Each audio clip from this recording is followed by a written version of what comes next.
Y'all, me and Israel will read Psalms 50 and Psalms 133 for us all. I'll come back and reintroduce the presentation, the title of the presentation, and then we'll jump right in it. You got the floor, my brother.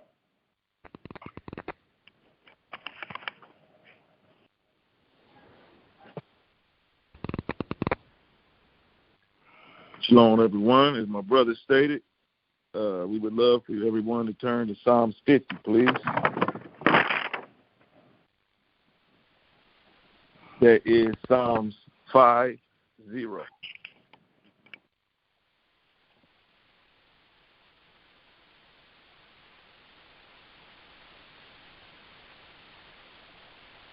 It reads, "The mighty Elohim, even Yahweh, have spoken, and called the earth from the rising of the sun unto the going down thereof. Out of Zion, the perfection of beauty, Elohim have shined. Our Elohim shall come, and shall not keep silence. A fire shall devour before him, and it shall be very tempestuous round about him. He shall call to the heavens from above, and to the earth, that he may judge his people. Gather my saints together unto me, those that have made a covenant with me by sacrifice. And the heavens shall declare his righteousness. For Elohim is judge himself. Selah. Hear, O my people, and I will speak, O Israel, and I will testify against thee. I am Elohim, even thy Elohim. I will not reprove thee for thy sacrifices or thy burnt offerings, to have been continually before me. I will take no bullock out of thy house, nor he-goats out of thy folds. For every beast of the field is mine, and the cattle upon 1,000 hills. I know all the fowls of the mountains, and the wild beasts of the field are mine. If I were hungry, I would not tell thee, for the world is mine, and the fullness thereof. Will I eat the flesh of bulls, or drink the blood of goats? Offer unto Elohim thanksgiving, and pay thy vows unto the Most High, and call upon me in the day of trouble. I will deliver thee, and thou shalt glorify me.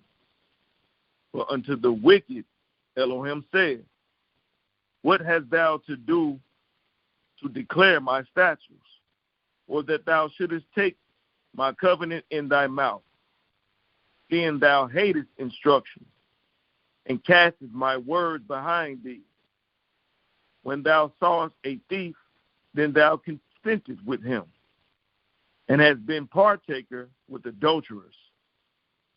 Thou givest thy mouth to evil, and thy tongue frameth deceit. Thou sittest and speakest against thy brother. Thou slanderest thy own mother's son. These things hast thou done, and I kept silent. Thou thoughtest that I was altogether such as one as thyself. But I will reprove thee, and set them in order before thy eyes. Now consider this, ye that forget Elohim, lest I tear you in pieces, and there be none to deliver. Whoso offers praise glorifies me, and to him that ordereth his conversation aright will I shew the salvation of Elohim. Hallelujah.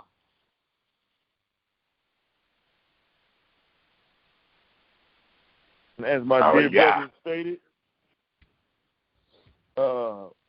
my brother would love for everyone to turn to Psalms 133, please. That is Psalms 133.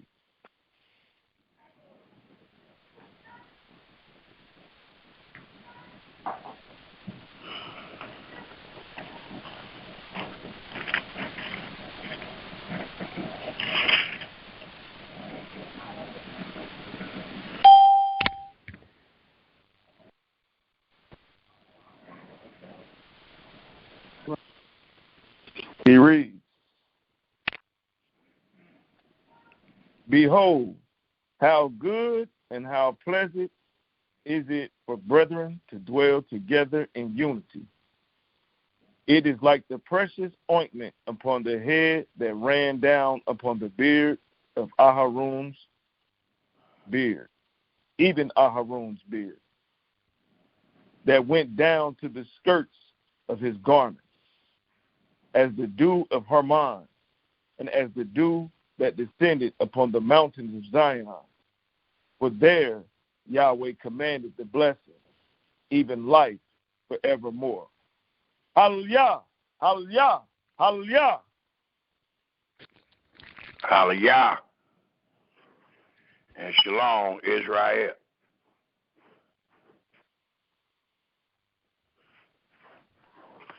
A lot of people don't know that this great psalm that my brother just read, Brother Yamin Israel just read of Psalm 133,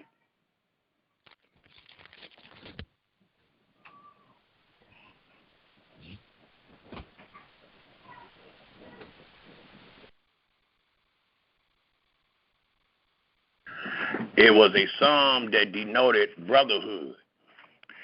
And the very first verse says again, Behold, how good and how pleasant it is for brethren to dwell together in unity. When I studied this psalm, I found out that this psalm denoted the pilgrim feasts of Yahweh. And when it says, Behold, how good and how pleasant it is for brethren, it denoted all the brethren of the 12 tribes, or at least the 11 tribes, pilgrimage to the one brother in habitation, which was last known to be in Yehuda and in the city of Jerusalem. This was a psalm that was used for the 3 pilgrim feasts, and it denoted to us that it is truly pleasant and good to dwell together in unity in that one place where Yahweh placed his name. It's not good to do it in America. It's not pleasant for the brethren to gather themselves together in unity, being scattered. I don't know how you're going to gather yourself together in unity, being scattered at the same time. So this is speaking about that which is perfect. And the Almighty told us, or told our fathers, and is telling us by our seeking and reading and studying, that what he has proclaimed is perfect. And the Almighty will back up his words throughout this book. So we can find many testimonies that Israel was only supposed to keep the covenant of the law in the land that they were commanded to keep it in. Many times we find the statement as in the land that they possess. We don't possess wherever we are. We don't possess wherever we find ourselves. Nor do we possess the enemy's land while we find ourselves being servants and afflicted. I just thought I'll put that expoundment on that 133rd division of Psalms, because it's a beautiful Psalms that denote brotherhood, and it denote the 3 pilgrim feasts that all the men of Israel was to attend, because it was good, because it was pleasant, and because it was commanded. Today's presentation, Israel, is called What Means You by This Service? Another presentation that we will use to make a difference, to make a distinction between that which is holy and that which is unholy, between that which is clean and between that which is unclean. And everything that our brothers and sisters have done on their own, have done in their enemy's land, denotes unholy, and it denotes unclean, and it denotes rebellion against the words of Yahweh. Before we get started, I would like to give thanks and praise to the Creator of the heaven and earth and everything therein is by saying hallelujah. And we would also like to ask Yahweh to allow the words of our mouth and the meditation of our hearts to be acceptable in His sight. Yahweh, our strength and our Redeemer. And at this time, please get yourself in Holy Scripture, a pen and a piece of paper, that ye may jot down these most relevant scriptures that we will bring forth this day, dealing with what means you by this service. We find ourselves in the season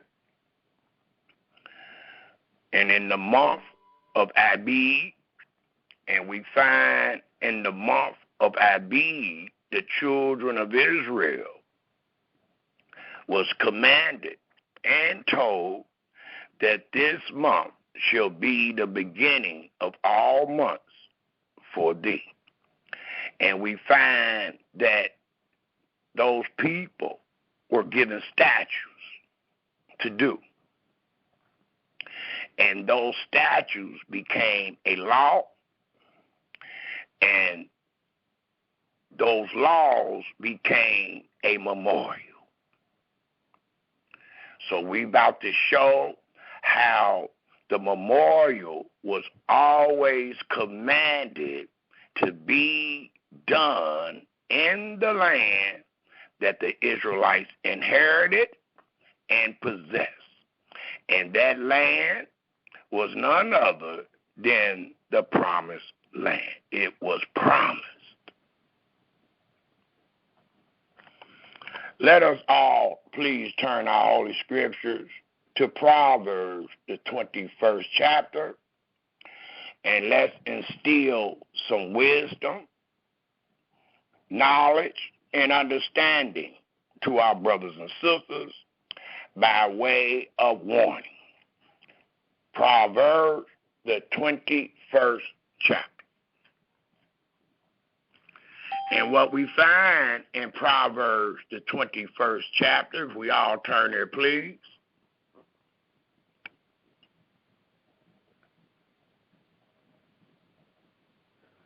In the 3rd verse, it reads, To do justice and judgment is more acceptable to Yahweh than sacrifice. So you want to know what pleases your Creator? You want to know if you in error? You want to know what you're supposed to say to your son if he asks you in the day that you find yourself in the land, keeping the Passover and the Feast of Unleavened Bread, dedicating your firstborn? Then you are to speak to your son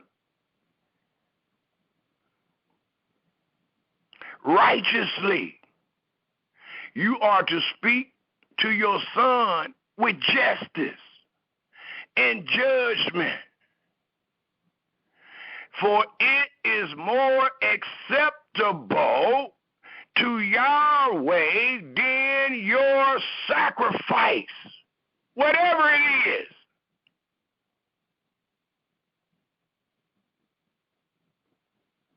We'll hurry up and talk about David's son, talk about how wise Solomon was, then you'll read his word and jump right over it. It tells us justice and judgment is more acceptable to Yahweh. You want to know what's pleasing to him? You want to know what he requires?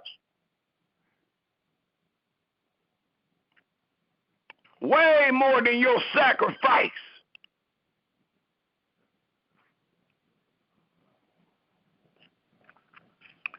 It also tells us, Israel, if we take a look in the 29th chapter of Proverbs,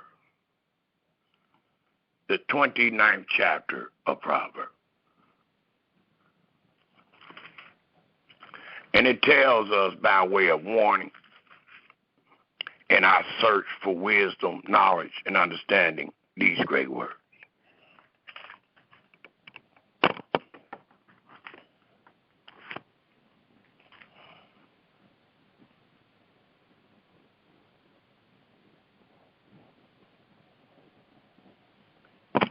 He that being often reproved it hardens his neck.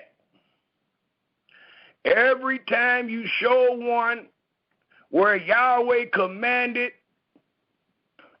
his Passover and Feast of Unleavened Bread to be done, they that hardens their neck will come up with another reason why they are doing it other than what is commanded. Because their heart, their neck is hardened. The scripture tells us to reprove a wise man, and he will become yet wiser. Reprove a fool, and he will, it tells us,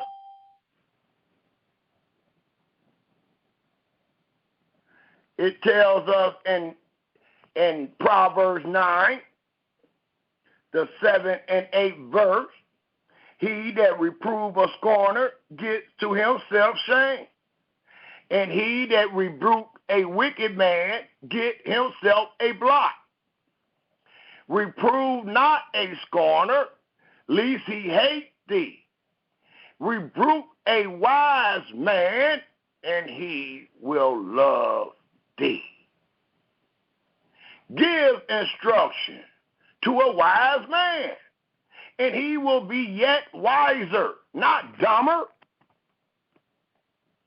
He won't harden his neck. It says, teach a just man, and he will, not he might, he will if he's just. If he's dealing with justice, if he's dealing with judgment, the Almighty said, and he will increase in learning. Thus, again, Proverbs 29, it tells us again in the first verse, he that being often reproved hardens his neck shall certainly be destroyed. And we're bringing forth these words to scare you. I started off saying, let's get in the book of wisdom and let's take heed of these warnings. And if you truly fear Yahweh, all that you have thought about doing and have done that is different than this first verse, you got to be nervous. I would be. Because Yahweh is saying that he will destroy you.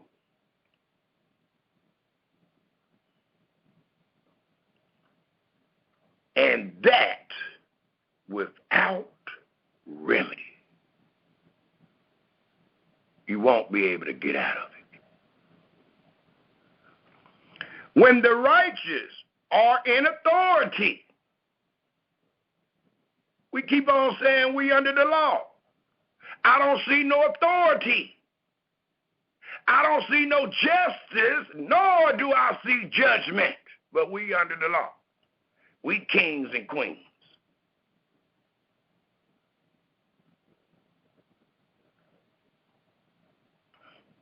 But it tells us, when you are a king and a queen, when you do find yourself under the covenant of the law, keeping it where Yahweh commanded you, it says, when the righteous are in authority, the people rejoice. And we're going to rejoice by way of all 7 feasts. And we're going to be happy. It's going to be good for the brethren to dwell together in unity at the place Yahweh placed his name. But when the wicked bear rule, they got us doing it wherever. They telling us, don't worry about the justice. Don't worry about the judgment. Just keep the sacrifice. And that is exactly what they are telling us.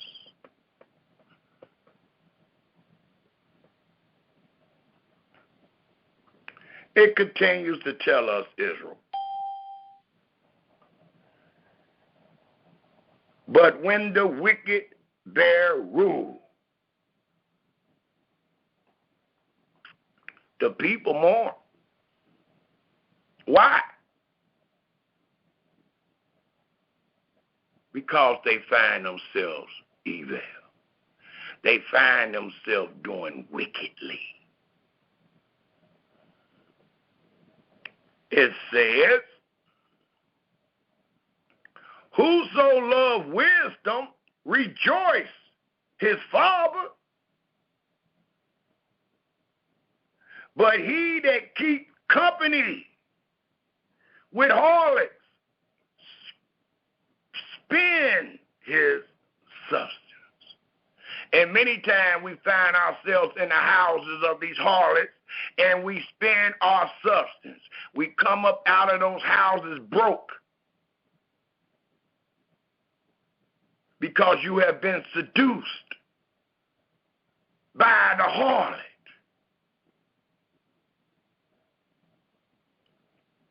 Let it be man or woman. It tells us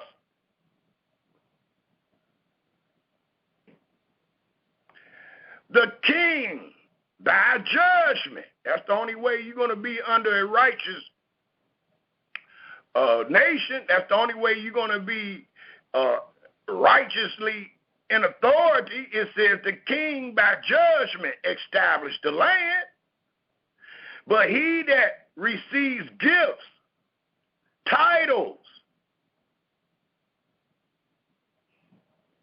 like Murray, Sister Murray, priest, it says,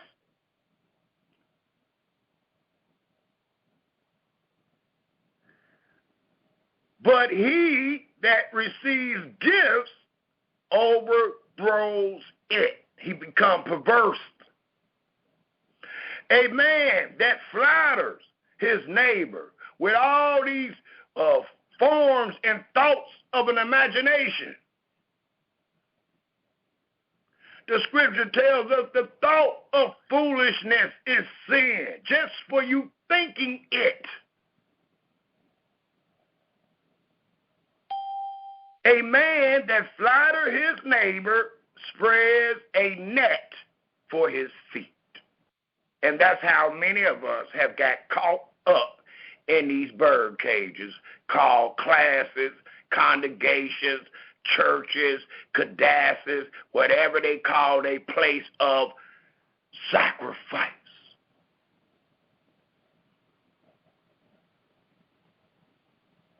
And all he's going to do is spread a net for your feet. And when he spread that net for your feet, ye shall be taken.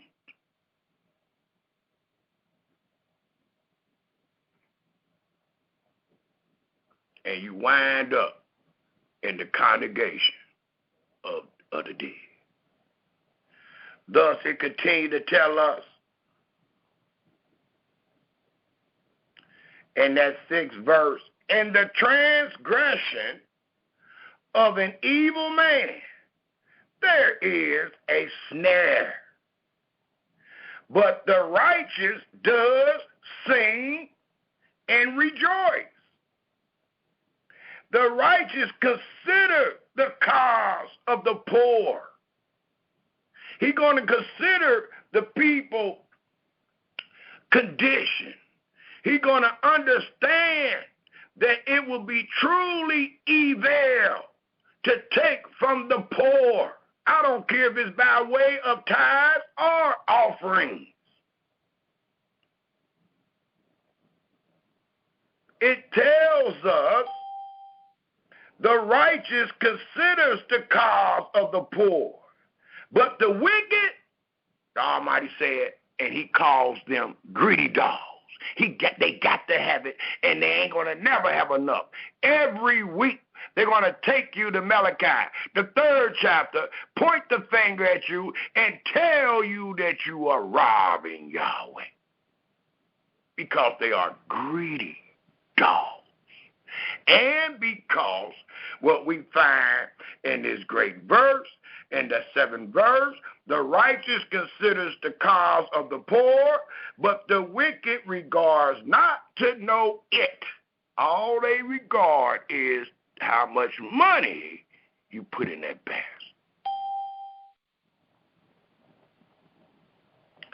Scornful men bring a city into a snare, but wise men turn away wrath.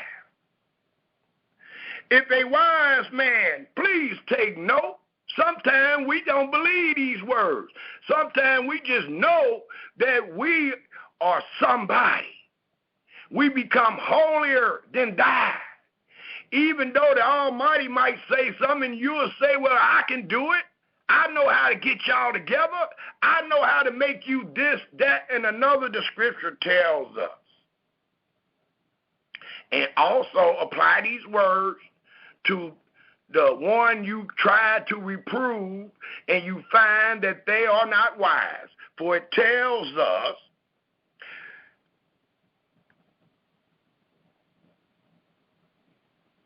scornful men bring a city into a snare, but wise men turn away wrath. If a wise man contend with a foolish man or woman, whether they rage, that means if you're on the phone, you're on social media, you're going back and forth with your brother and sister, y'all raging, or that person raging, cussing you out, character assassinating you, ostracizing you, name calling, it says,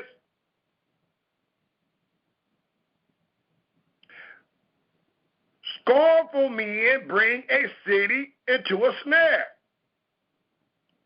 but wise men turn away wrath. If a wise man contend with a foolish man, whether he rage or laugh.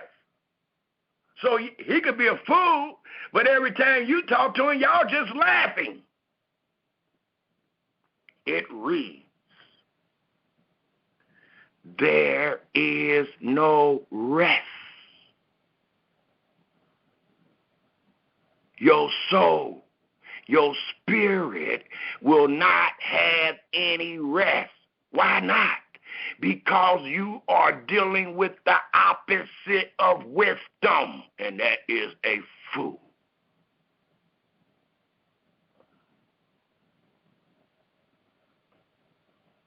The bloodthirsty hate the upright, but the just seeks his soul. You're not going to, the bloodthirsty might think he got enough numbers. The bloodthirsty might think he got enough people to continue to dictate and oppress. But it allows us to know that person has to be known as the bloodthirsty, and they're going to hate the unjust, the upright. But the just, those that often reproving them, seeks his soul. We just trying to save your soul, bro. And we ain't going to give up. But I notice when we come your way, you'll hurry up and tell us your stance and hurry up and give up on us, knowing that we out here coming with you by way of matters of controversy, and you would just kick us to the side. You will say, well, that ain't number 12 people. Well, what we just read didn't even denote 12 people. It sounded like it denoted one. It read again in the last sentence of the 10th verse, but the just seeks his singular one soul. So in the eyes of Yahweh, all of his children is precious. And if you are the true shepherd, you know that. It continued to tell us in the 11th verse, a fool utters all his mind, but a wise man keeps it in until afterwards. He gonna listen before he answers. Please take note of the 12th verse, because many of us is going to be labeled such as it is written, because we have also trusted in man. And the man lies have also been laid upon us to where we are guilty. Thus it reads, if a ruler, teacher, priest, moray, Sister Moray, Miss Moray, it says, if a ruler hearken to lies, and to teach a lie, you had to hearken to it. Thus it reads, if a ruler hearken to lies, all his servants, not some, not the ones that didn't know much, all his servants are wicked. How about that? Maybe that'll scare you a little bit. Because the Almighty sure trying to warn you. He sure letting you know. Now, if you done found out this man done lied, and you keep on with the lie, he told Solomon to tell us, if a ruler hearken to lies, all of you that's in there, that's under him, all his servants are wicked. That's not Brother Samuel. That is your creator coming out of the mouth of Solomon.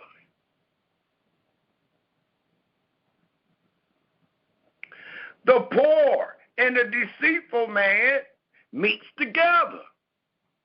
And let me put a little more emphasis on that 12th verse. Because I talked to a sister the other day.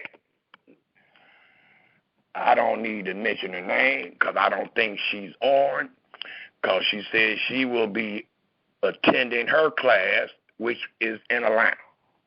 She asked me, did I know Brother Elkanah? And I told her, absolutely. I said, I know him and I know his teachings. The man that where his teachings come from.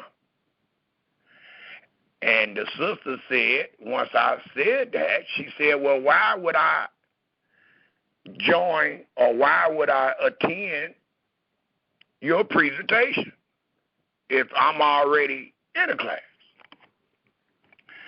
And this is one of the chapters and verses that came to my mind, because I was trying to let the sister know, well, it's only one truth. And if we all call ourselves the children of Israel, and if we all call ourselves seeking Yahweh, then we all should be able to seek him, as we just read in Psalms 133, in unity. You mean, Brother Elkanah, in your class is, or are you saying Brother Elkanah in your class is holier than us? Are you saying that you have found a class, I think she said that she has learned more than she ever learned being in Brother Elkanah's class, and that's great. Ain't nothing wrong with that. But I thought we were supposed to seek Yahweh. And if we are truly seeking Yahweh, we are to seek him with our heart, mind, and soul. So, if your brother is mistaken, he should be reproved. And if he is wise, he should receive the reproving. Same way with the sister that I'm speaking to.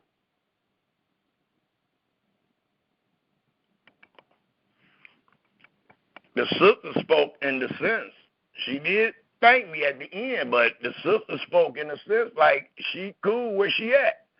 There is no need to go anywhere else. And that is foolishness, because you know that your teacher have hearkened to lies. I don't care if it came from Alicia, you still teaching it.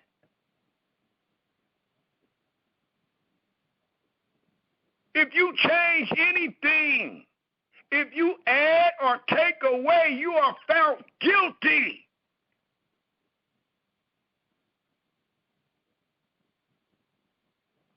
And they keep on talking about being under the law. Well, that's great. Well, let's execute it then. The scripture tells us, you call yourself the house of Israel, they call themselves the house of Israel. You see it one way, they see it another. Well, the Almighty didn't say, well, I need y'all to just keep fighting each other, have debates over and over again until you figure it out. And we know that has never been said, nor has it been done. But instead, dealing with being under the covenant of the law, the instructions was, as it reads, how good and how pleasant it is for brethren to dwell together in unity, coming to that place that Yahweh placed his name, so be it. For Yahweh told his children that same place is where all of you are to come when there is a matter of controversy dealing with anything I have said and done. Well, we got a controversy, y'all, every year. And that place is never visited with our matters.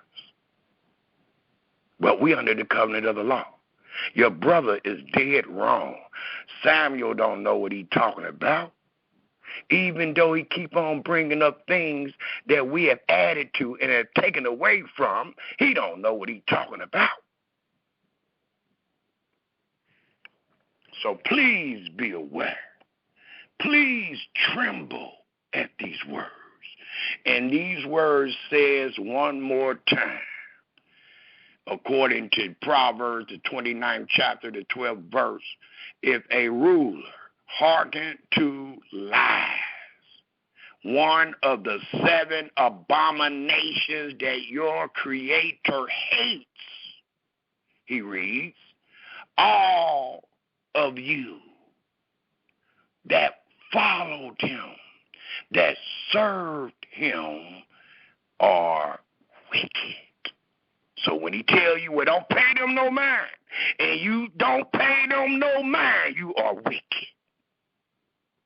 When he tell you, well, just turn the other way, don't talk to them, don't accept them as your friends, when they tell you any of those things, the Almighty is telling you today, you are wicked, brothers and sisters.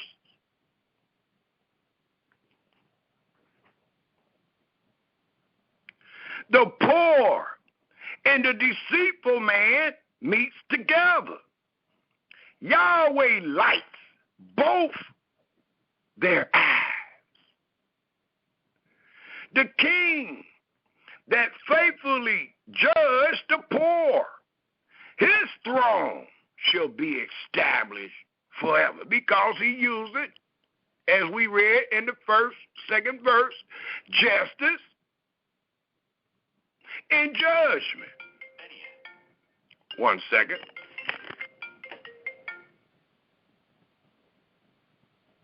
Shalom. Shalom. Oh, I'm sorry, Samir. I was trying to call the conference call. I'm sorry. All right. Sorry about that. There's no problem, brother. Brother Benaniah. I think we left off at the 14th verse. Thus the 15th verse reads, the rod and reproof give wisdom, but a child left to himself bring his mother to shame. Well, we got brothers and congregations will readily leave you by yourself if you don't agree with them. Instead of dealing with the matter of controversy, they will readily leave you by yourself. If you don't accept what they think they know. It's a difference. It's just like the one brother Brother Clark, the great historian. He makes a comment, and I like that comment, and I've been standing by that comment. And the comment he makes dealing with debate, he states that he will only debate his equal. Everyone else gets taught. And that's where I feel that we are at this day. Why go out and debate a bunch of brothers and sisters that know exactly what we're saying, and they know exactly what they are doing? And they know that we can show over and over again with the scriptures that they are truly in error. Why debate them? Why debate somebody that you already know in error? That's not a debate. They need to be taught. They don't need to be debated. They need to be taught. And that's what we do. Each and every conference call, we are going to teach our brothers and sisters what Yahweh said and what he have done. We will not leave any of you by yourself, that you will bring forth shame upon your mama. You won't be able to tell your mama you didn't know, because we're going to show you and we're going to teach you. Thus it continues to tell us, when the wicked are multiplied, transgression increases. More and more congregations, more and more feast days being done among them. They going all over the city now. They going all over the United States. For one year is in Alabama, the next year in Chicago. They just going all over because it has increased. But the righteous shall see their fall. Because we know everything they have said and doing is not written. Correct thy son, and he shall give thee rest. Not if you don't correct him, he won't. Yea, he shall give delight to thy soul. Where there is no vision, the people perish. And we are perishing each and every day. We done been in these classes year after year, and many of them people have died and gone. And the people that is left in the same funky situation that they were in.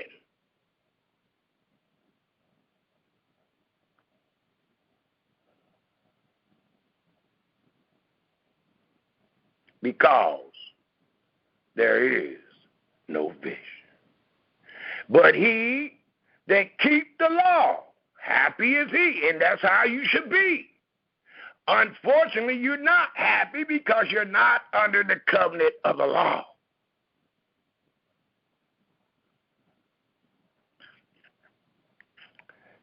A servant will not be corrected by words, and I believe that.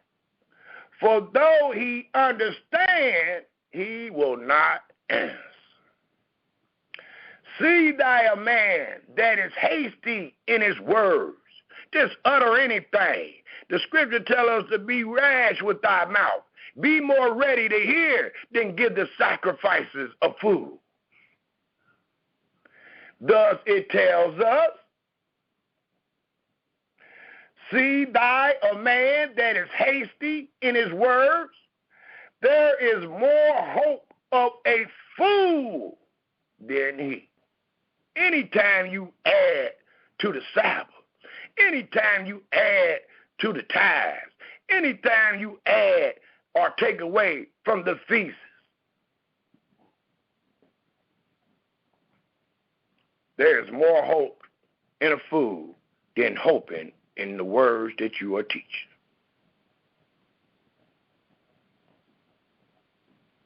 He that delicately bring up his servant from a child shall have him become his son at the length.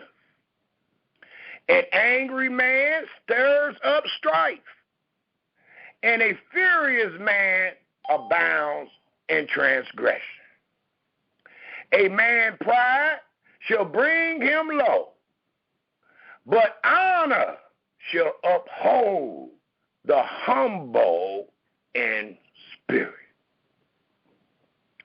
Whoso is a partner with a thief, I don't care if you're stealing the tithe, the offerings, whatever. It says, whoso is partner with a thief hates his own soul. So if you are helping to salute or helping to solicit tithes and offerings in your prospective class, the Almighty says,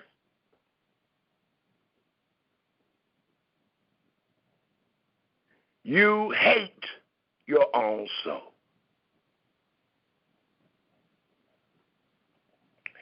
He hear cursing. You hear it. Read it. You read it. You heard your brothers and sisters, and you participated, telling the people to pay their tithes because it was a day that they had made up, that they called a Sabbath, that they supposed to be keeping, and then they tell you to pay your tithes. You read it in Deuteronomy 14. It don't say nothing about no Sabbath day. It don't say nothing about no paying out, giving nobody your money in a class. So you see that. Well, that's what it denotes when you read. He hear cursing and beware it not. The fear of man brings a snare, But whoso put his trust in Yahweh, that's all I'm asking you to do today. It says, shall be safe. Many seek the rule of favor, and many will be known as being stuck in the congregation of the dead.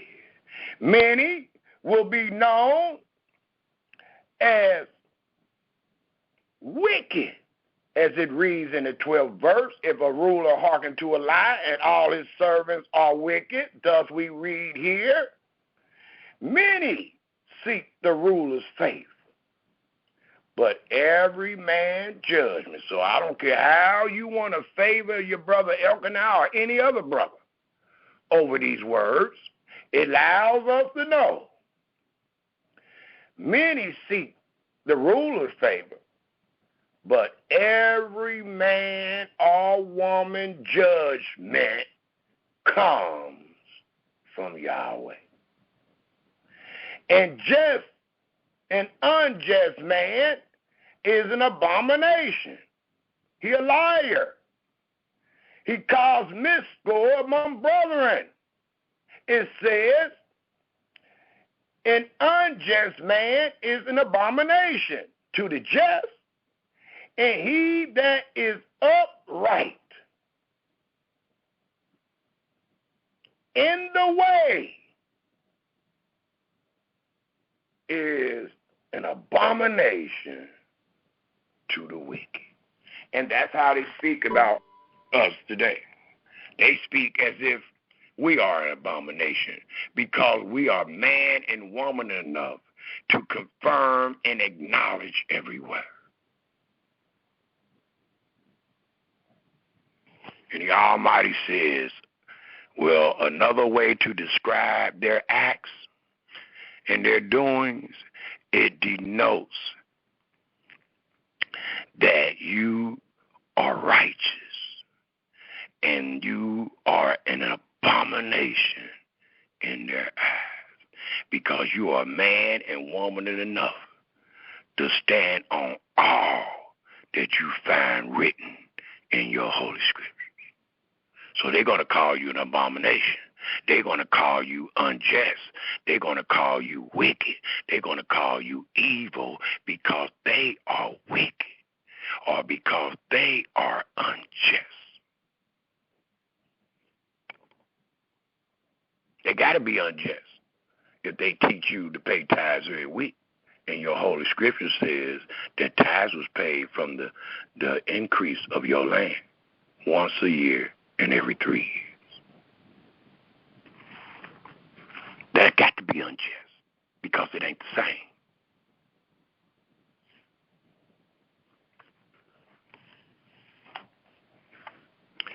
What means you by this service? We left off last presentation with the subject matter, the Hebrews, Passover, and the diaspora. And we left off at Ezra, the 6th chapter. We had a few more chapter and verses that we was going to speak on in this particular presentation, which I will mingle in with this presentation that we're having today, which is called What Means You by This Service. Thus, I would like to start reading from Exodus, the 6th chapter. And I'm going to Exodus, the 6th chapter, before we give the review of the Passover and the Feast of Unleavened Bread, is because we already went over the Passover and the Feast of Unleavened Bread in the last lesson. And there was a great emphasis that I wanted to make. I thought it was very vital in our understanding of what Yahweh said and what he had did. And what he had did should allow us to know that it is of a truth that what Brother Samuel have taught, far as the Almighty commanding the Israelites to do all that he said in the land that he had possessed, because he made those people his own. And not only did he make those people his own, but he also became their Elohim.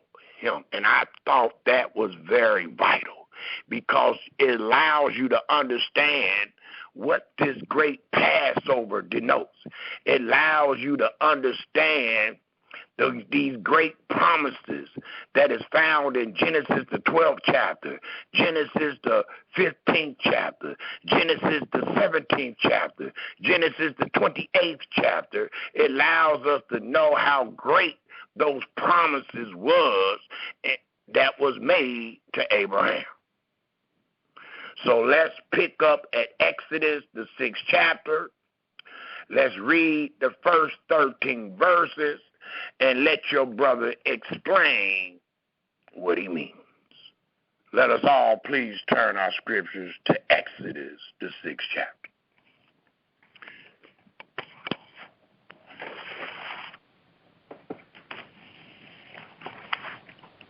Piggybacking from the last presentation, which was called the Hebrews Passover and the Diaspora, we wanted to explain something very vital that we find throughout our Holy Scriptures. Exodus, the 6th chapter.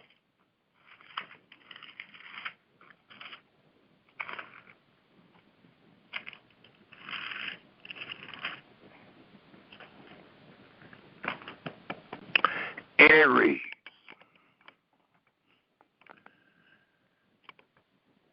Then Yahweh said unto Moses, now, please take note, the response to Moses.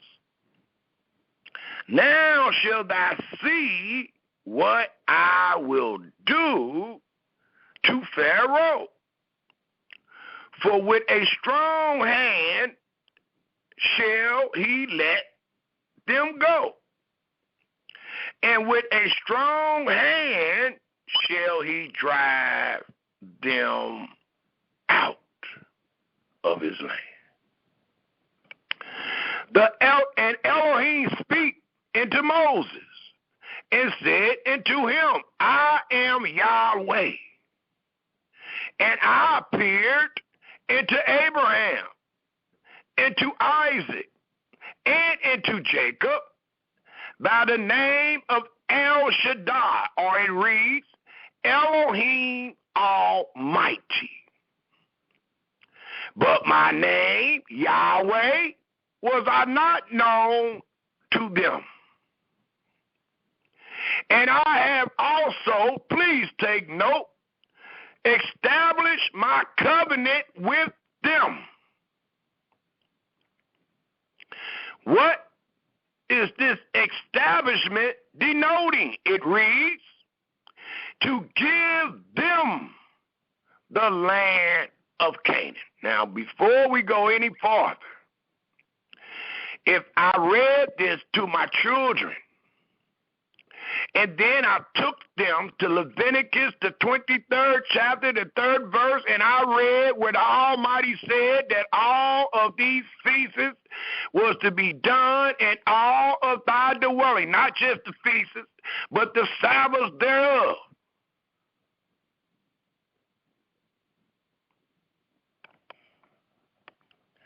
And I got to that verse and said, well, this word means wherever you at, son. Your children can call you a liar, because they can take you to Exodus, the 6th chapter, the 4th verse, and read as I am reading, and you will be found a liar. For it reads in the 4th verse, Israel, and I have also established my covenant with them to give them the land of Canaan, the land of their pilgrimage. The city of their pilgrimage is found in that land. And that city, again, was called Jerusalem. And it is in the land of Canaan. Why would it be any other place when the Almighty is allowing Moses to know that he is about to establish the covenant with them and give them the land of Canaan? So their dwellings wouldn't have been nothing but the land of Canaan. Their dwellings would not denote anything but the land of Canaan, wherein they were strangers, because Yahweh came to Abraham's house and told him to leave his father and house to follow him.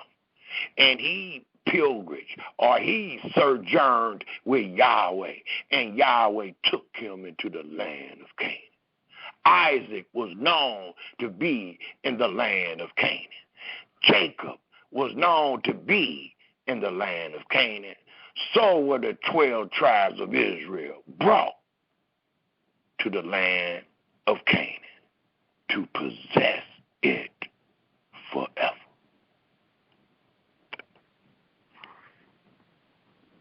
And I have also, that ain't the only reason why he has come to establish the covenant and to give them the land of Canaan.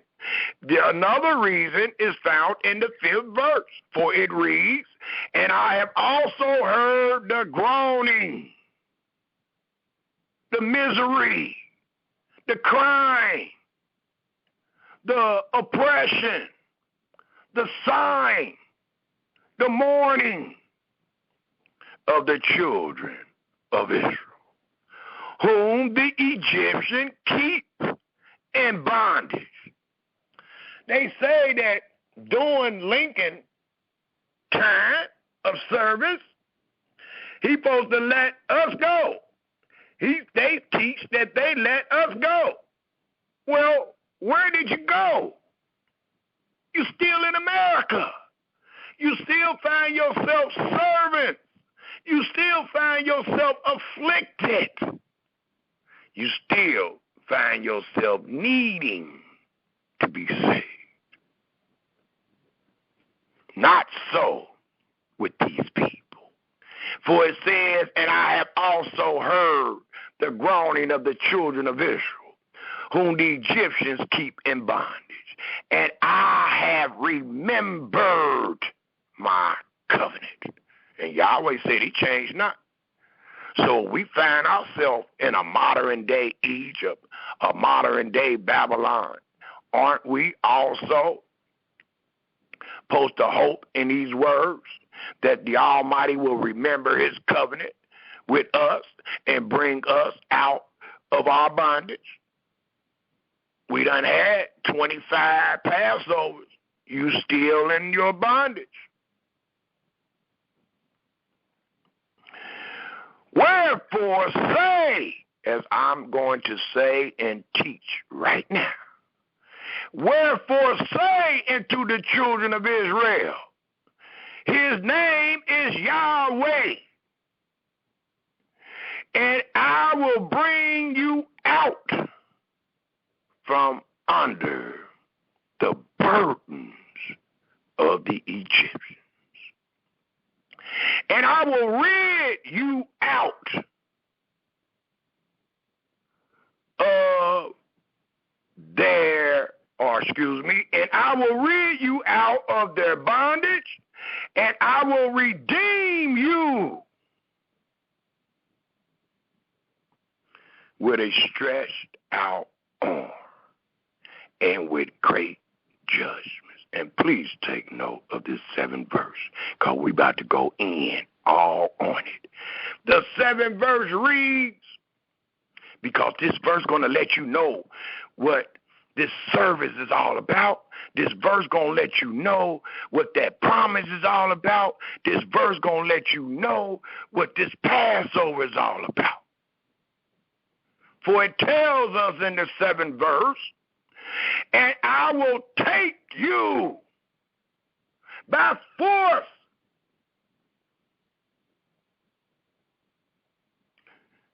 But you're going to take us by force to do what? It says, take you to me for a people. And what else? And I, please take note, because we're about to bust this up. And I will be to you a Elohim. Hold on. Because a lot of people say, well, we've been under the law. Well, how in the heck you was under the law of Yahweh in Egypt when you ain't even know Yahweh? And that's the same thing I'm telling many of you today. How in the heck you under the law of Yahweh and you don't know him? You mean you made a blind contract? I hear people talking today that there is an open book exam. Is that? Do that come by way of your own understanding, or is that written? This is a history. This is not an open book exam. That's not the way our fathers came up under the law, and I'll try my best to let y'all see that. What our brothers and sisters are teaching us is not found in this book. How we are taught, how we learn, how we seek is not found in this book. That's how we come up under the law. It's not how our fathers came up under the law. How Yahweh became our Elohim is not how people teach that Yahweh is our Elohim today. How we became Yahweh people in this book is not how we call ourselves Yahweh people today. We got to be able to make the difference. We got to be able to show the difference. And we can. Thus it reads in its entirety, and I will take you to me for a people, and I will be to you a Elohim, and ye shall know, believe, and understand that I am Yahweh, your Elohim. Well, what denotes that? It reads, which bring you out from under the burdens of the Egyptians. Well, I got a few more side chapter and verses that I must show my brother and sister dealing with that 7th verse that I was not able to show you in the last presentation. It ended by denoting the burdens, and that's where I will start. Maybe you'll get it. The 7th verse ended by stating the burdens. Let us all please turn our scriptures to Exodus, the 1st chapter, and denote the burdens. And when we doing this, trying to make a distinction, showing our brothers and sisters between that which is holy and that which is not.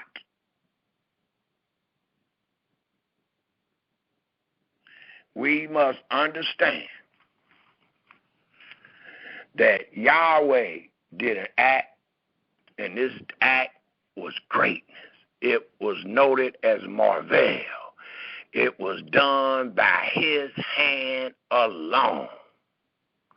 And he remembered the covenant that he made with Abraham, Isaac, and Jacob. He told Abraham that you can rest assured that your seed will find themselves in a land that is not theirs. They will find themselves being afflicted and find themselves in servitude, but I will visit them. And when I visit them, I will judge them whom they have served, and they will leave that strange land with much substance, or with a great reward. Well, let's see what Yahweh came to visit. And let's compare it to ourselves. Because we know our sojourning here has been very long. Some people say 400 years. Some people say 500 years. And during that stay, you have only been a servant and have only been afflicted. Thus, it reads in Exodus, the 1st chapter, the 12th verse. I'll start at the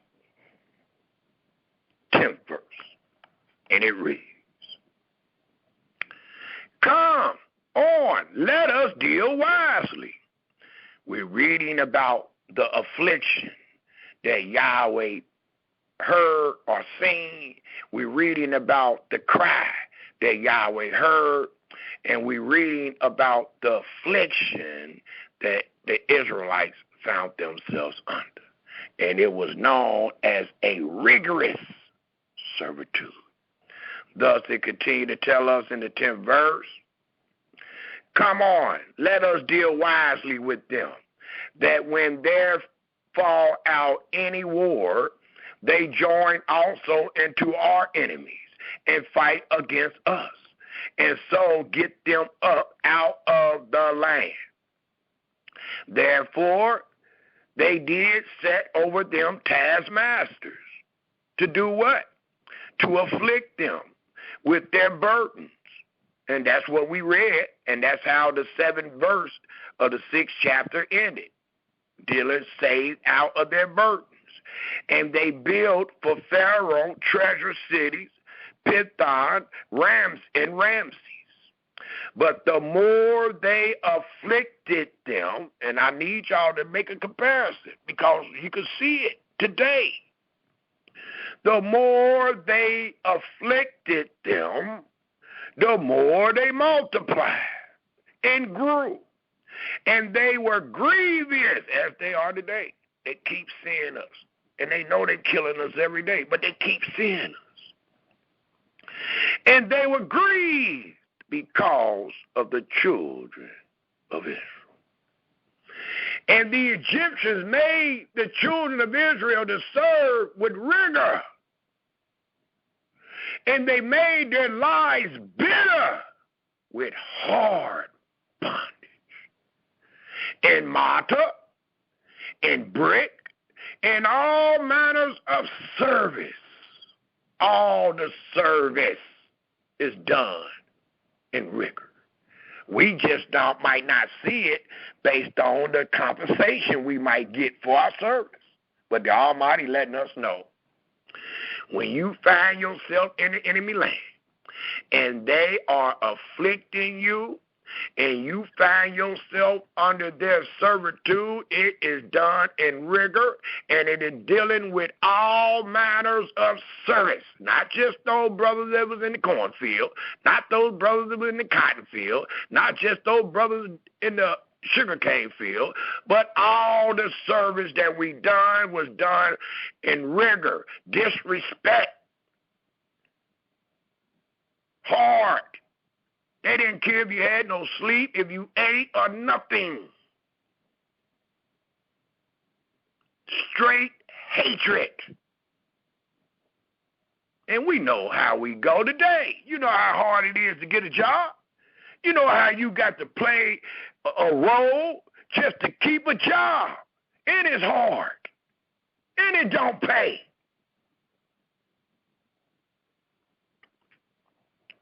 It continues to tell us, Israel, again in the 14th verse, and they made their lives bitter with hard bondage and mortar and in brick and in all manner of service. In the field, all their service, wherein they made them serve, was with rigor.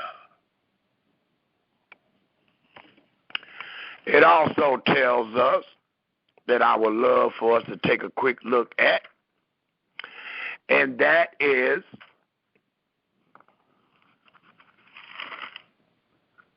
the 5th chapter. The 5th chapter of Exodus, to establish this burden, to establish what Yahweh seen and heard, to establish the difference between being free and being a slave, to establish the difference of being under the statutes of life and the laws of your enemy. There's a difference. Thus it tells us in the 5th chapter of Exodus, if we all turn there, please. And let's read the first 5 verses. And it reads, and afterwards Moses and Aaron went in and told Pharaoh, thus said Yahweh of Israel, let my people go, that they may hold a feast unto me in the wilderness. Well, hold on. Because we're going to get up to the 12th chapter, and it's going to talk about a feast. And we got people teaching that, well, they did that feast in Egypt. Well, that would be contradictory. Because here, as same as we found in Exodus 4:22 and 23, Moses was sent to Pharaoh then. And he was told to tell Pharaoh, let my son go. Why? That he may serve me. But we got people teaching we serving Yahweh in the enemy's land. Well, Moses was the most meekest and faithfulest man in Yahweh's house. And he had the knowledge and the understanding to go tell Pharaoh to let us go, that we may serve our Elohim.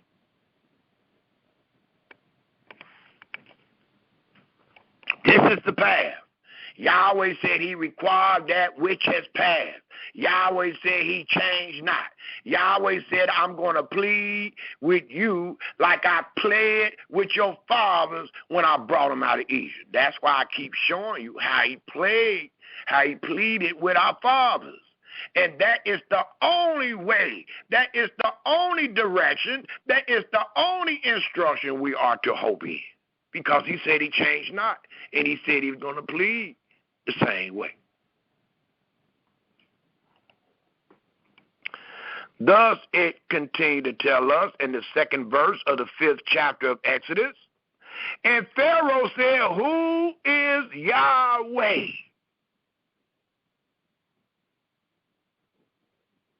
Go tell the president today that Yahweh said, let Israel go. And I guarantee he responded the same way. I guarantee it. Because Yahweh will never give his glory into another. Yahweh is the one that's going to kick in the door. Then he will know who is Yahweh. He don't know it, nor do you. Because there's a time and there's a season for everything under the sun. And that time and that season have not came upon us to where we could be a recipient of a Passover.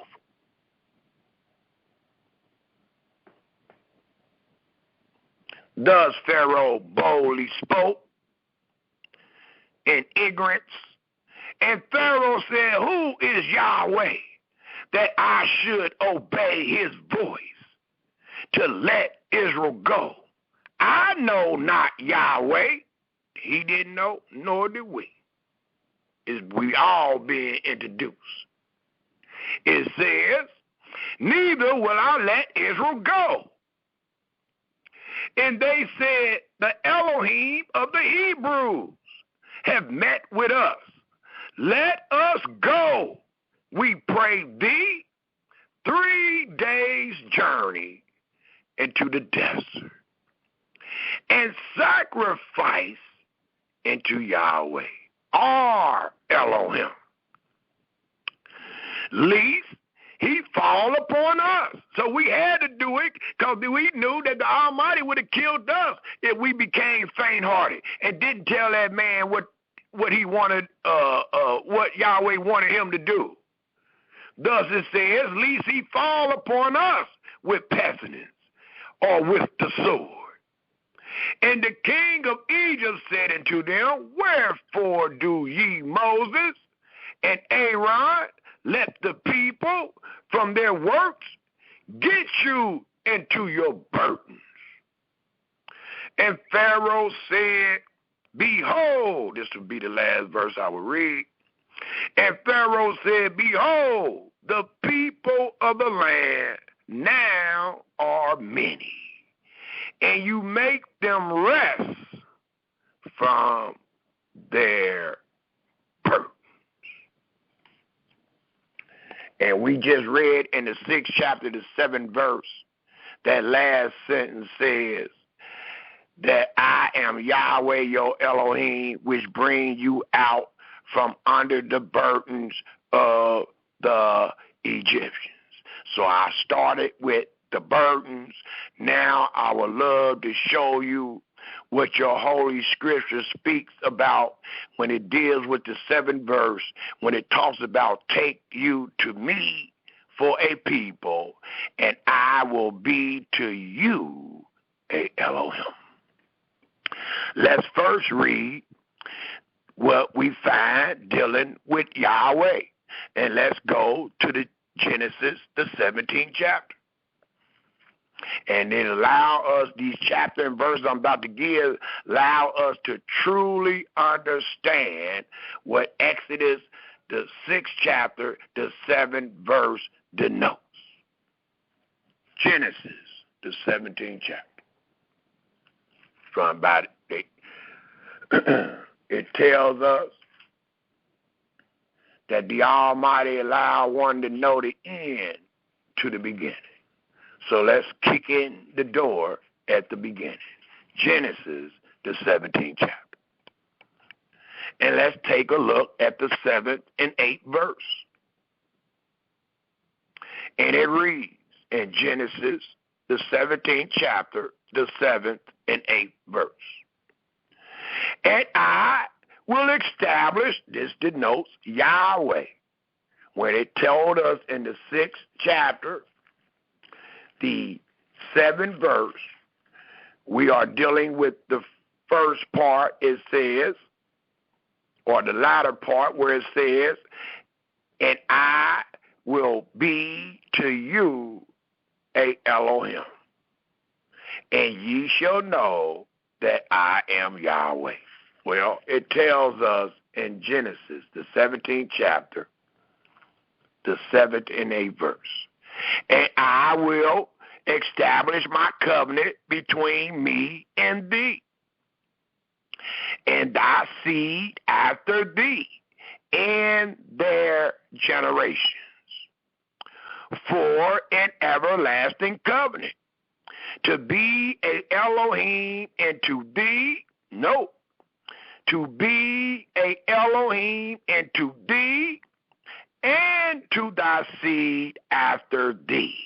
The 8th verse, and I will give unto thee, and to thy seed after thee, the land, singular, wherein thou art a stranger, all the land of Canaan. How long? For an everlasting possession, something that you possess, and I will be their Elohim. The Almighty also stated in Genesis, the 28th chapter, we turn there, please, dealing with what we find in Exodus, the 6th chapter, the 7th verse, when the Almighty let us know that he will be our Elohim. Genesis, the 28th chapter.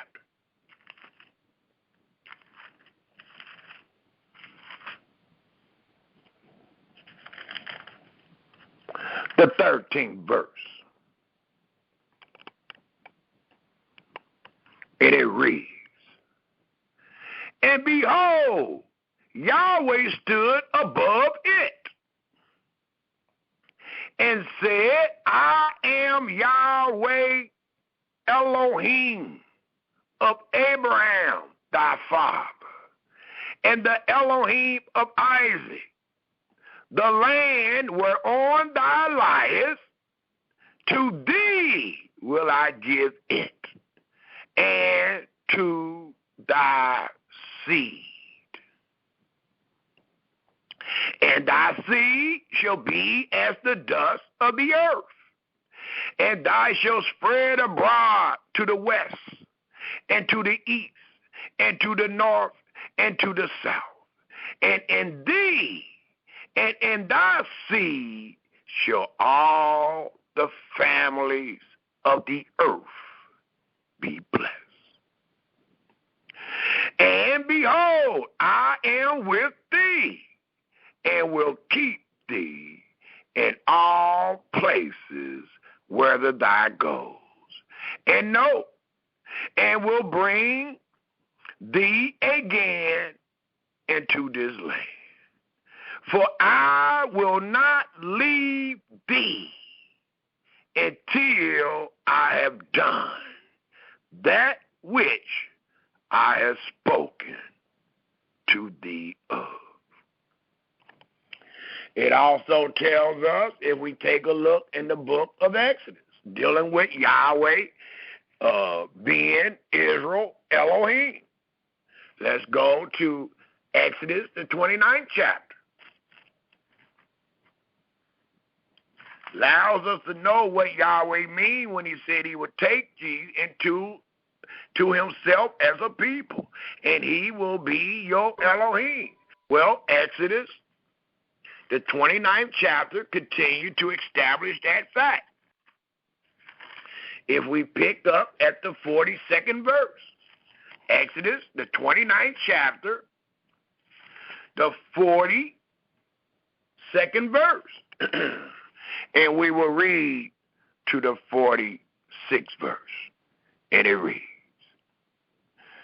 this shall be a continual burnt offering throughout your generations, at the door of the tabernacle of the congregation before Yahweh, where I will meet you to speak there unto thee. And there I will meet with the children of Israel, and the tabernacle shall be sanctified by my glory. And I will sanctify the tabernacle of the congregation and the altar. I will sanctify also both Aaron and his sons to minister to me in the priest's office. And this sanctification means setting apart. And I will dwell, please take note, and I will dwell among the children of Israel, and will be their Elohim. And they shall know that I am Yahweh, the Elohim. And not only they will know, but Pharaoh going to know. Pharaoh said he didn't know, but it's letting us know that Pharaoh going to know, and we going to know when Yahweh acts and remember his covenant and bring us and make us his people, and he be our Elohim. And it sounds like, based on all the stories, the laws and testimonies, that is done once he come to save you, not before. So if you find yourself needing to be saved, then you can't be under the covenant of the law. You must be in your enemy's land. You must be hoping that Yahweh remember the covenant again. Thus, it continues to read in the 46th verse, and they shall know that I am Yahweh, their Elohim. How do we know? What makes us to remember? It says that brought them forth out of the land of Egypt. that I may dwell. He's not dwelling among you in Egypt, but once he brought you out and brought you under the statutes of life, it says that I may dwell among them. I am Yahweh, the Elohim. It also tells us those same truths if we take a look at the 20th chapter of Exodus. The 20th chapter of Exodus. And please write these things down, because these are words of establishment. These words establish you who you are and who you are waiting on. Thus, Exodus, the 20th chapter. And let's read the first two verses. I'll read the first three. And it reads, and Elohim spake all these words, saying, I am Yahweh thy Elohim, which have brought thee out of the land of Egypt, out of the house of bondage. Thou shalt have no other gods before me.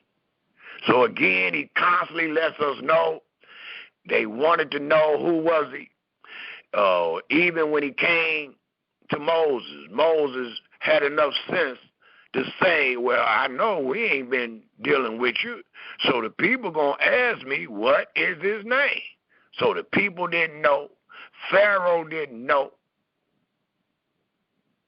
But the Almighty was making himself known.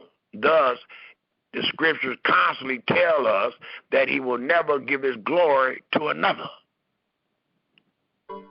And we just read in Exodus, the 20th chapter, that he is Yahweh Elohim, which brought thee out of the land of Egypt. That glory belongs only to him. He will never share that glory with another, not even with you. He will not say that I did this and the children of Israel did that. Absolutely not. Matter of fact, the scripture tells us in Deuteronomy, the 29th chapter, the 9th chapter, which denotes 40 years after they came out of Egypt, the Almighty told them that they will not receive the land for their righteousness, because they have only been rebellious in this wilderness. So they didn't get no glory for going in, nor we you. The Almighty will never share his glory with another. And if he ain't going to share it with you, he ain't going to share it with no other character that you find in these many books of idolatry trying to get the glory of Yahweh.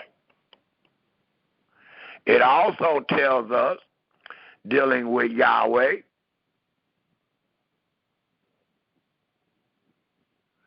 if we take a quick look in Jeremiah, I'll stop on this one with Yahweh and then jump on the people. Jeremiah 31. And let's take a quick look at the 33rd verse. Continuing to establish what Yahweh did when he visited the children of Israel from their burdens, from the iron furnace, from their affliction, from their anger, from their oppression. He made known to the world that I made these people mine, and I am their Elohim. Thus it tells us in Jeremiah, the 31st chapter, the 33rd verse.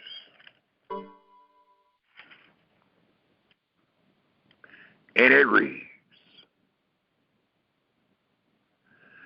but this shall be the covenant that I will make with the house of Israel after those days, after they get done being afflicted, after the days of them being servants, it says, said Yahweh, I will put my law in their inward parts and write it in their hearts, and will what? Be their Elohim, and what they going to be? And they shall be my people. Well, this is talking about a new covenant being made. And the people are not Yahweh's people until that covenant is made. And note, Yahweh is not displaying himself as their personal Elohim until after the affliction, until after the cry. Even dealing with a new covenant. Thus, let us take a look in the book of Leviticus, the 20th chapter, dealing with the first part. And the first part told us, again, in Exodus, the 6th chapter, the 7th verse, it tells us again, and I will take you to me for a people. Well, let's go to Leviticus, the 20th chapter, the 26th verse. Leviticus,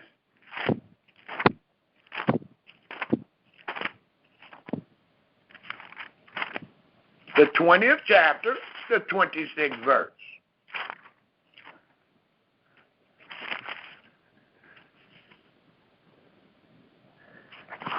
It reads,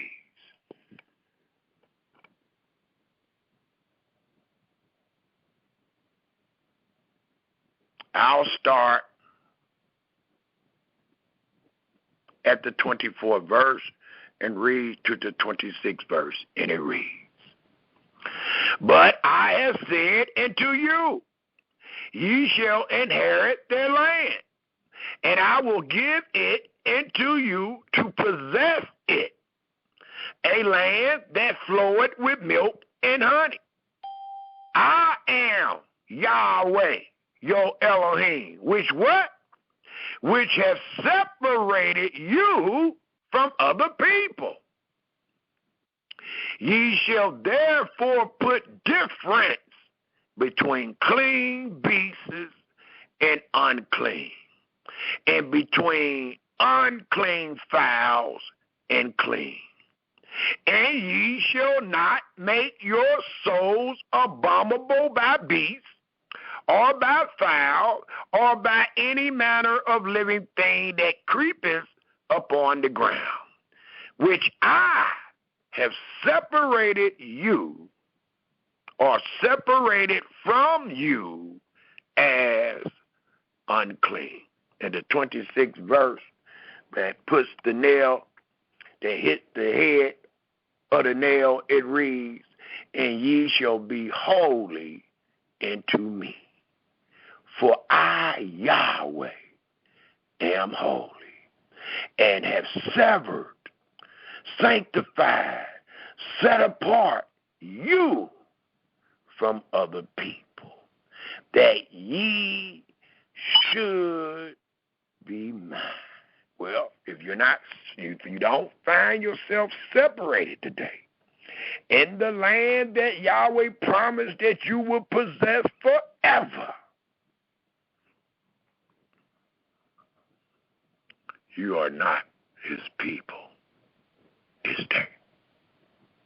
You are the children of the people that he hath punished. You are the children of the people that he hath judged. But you are not his people yet to serve him. You must be saved.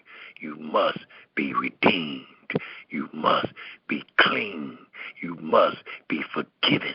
You must be saved. You must be brought back.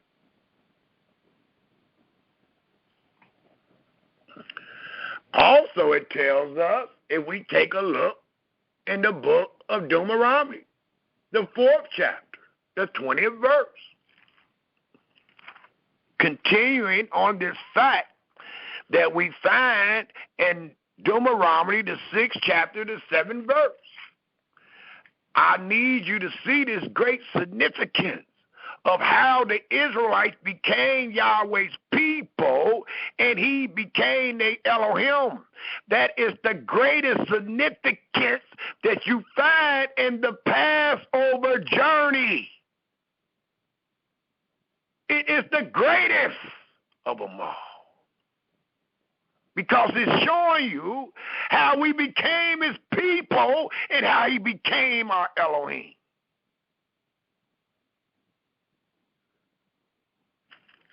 Deuteronomy, the 4th chapter, the 20th verse tells us, but Yahweh hath taken you. That's what it reads in Deuteronomy 6, the 7th verse. But Yahweh hath taken you and brought you forth out of the iron furnace, even out of Egypt. For what?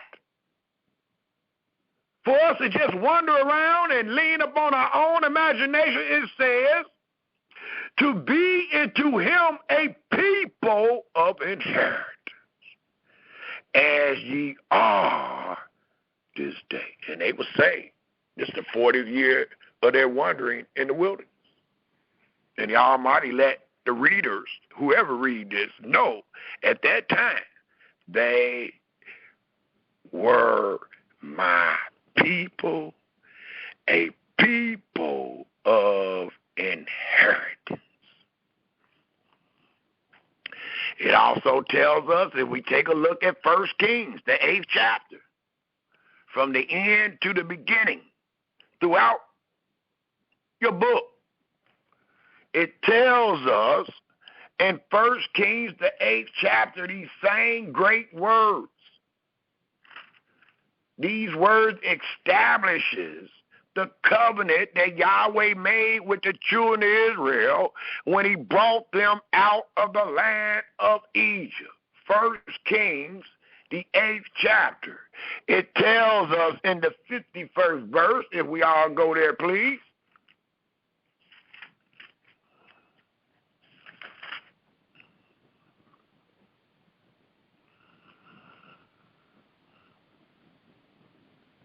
And I'll read to the 53rd verse. 1 Kings 8, 51 to 53. And it reads, for they be thy people, and thy inheritance, which thou broughtest forth out of Egypt. Note the connection of Egypt with all these confirmations that Yahweh is Israel Elohim and Israel is his people. It says, for they be thy people and thy inheritance, which thou broughtest forth out of Egypt from the midst of the furnace of iron, that thy eyes may be opened into the supplication of thy servant and into the supplication of thy people Israel, to hearken unto them in all that they call for unto thee. For thou did separate them from among all the people of the earth. For what? To be thy inheritance, as thou speakest by the hand of Moses thy servant, when thou broughtest our fathers out of Egypt. Yahweh Elohim. It also tells us and further establishes this truth if we turn our scriptures to Jeremiah the 11th chapter. Jeremiah the 11th chapter. I have a few more, and then we'll get back on what means ye by this service. But this is vital. This is some vital information. We must understand, know, believe, and understand this message. We must understand, have knowledge. We must believe. We must know about these chapter and verses, because these chapter and verses is found throughout your entire Holy Scripture, and they only denote how Yahweh made you his people and how he became your Elohim from that time to this day. And if you don't know this, how can you tell somebody you Israel? How can you tell somebody Yahweh is your Elohim if you don't know this? Because this is establishes. We read in Exodus the 6th chapter, I think it was the 5th verse. He said he come to establish the covenant. So this is an establishment to show anybody that Israel is my son and I am his father.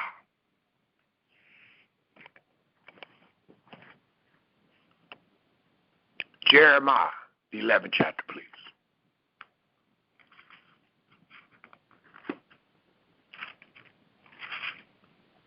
And let's take a look at the 4th verse.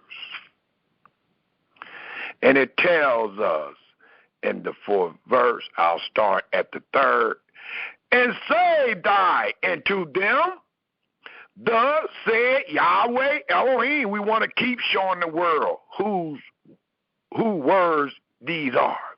We want to keep showing the world the authority of these words. Every time we take them and show them, thus said Yahweh.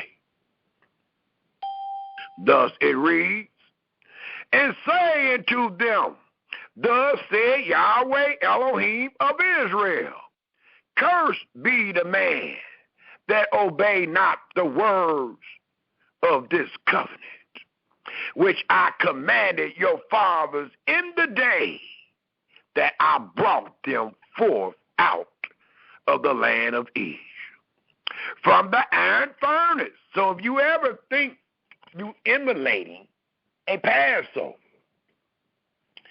make sure the day after you find your butt free. And we done said these things many times. We done even brought forth presentations that was called the day after the Passover, because I was trying my best to show us in our delusion that you never found yourself being freed. You never found yourself being passed over. Our children is dying every day. Terrible deaths. Unspeakable deaths. Deaths where we got to have closed coffins, ceremonies because of what done happened to our loved ones. And you're going to teach that you keeping a memorial and your children are dying the same day you keeping it. And then the day after, you find your butt back on the plantation, back to work in that iron furnace. That is madness. That's called insanity.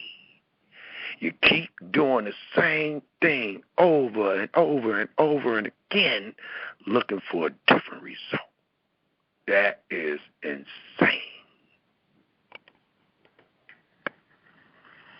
Thus it reads in the 4th verse in its entirety, which I command your fathers in the day that I brought them forth out the land of Egypt, from the iron furnace, saying, obey my voice, and do them according to all which I have commanded you. So, please take note. This is the only way. I know some of these words hurt because of what we've been taught, but we can't want to feel good and live in the lie. We're going to wind up being evil. So let's get it out front. Let's deal with the matter. Let's regurgitate that lie, and let's trust in Yahweh. For Yahweh tell us in this last sentence, it says, obey my voice and do them according to all which I command you, so shall ye be my people. Is there any way to be Yahweh people without doing all which he commands? According to this verse, if anybody said yes, you will be a liar. For the Almighty is established by law and testimony, obey my voice and do them according to all, not the best you can. I ain't asked for no benefit of a doubt. According to all which I command you. That way ye shall be my people. That way, and I will be your Elohim. Period. You try to add to that, you try to diminish anything from that, you will be found a liar. And the Almighty got a man on earth right now that can reprove you and make you a liar. Add to it. Take away from it. The heavens and the earth is already witnessing that you are in error. The heaven and earth is already witnessing that you are lying. So it would be easy for your brother to. Let us take a look in the book of Deuteronomy, the 7th chapter. Let's continue on. Deuteronomy, the 7th chapter. If we don't have enough time to finish this, we'll have a part 2. So I want you to get all this, because this is vital. Deuteronomy, the 7th chapter, tells us what? If we take a look at the 6th verse is going to tell us the same thing that the last 5 chapters and verses told us. Thus it reads in the 6th verse, for thy art an holy people unto Yahweh thy Elohim. How? Yahweh thy Elohim have chosen thee to be a special people unto himself, above all people that are upon the face of the earth. Yahweh did not set his love upon you, nor choose you, because ye were more in number than any people, for ye were the fewest of all people.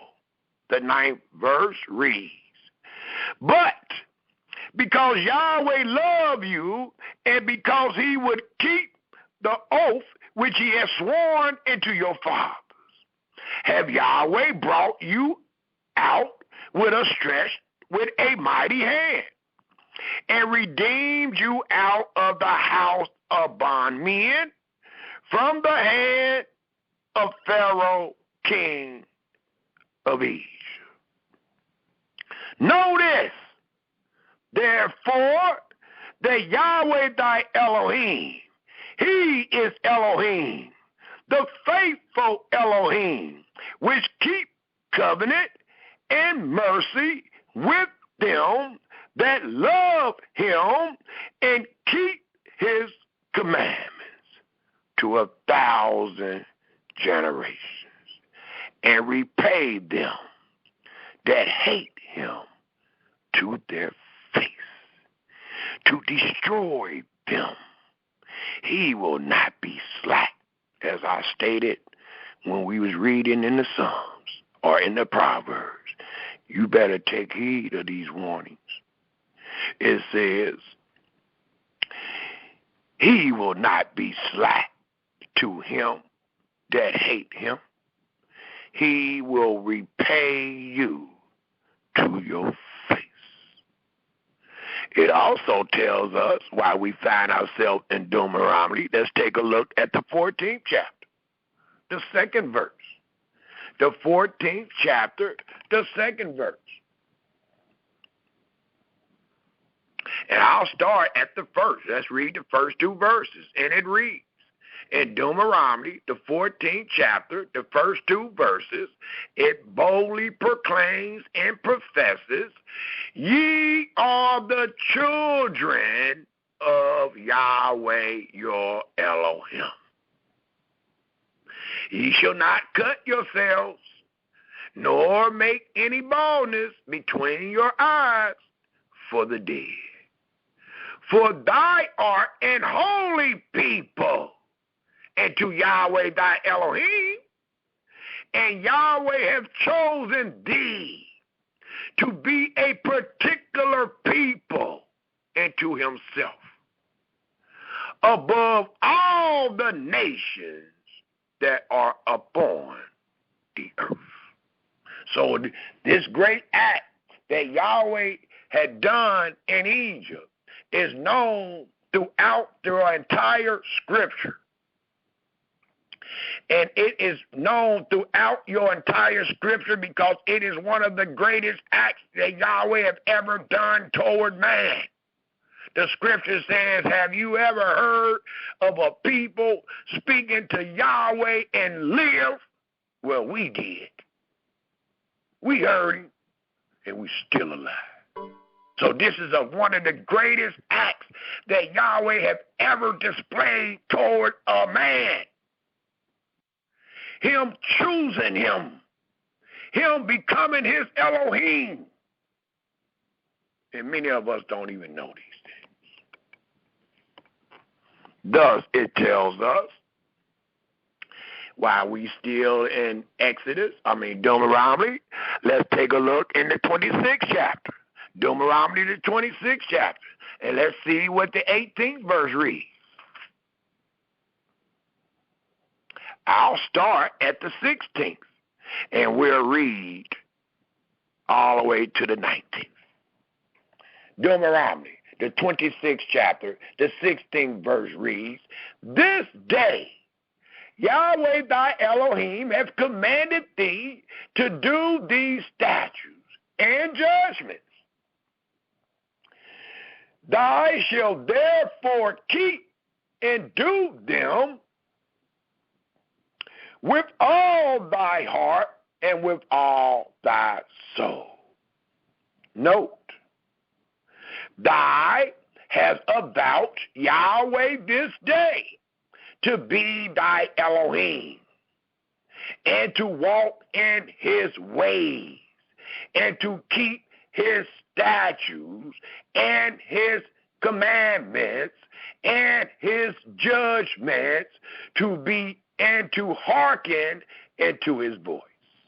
That's what it means to avouch. And Yahweh hath avouched thee this day to be his particular people, as he hath promised thee. And that thou shalt keep, nope, that's the only way you can be that people. It says, and that thou shalt keep all his commandments, and to make thee high above all nations, which he hath made in praise and in name and in honor, and that thou mayest be an holy people, and to Yahweh thy Elohim, as he has spoken. And what did he say? The only way you're going to be this special people, you must keep all the commandments. A lot of people diminish that by saying, well, that means keep the 10 Commandments. No, the commandments was to keep the statutes, the judgments. Read it. And many of you that have lied to us year after year, you will readily tell us that we're not under the judgments. Well, how could you be under the command?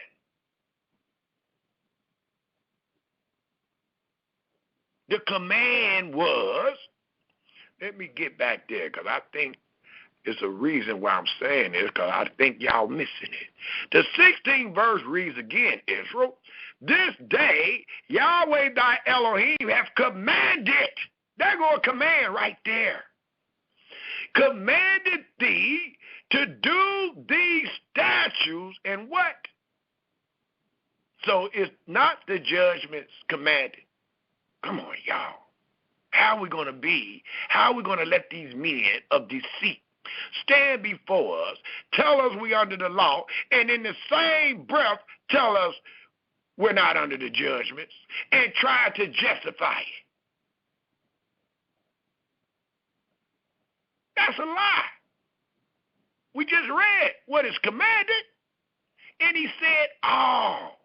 He ain't talking about, so I guess you're teaching all includes 10 commandments. And that's it. That sounds foolish. Because it's diminishing what we are reading.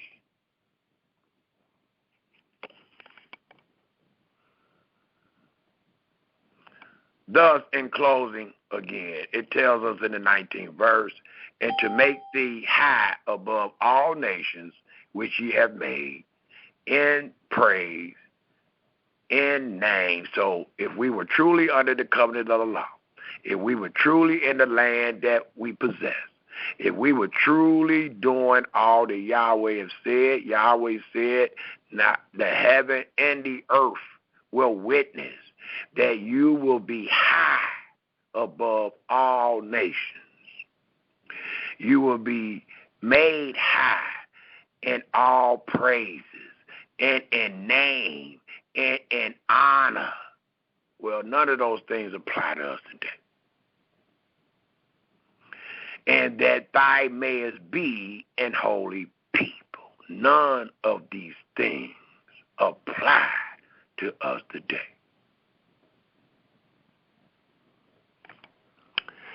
It also tells us, I have a couple more, and then we'll get into the lesson. Well, we're in the lesson, but the other part of the lesson, let's take a look at 2 Samuel, the 7th chapter. 2 Samuel, the 7th chapter. I just want y'all to have these chapter and verse readily available.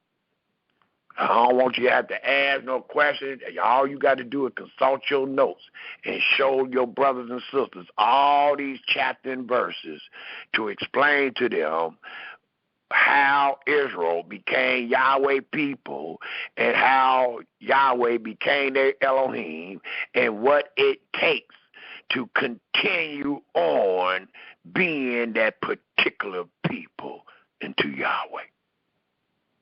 Period.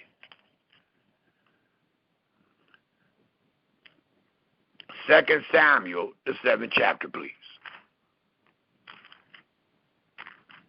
And it tells us in 2 Samuel, the 7th chapter, if we take a look at the 24th verse, and it reads, I'll start at the 23rd verse, and it reads, for what one nation in the earth is like thy people, even like Israel.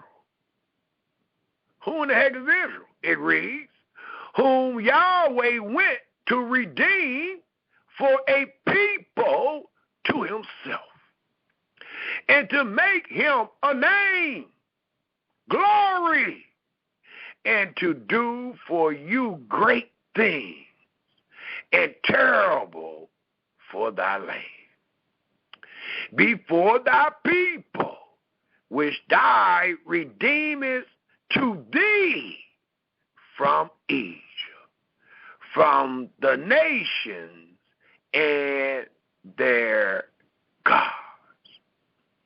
For thou hast confirmed to thyself thy people Israel, to be a people unto thee forever.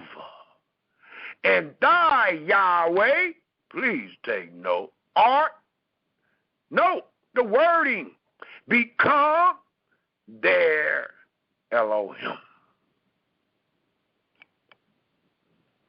It also tells us, if we go back to Exodus, the 19th chapter. Exodus, the 19th chapter.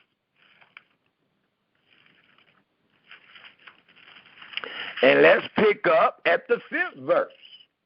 Exodus, the 19th chapter, the 5th verse tells us, and we'll read all the way to the 8th verse. It reads, now therefore, if ye will obey my voice indeed, and keep my covenant, then ye shall be a particular treasure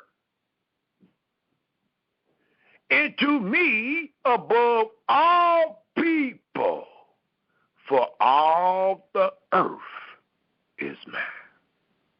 And ye shall be unto me a kingdom of priests and holy nation. These are the words which thou shalt speak unto the children of Israel. And Moses came and called for the elders of the people and laid before their faces all these words, as I am laying this day. I'm trying to give you all where I found that being said. And laid before their faces all these words which Yahweh commanded him. The 8th verse, the last verse we will read, and it reads, and all the people answered together and said, all that Yahweh has spoken, we will do. And Moses returned the words of the people into Yahweh. And I'll just read that last verse. The 9th verse says, and Yahweh said unto Moses, lo, I come into thee in a thick cloud, that the people may hear when I speak with thee, and believe thee. So you're supposed to believe all these words we done brought forth, and believe thee forever.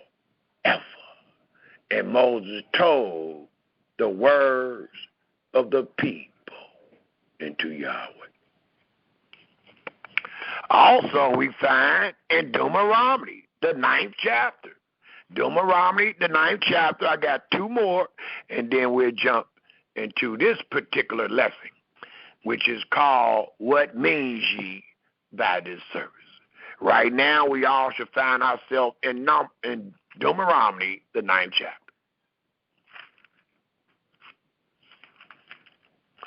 And let's take a look at the 29th verse.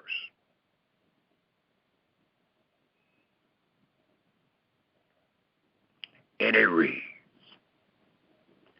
yet they are thy people and thy inheritance, which thou broughtest out by thy mighty power and by thy stretched out arm. Again, Israel, when you are saved and find yourself under the covenant of the law, it denotes that ye are Yahweh's people. You are Yahweh's people in his inheritance. The same people he brought out of hell. Thus, let's take one more look in the book of Deuteronomy, and that will be found in the 32nd division, the 9th verse.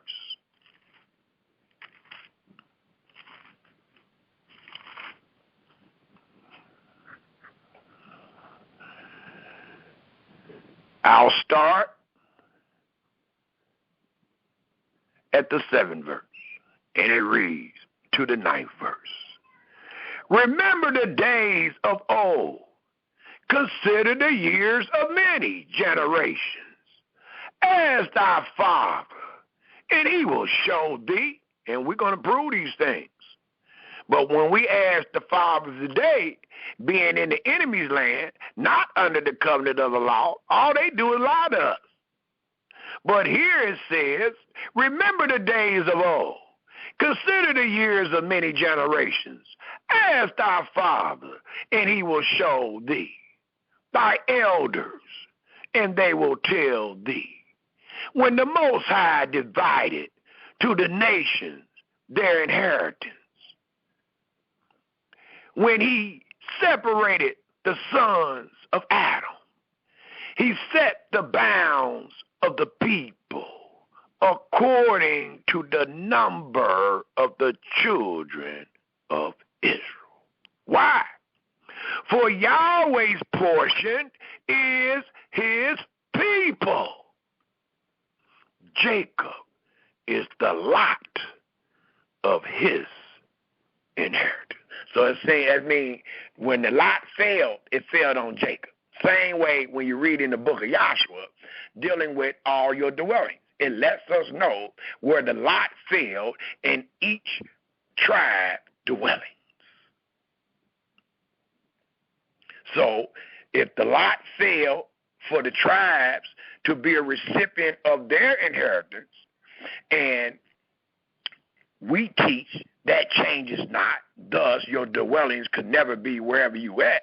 Well, that's the same facts that we speak about Yahweh casting the lot upon us. And we will always be his children. We just got to be brought back.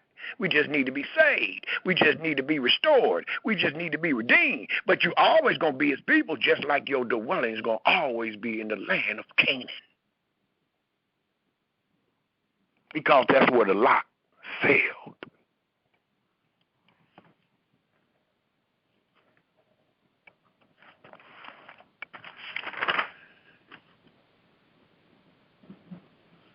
Let us please turn our scriptures to Exodus, the 12th chapter. And please write those chapters and verses down. If you missed any, you can ask me during the comments and questions, or you will be able to pick them up on the recording.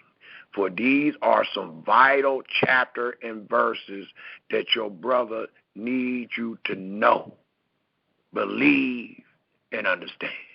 Because according to your scriptures, this tells you how you became his children, and this tells you how he became your Elohim. Everything else you find in the book is after facts. When you start reading about Jeremiah or any other prophet, that's after the fact. So this is a fact that you need to know, believe, and understand. Reading the rest of this book, reading the rest of these facts, you definitely need to know this fact. It will help you to understand according to time and place.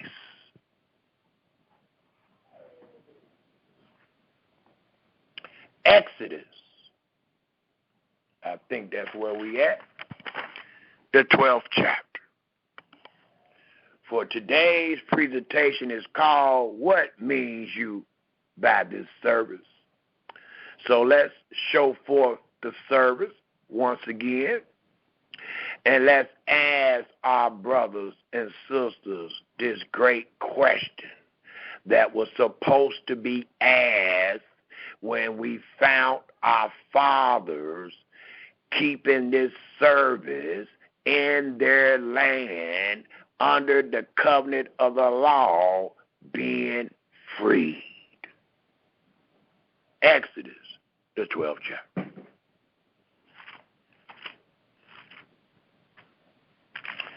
We taught on the service last presentation. Thus, we will just read it one more time and then ask the question. And then we will reprove our brothers with against their answer.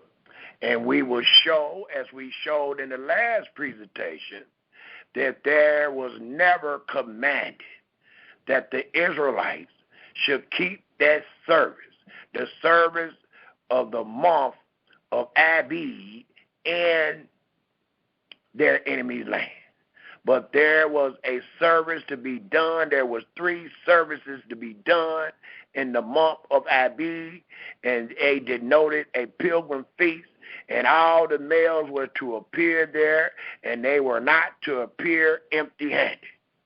So we're going to reprove our brothers and asking them, what means ye by this service? And after we ask the question, we will reprove them and show that they are truly in error.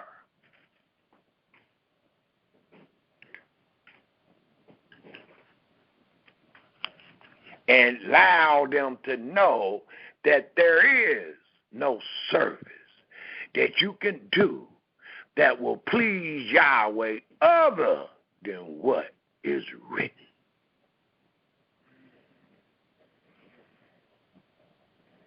Exodus, the 12th chapter, the very first verse.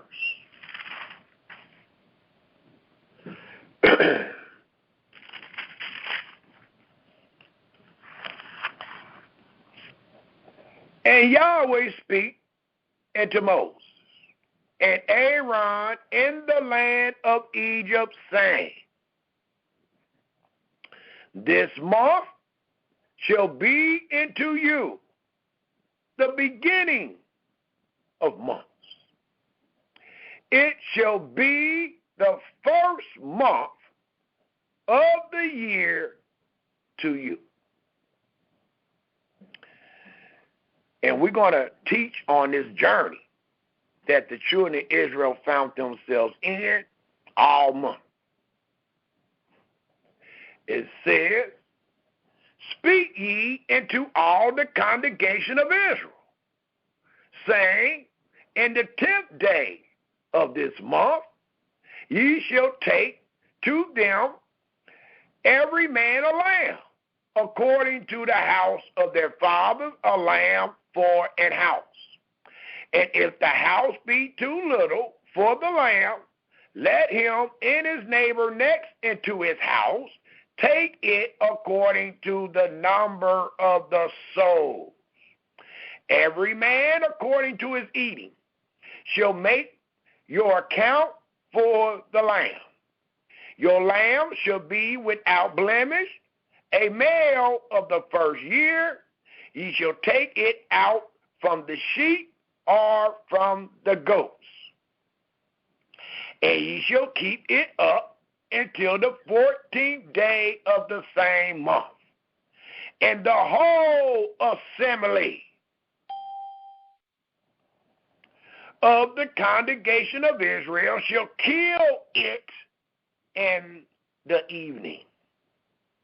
And they shall take of the blood and strike it on the two side posts and on the upper door posts of the houses wherein they shall eat it. And they shall eat the flesh in that night. Roast with fire and unleavened bread, and with bitter herbs they shall eat it. Eat not of it raw, nor sodden or boiled at all with water, but roast with fire, his head with his legs, and with the prudence thereof. And ye shall let nothing of it remain until the morning.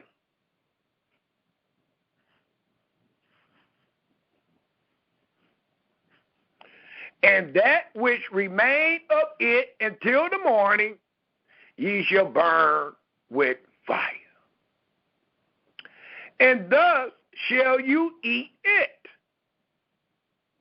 with your lion's grid, with your shoes on your feet, and your staff in your hand. And ye shall eat it in haste. It is, please take note, Yahweh's Passover.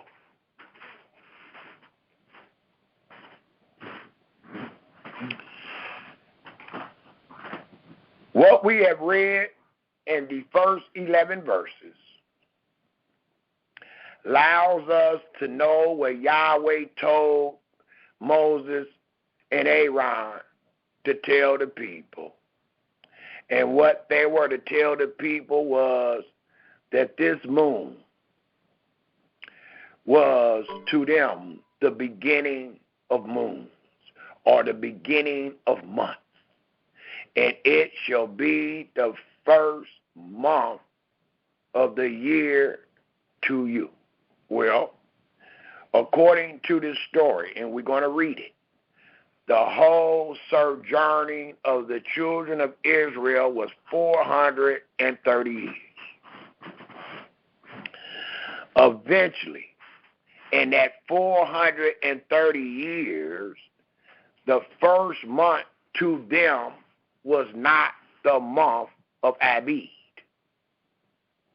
or at least it was not called Abib, because Yahweh is making this known to Moses and Aaron to go tell the people. So I know Yahweh is not telling them something they already knew. So it allows us to know that based on this great act that Yahweh is about to display before the children of Israel, this month had a great significance. And the significance of this month was that it was the beginning. It was the beginning. And it was the beginning for you, who he is about to deliver. And to you, who he is about to put under these feast days. So you was to use this month as the beginning of the month to direct you in your feast days that dealt with certain months. You had a beginning and you had an end.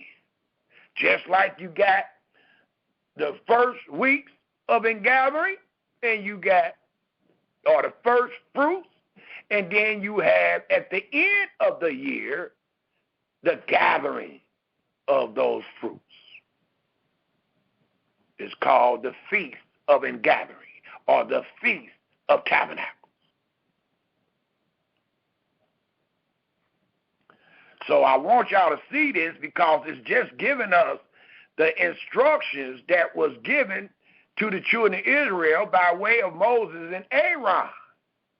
And he told them what to do, just like he gave them instructions about the firstborn dying in the 11th chapter. Well, we don't do none of that today, even though these are instructions, even though it allows us to know what the children of Israel was to do and what wasn't supposed to befall them and all that. So we get to the 12th verse of the 12th chapter, and it reads, "For I will pass through the land of Egypt this night, and will smite all the firstborn in the land of Egypt." That's spoken also of in the 11th chapter, but we ain't doing that. It reads, "Both man and beast, and against all the gods of Egypt, I will execute judgment. I am Yahweh." The 13th verse reads, "And the blood shall be to you for a token upon the houses where ye are. And when I see the blood, I will pass over you. And the plague shall not be upon you to destroy you, when I smite the land of Egypt." So here go the instructions that Yahweh told Moses and Aaron to tell the people. These are the things, the first verse to the 13th verse, are the things that Yahweh commanded them to do from the 10th day of that month all the way up to the 14th day. For it tells us in the 14th verse, note the command. Note what you about to find in Leviticus 23, 1-8. Note what you will find in Deuteronomy 16, 1-8. It tells us in the 14th verse, "And this day." So you're not doing what we just read in the first verse of the 12th chapter to the 13th verse. what you are doing, or what you call yourself doing today, what our fathers were commanded to do, what was law was according to the 14th verse. It reads, and this day shall be unto you for a memorial, and ye shall keep it a feast. So the memorial, I had somebody say, well, we all know that it's just a memorial, brother. He tried to slide me off like trying to say, well, you know what a memorial is. We just thinking about it. Well, that ain't this. This word memorial is not like the Memorial Day of the heathen. This day of a memorial is law. This is a law. This ain't something, and it's a law that you got to do. It's a law that you must act upon. It's not telling no one, well, when this season comes, all I need you to do is think about it. I just need you to remember it. No, it says in the 14th verse, and this day shall be unto you for a memorial, and ye shall keep it a feast. So this memorial denotes a feast. The feast denotes the law. It reads, to Yahweh throughout your generations. Ye shall keep it a feast. It's not ordinances, laws. It's not ordinances, part of the covenant.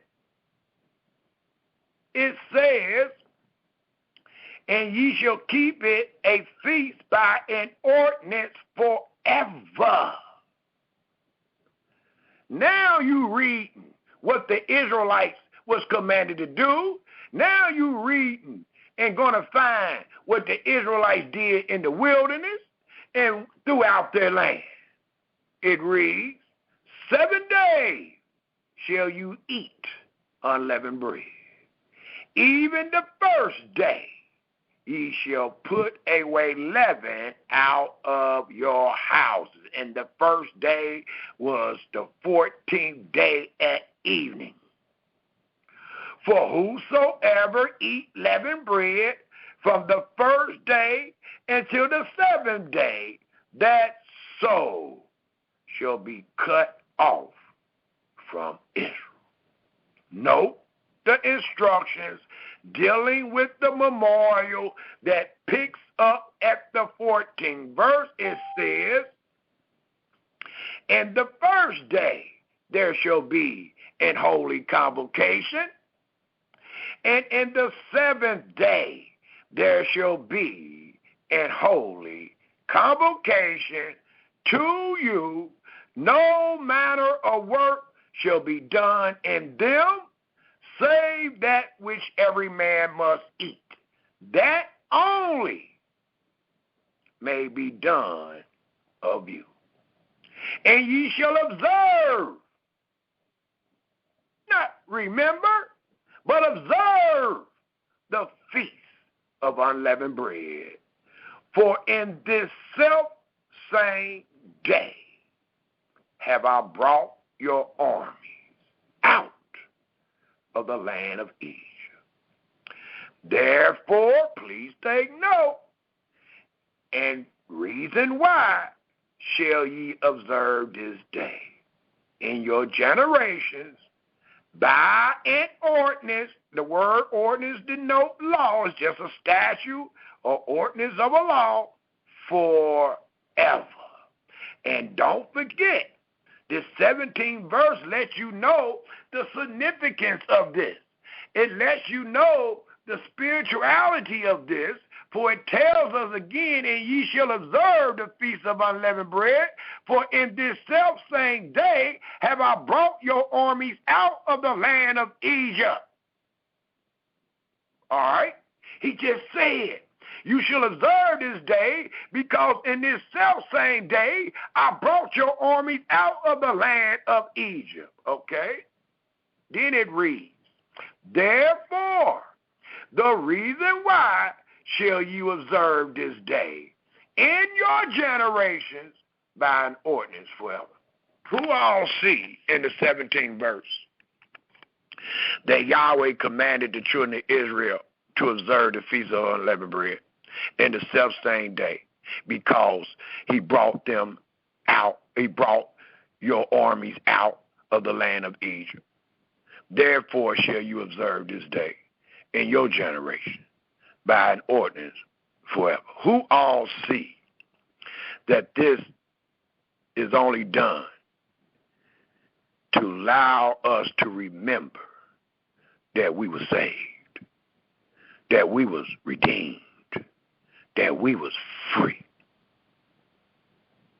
You're doing this service to remember to give Yahweh glory for you being a special chosen people, living under the statutes of life, being honored and named and everything, long as you keep all that Yahweh said.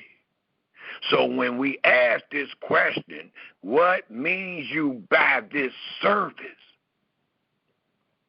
You must answer your son with justice and judgment and tell them we doing this, son, because that's how we found ourselves free. That's how we are free today. We are remembering, we are memorializing Yahweh making us free. Yahweh not only making us free, we can't forget the great significance, the spiritual significance that we just showed forth, dealing with Yahweh bringing us out of our burdens and Yahweh making us his people and he becoming our Elohim. That is the significance. If Yahweh had made you his people and he had become your Elohim, you can't be another man's servant. Almighty had already told Moses, go tell that man, let my son go where he can serve me. So if we doing a service, we better be free. How you can't see that?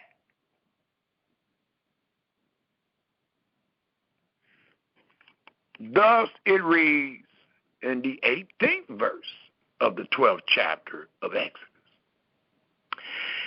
Continuing on with the instructions dealing with the feast of the Passover that is denoted as a memorial. In the first month, on the 14th day of the month at even, ye shall eat unleavened bread until the 21st day of the month at evening, which will give you 7 days.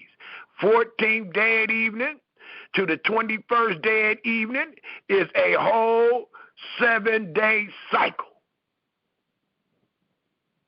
And note, we got people teaching, well, we ain't under the Passover, but we are supposed to get leaven out of our houses. Well, if you say we are supposed to get leaven out of our houses, you are confirming that we are under the law. And that will be the worst law that you have ever brought forth, because you're talking about 2 laws, 2 feasts, 2 acts, all starting on the same day. Because your first day of the Feast of Unleavened Bread that you're teaching that we under started on the day or the evening of the Passover that you teach we're not under. Because you say, well, we ain't got a priest, we ain't in the land, so we can't be under this, but we supposed to do this. Well, the first day of what you saying you supposed to do started on the day that of the feast that you say you can't do. If that ain't confusion of face, what is it? And it's supposed to be confusing if you add to these words or if you diminish thereof. It's supposed to be confusing to you. And that's exactly what we have been in, a bunch of confusion. It tells us, Israel, in the 19th verse, 7 days shall there be no leaven found in your houses. For whosoever, and no, in your houses, for whosoever, and this is talking about the memorial now. Don't forget, this ain't talking about in Egypt. That's why I asked the question last week or last presentation. Did the Almighty say there should be no leaven found in Egypt? Did he tell you that? No, he didn't. That's why when you try to do that mess here, leaven going to always be seen in America, because he never said get leaven out of America, nor did he tell them to get leaven out of Egypt. That ain't what he said. He didn't say there shall be no leaven in all of thy habitation in Egypt. He didn't say that there should be no leaven seen in all of thy borders in Egypt. He never said there should be no leaven seen in all of thy coasts in Egypt. That's why when you do it here in America, leaven is seen in your coasts. Leaven is seen in your borders. Leaven is seen in your habitation. And sometimes leaven is even seen in your house. Because y'all, every year you come up with something else that you found out was leaven.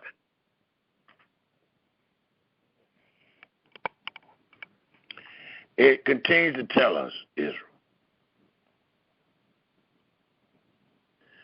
7 days, the 19th verse again, 7 days shall there be no leaven found in your houses, for whosoever eat that which is leavened, even that soul shall be cut off from the congregation of Israel. And as I stated, you don't have to worry about that unless you can show me the congregation of Israel. You ain't got to worry about that. You already cut off. We trying to get back. So if we trying to get back, we got to be off. We got to be cut off. If we waiting to be saved, if we trying to get back, we got to be cut off. But this is talking to some free people. This is talking to the congregation. And he warning them that they will be cut off. And who is they? It says, even that soul should be cut off from the congregation of Israel, whether he be a stranger. Now, who is the stranger? He that is born with our money and bought born in our house and bought with our money. It reads, are born in the land. Each and every one of the Israelite children that made it in that land and was born in that land is under this law.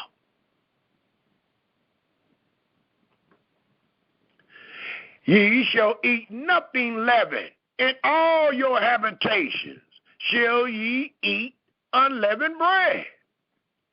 Then Moses called for all the elders of Israel and said unto them, draw out and take you a lamb according to your families, and kill the Passover. And ye shall take a bunch of balsam, and ye shall take a bunch of hyssop and dip it in the blood that is in the basin, and strike the lintel and the two side posts with the blood that is in the basin. And none of you shall go out at the door of his house until the morning.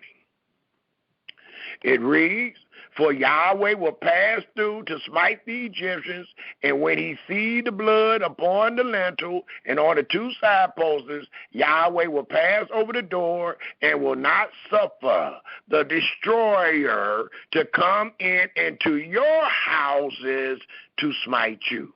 And ye shall observe this thing. No, we still talking about the ordinances. We starting off from the 14th verse. We down to the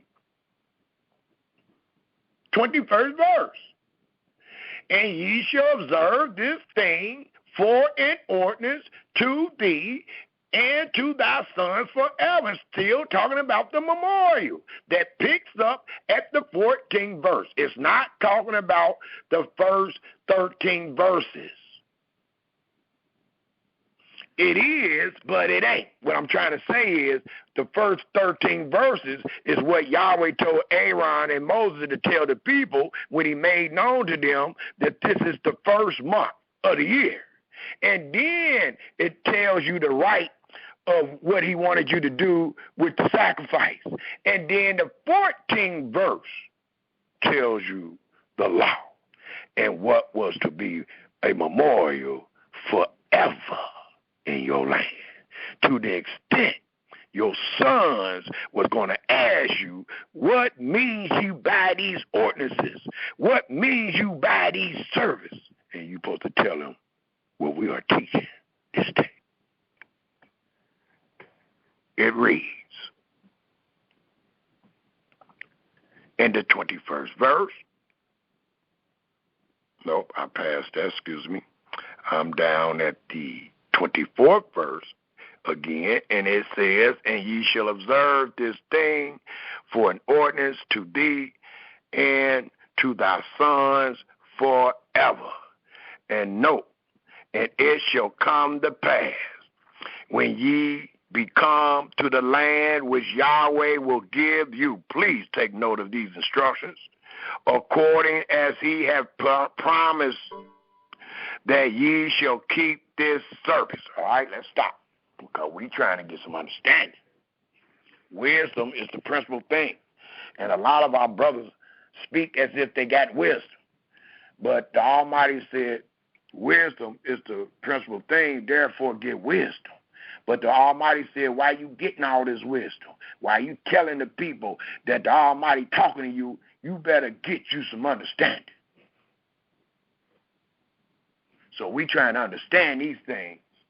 And it tells us in our understanding, again in the 25th verse, and it shall come to pass when ye become to the land, not your enemy's land.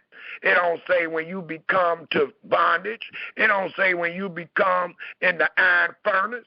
It says, it shall come to pass when ye become to the land which Yahweh will give you, according as he hath promised, that ye shall keep this service.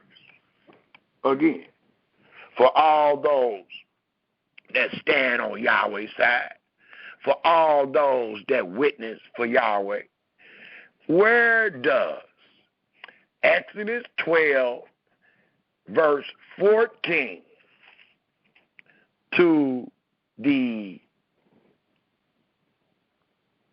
24th verse, where is that command to be done? Did the Almighty ever suggest to the Israelites, well, you can also do this in the land of your enemies, because when I made it known to you, that night, that's where you found yourself. And don't forget, that night, you left. It said the next morning, it said, don't nobody leave the house until the morning. Well, in the morning, we left out that country. We going into the wilderness. But we got people thinking, well, it said it, that he made it known to them, so why can't we do it today in captivity? Because it's never commanded. The Almighty is directing you where these things are to be done. And let's read it one more time. For all those that think Brother Samuel is crazy, let's read it one more time. For it tells those in the 25th verse, and it shall come to pass. This is law.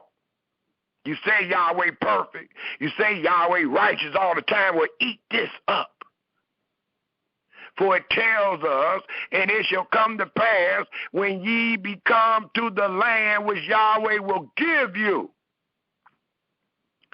And if you don't know where that's at, if you want to teach the people, well, that land is wherever you at. It says in all about dwellings, the Almighty said, well, here go the correction. For it tells us, according as he hath promised.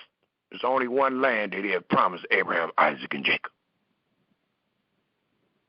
That ye shall keep this service. That service is only supposed to be done in the land.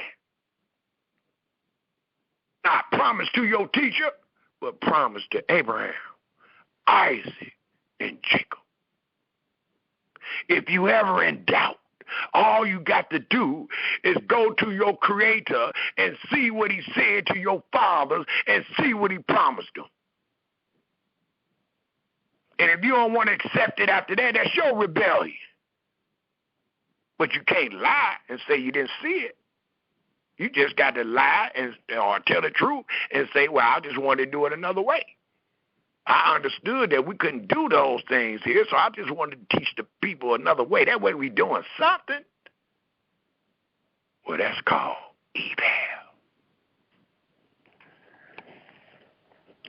So it continues to tell us in the 26th verse, and it shall come to pass when your children shall say unto you, I have put this question on social media, and I know a lot of my brothers on social media and sisters, people that teach.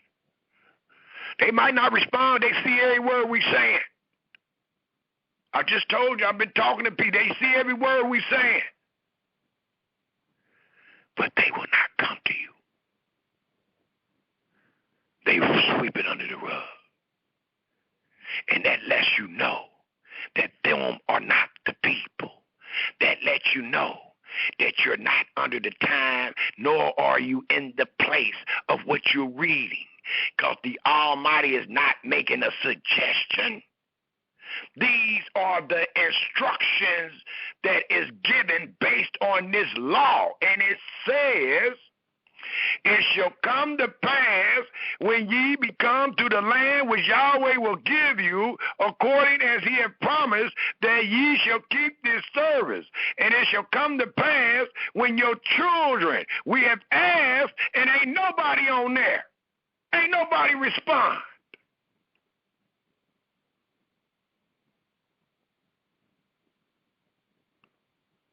It asks, what means ye by this service? That's a question that the faithful supposed to answer truthfully to your children. Well, we all call ourselves brothers and sisters, elders, fathers, all that. Well, one of your brothers asked you that.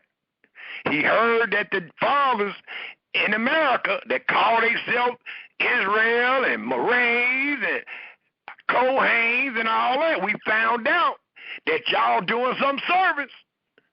So the children running to you. And they asking you, Mom, Dad, what you mean by this service? And before you answer, remember, one of the greatest of the 7 abominations that Yahweh hates is a liar. So before you even answer, please put that in your mind. Maybe you would tell your children or your brother or your sister the truth. Because Yahweh hates a liar. And the Almighty said that they was going to ask you what means you by this service. And then the 27th verse says that the faithful was to respond in this wise. It says that ye shall say. The Almighty even telling you what to say.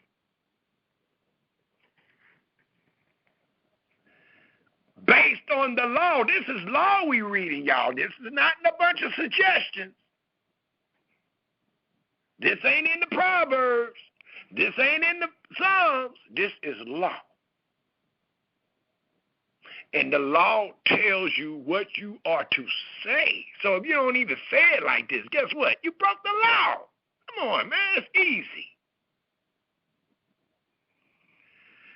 That ye shall say, it is the sacrifice of Yahweh's Passover.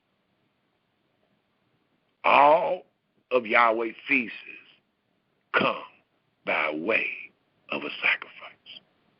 Every one of them. Thus, that ye shall say, it is the sacrifice of Yahweh's Passover, who passed over the houses of the children of Israel in Egypt. When? When he smote the Egyptians and delivered our houses, and the people bowed the head and worshiped. And the children of Israel went away and did as Yahweh commanded Moses and Aaron, so did they.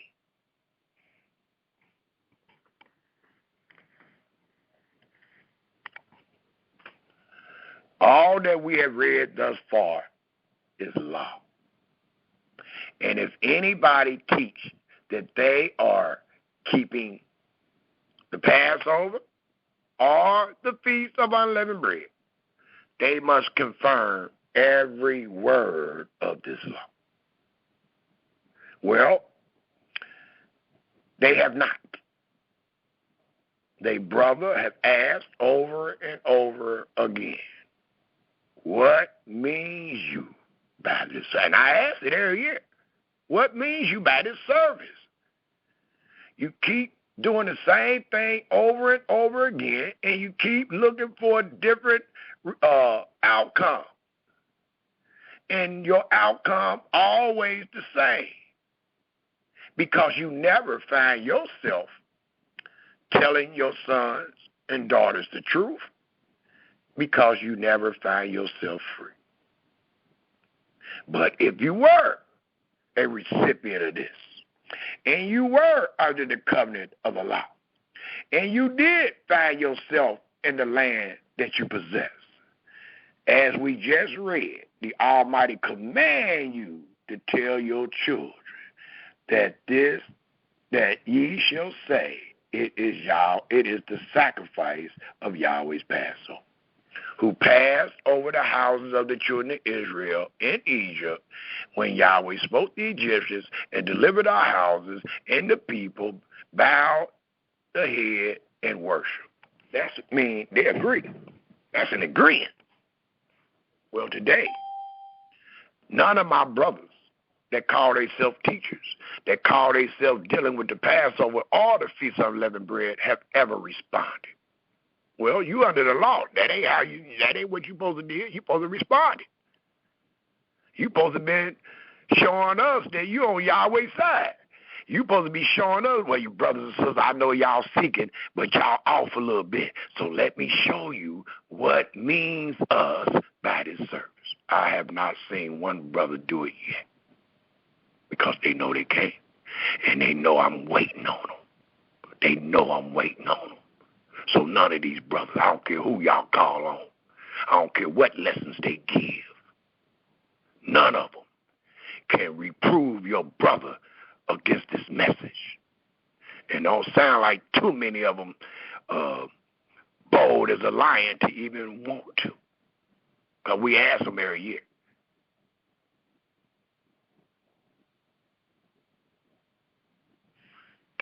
And we asking them again today.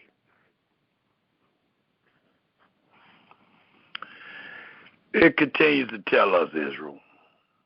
Yeah, I see we definitely going to have a part 2 on this. It continues to tell us, because I ain't even got to half of the meat of the chapter and verses that we got to give out. It tells us anyway. I will pick up at the 37th verse, and it reads, and the children of Israel journeyed from Ramses to Succoth, about 600,000 on foot, that were men besides children. And a mixed multitude went up also with them, and flocks and herds, even very much cattle. And they baked unleavened cakes of the dough which they brought forth out of Egypt. No, out. For it was not leavened, because they were thrust out of Egypt and could not tarry, neither had they prepared for themselves any victuals. Now the sojourning of the children of Israel who dwelt in Egypt was 430 years. And it came to pass at the time of the 430 years, even, please take note of the wording, even the self-same day, it came to pass that all the host of Yahweh went out from the land of Egypt. It is a night to be much observed into Yahweh. For what? For bringing them out from the land of Egypt. You only doing this service. You only memorializing this service. You only observing this service because it denotes that Yahweh freed you from hell. He freed you from bondage. He freed you from the iron furnace. When?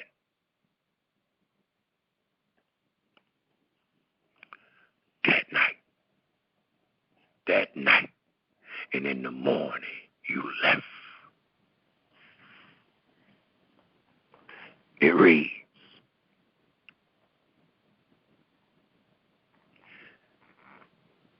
in the 43rd verse, let me read that 42nd verse again in its entirety.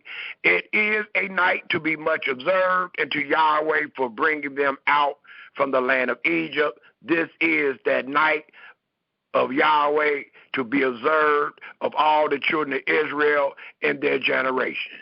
And Yahweh said unto Moses and to Aaron, this is the ordinance. And we've been reading ordinances, the word ordinance several times in the 12th verse or the 12th chapter. It says, this is the ordinance of the Passover. There shall no stranger eat thereof.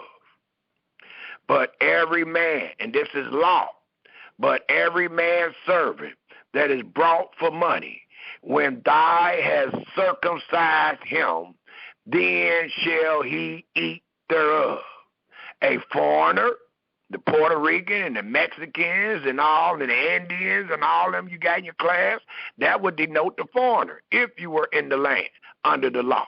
But it lets us know for those that's under the law in their land, a foreigner and an hired servant shall not eat thereof. Talking about the sacrifice.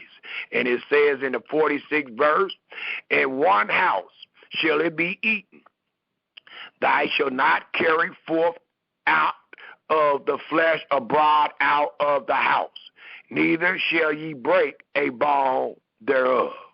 All the congregation of Israel shall keep it. It is law. And when a stranger shall sojourn with thee, and will keep the Passover to Yahweh, let all his males be circumcised, and then let him come near and keep it. And he shall be as one that is born in the land, for no uncircumcised person shall eat thereof. One law shall be to him that is homeborn, and unto the stranger that sojourn among you. Thus did all the children of Israel, as Yahweh commanded Moses and Aaron, so did they. Now, our brothers and sisters, it says, because they weren't commanded these words. That's why. And it shall come to pass the self same day that Yahweh did. No, we didn't stay there.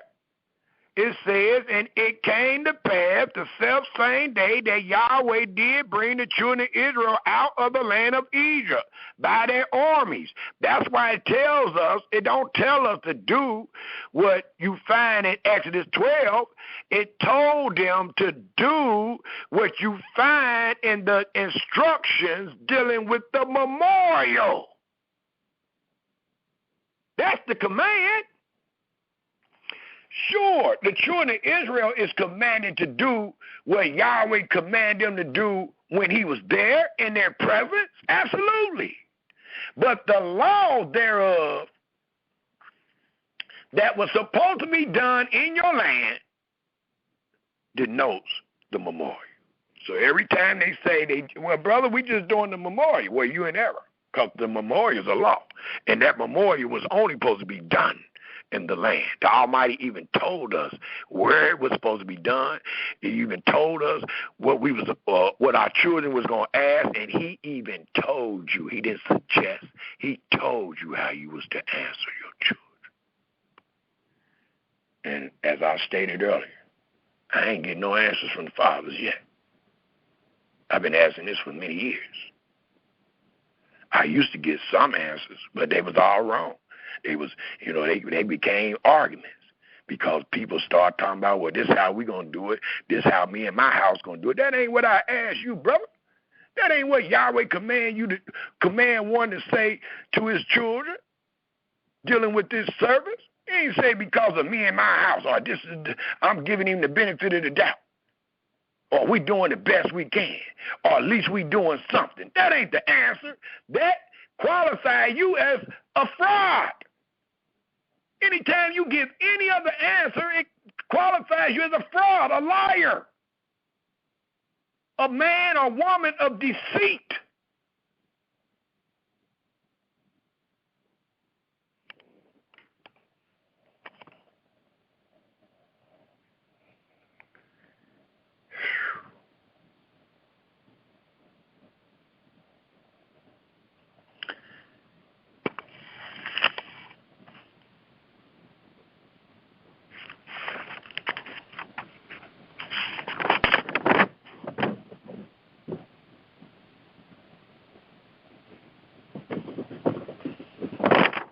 It tells us, Israel,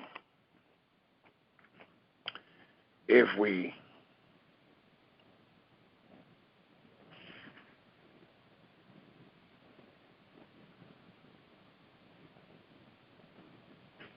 take a look at the 13th chapter, and I'm going to read the first verse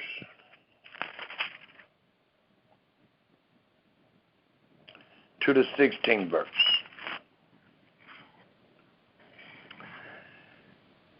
And it reads, Exodus, the 13th chapter, the first verse. And please take note of the instructions, because all of these services were supposed to be asked by your children. What is the means? Why are you keeping these services? And Yahweh speak unto Moses, saying, Sanctify unto me all the firstborn, whatsoever open the womb among the children of Israel, both of man and of beast, it is mine. And Moses said unto the people, Remember this day, in which, please take note, don't remember the day because you was in Egypt, according to Exodus 12. The Almighty telling our people to remember the day in which he came out from Egypt, out of the house of bondage, the day that you found yourself free. That's what you commemorating. That's where Yahweh get his glory. He freed you and made you his people, and he became your Elohim. There's not a greater significance dealing with the Passover, y'all.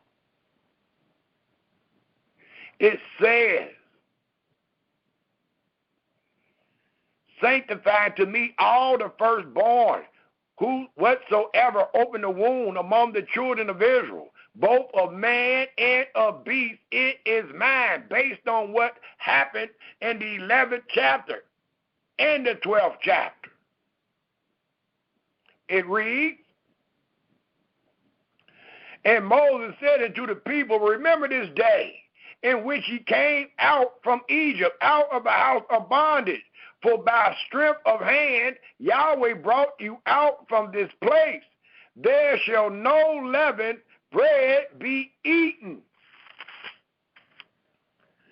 This day came you out in the month Abib, and it shall be, please take note of the instructions, and it shall be when Yahweh shall bring thee into the land of the Canaanites, and the Hittites, and the Amorites, and the Hivites, and the Jebusites, which he sware unto thy fathers to give thee, a land flowing with milk and honey, that thou shalt what? Keep this service in this month. Well, that, we just read it in Exodus, the 12th chapter, which signifies the Passover. So many of our brothers that teach that now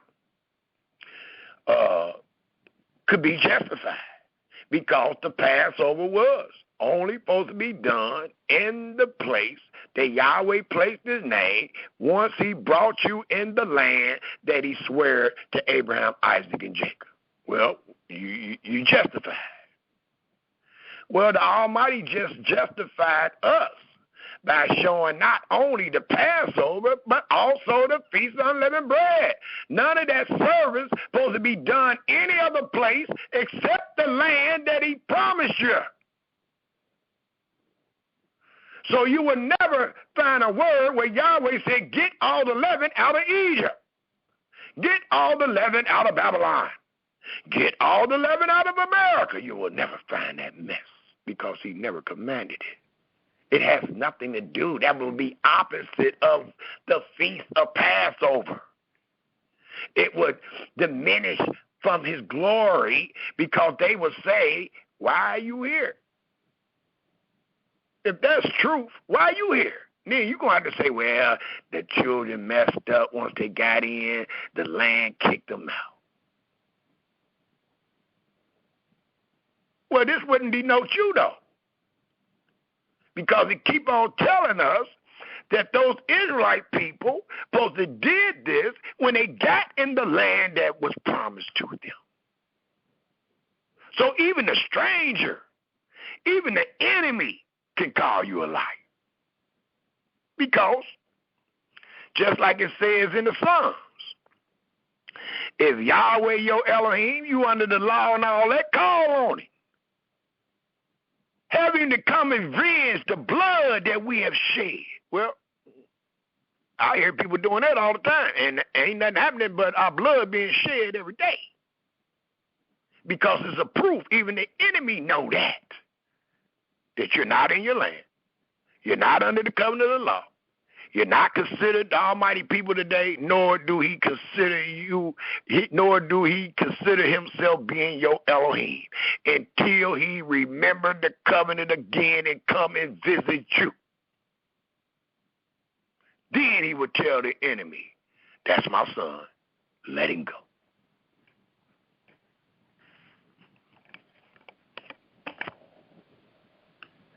It also tells us, Israel, I think I left off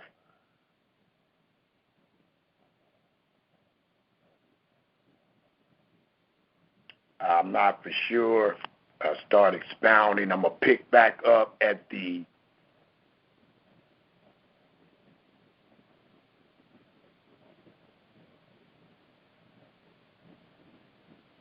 11th verse. I think that's where I might have left off. It says,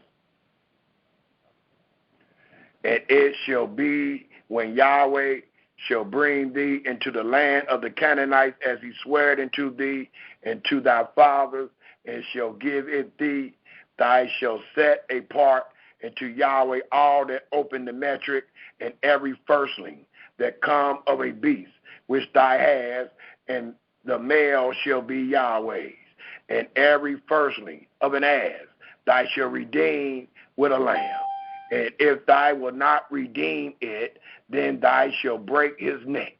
And all the firstborn of man among his children shall thou redeem. And it shall be, please take note, when thy son ask thee in time to come. I just asked you, saying, what is this?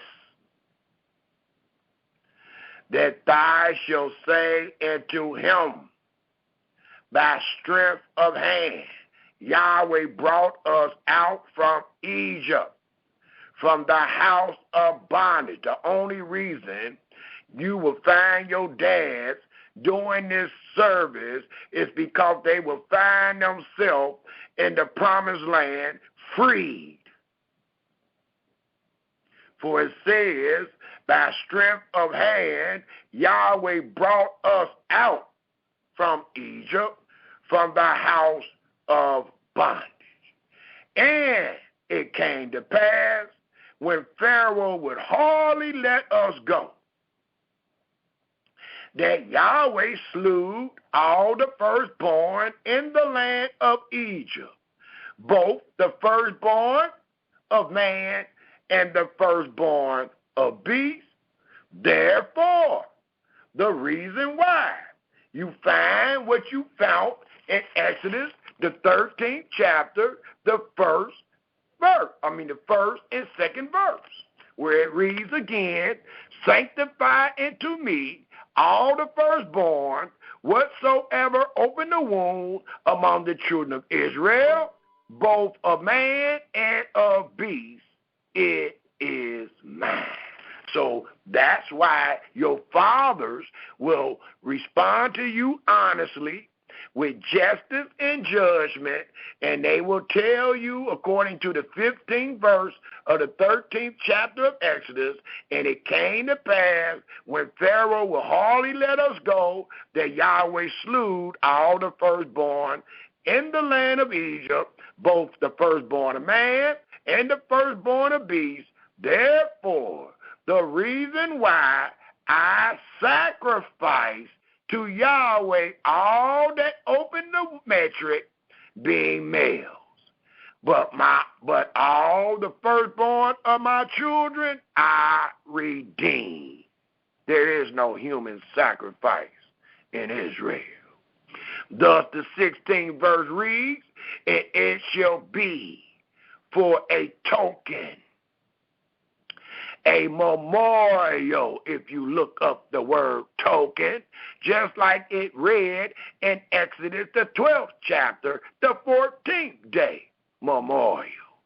You can find both words under 226 in your Strong Concordance to let you know what is being said in the 16th verse of the 13th chapter of Exodus.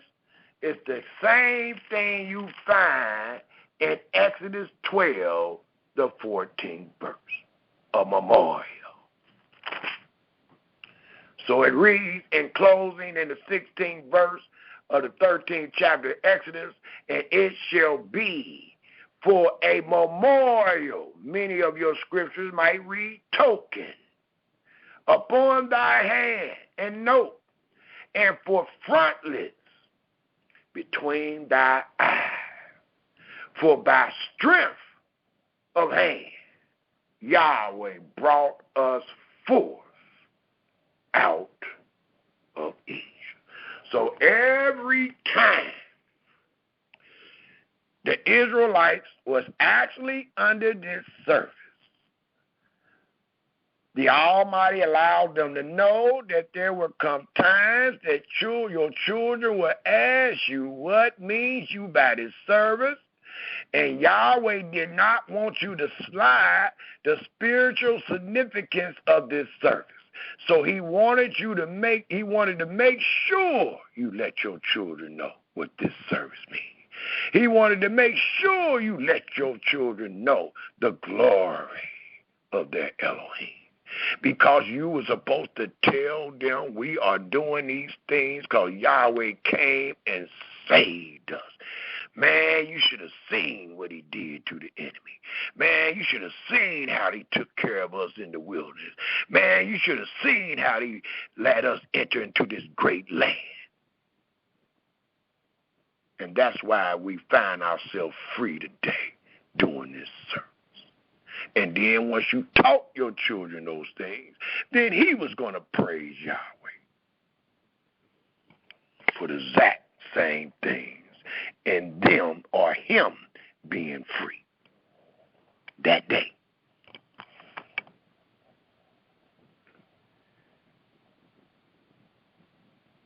It also tells us, I had another angle I wanted to go with this one, because this is the second place it talks about what means ye by this service. And I had in my notes that I wanted y'all to know that the memorial is the service, not what you're reading in the first place or the first person, which you read before it told you what to do based on the memorial, the 14th verse on. So I wanted y'all to see that. I think I said that. And it's told where, when, and why it's to be memorialized. So when we're dealing with what means ye by this service, it is a memorial. And this service was to memorialize the freedom, the salvation, the redemption that Yahweh bestowed upon his people when he made them his people and they became his Elohim, and he delivered them out of hell or out of bondage, out of captivity, out from the iron furnace. Well, I want to shoot this example right quick, dealing with what means ye by this service and how our fathers was to respond.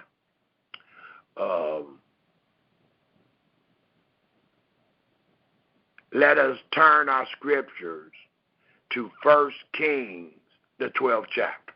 Just give us a quick testimony and examples of what our fathers could have been doing, and the children pull up on them and ask them, what means ye by this service?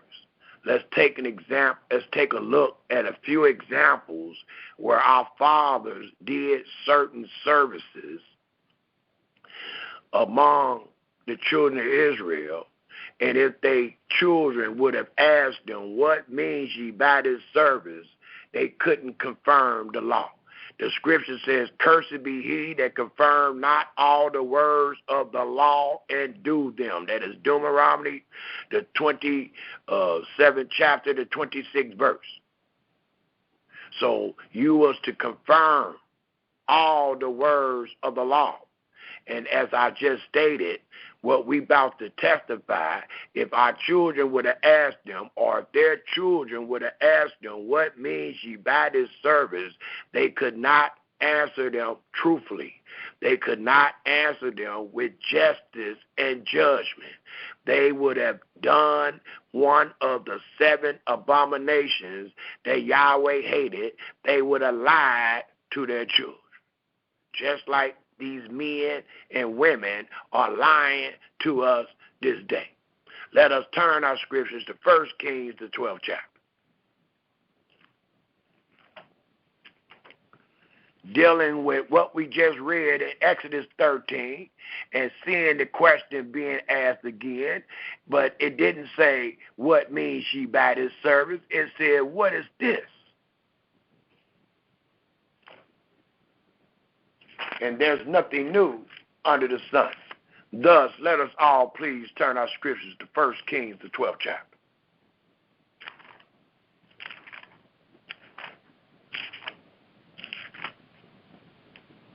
Our brothers and sisters think they special today when they get on these mics and these podcasts and these recordings telling people they holier than thou, that they under the law. You're not the first ones that said that when they wasn't under the law. There's nothing new under the sun.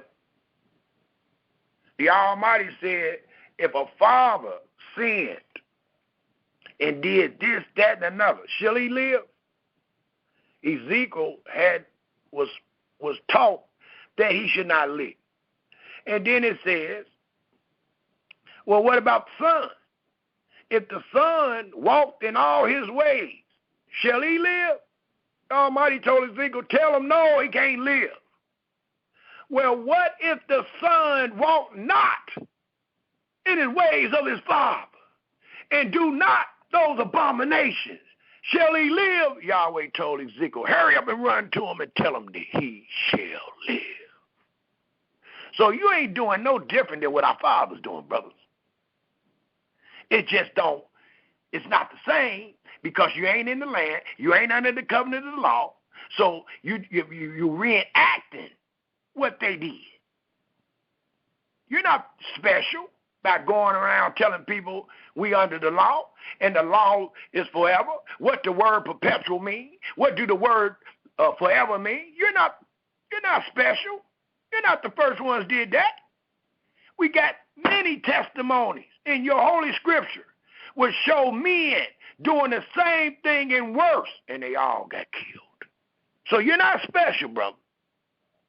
You're not the only one that rebelled against Yahweh's word when he said these things are ceased. You're not special. You're a fool, but you're not special. 1 Kings.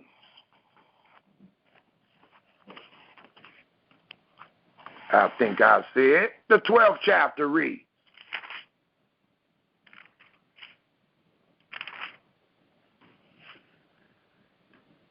I'll pick up at the 25th verse of the 12th chapter found in 1 Kings.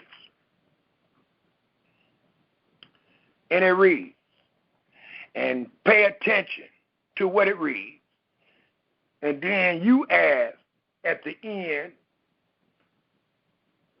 of the 33rd verse, you ask them what I asked them and what the scripture asked them.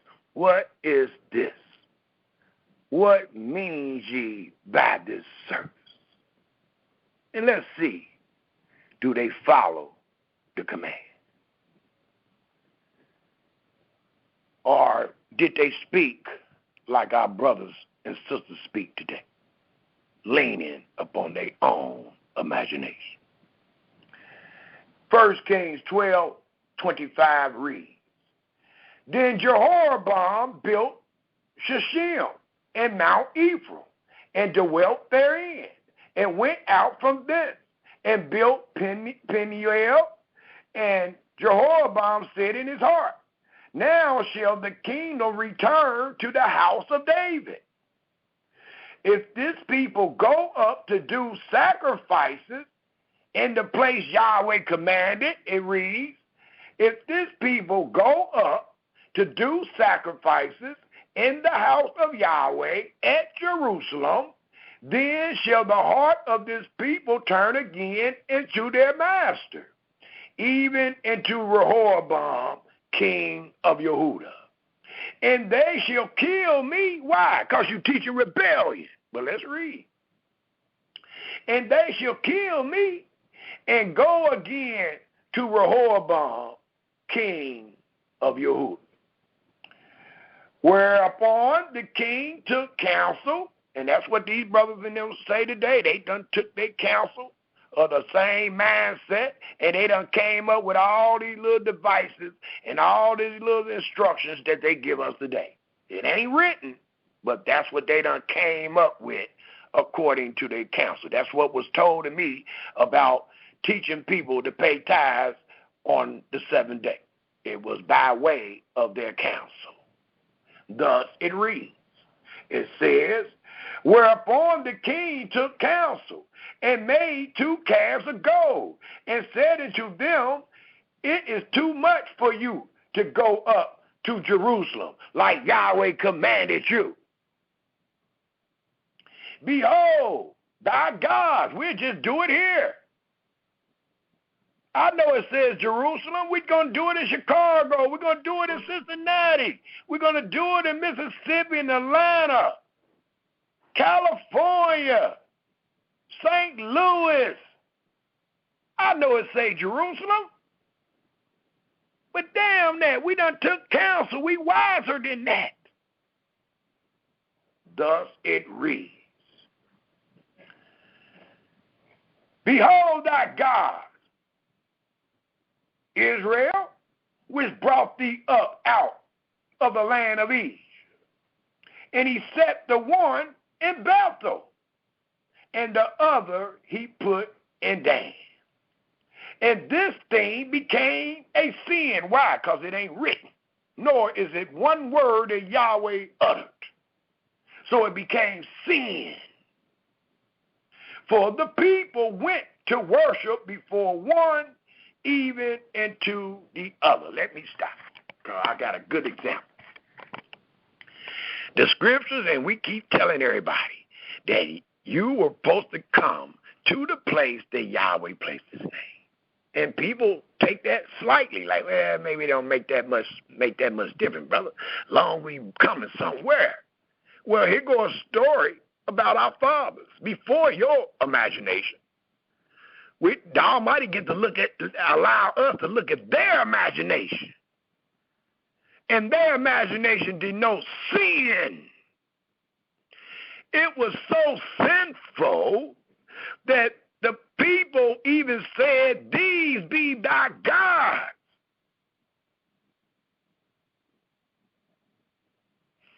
Not in the sense of, well, it was in that sense, as the God himself, but also the place, the word. So if I teach and show you Yahweh say that every male shall appear in Jerusalem, and you say, well, how about let's have them appear at Bethel. Let's have them appear at Dan. Well, let's have them appear in Chicago. Now, let's have a resurrection conference in Mississippi. Let's have a Passover in Chicago. Well, you would be in error. It would denote sin, because that's exactly what this man doing. He just in the land, and he still ain't going to the right place in his sin. He in the land and ain't going to the right place. He in the land and telling the people they can do it someplace else. We ain't even in the land, and we tell people we can do it someplace else. So you got to be in error. If they in error, you got to be in error. And we're supposed to use these examples. We're supposed to get light. It says in Isaiah 8:20, by the law and the testimony. If you ain't coming by these, you don't have no light. So you got to use these stories. You got to see what happened to our fathers for you to understand what you're doing today is in error.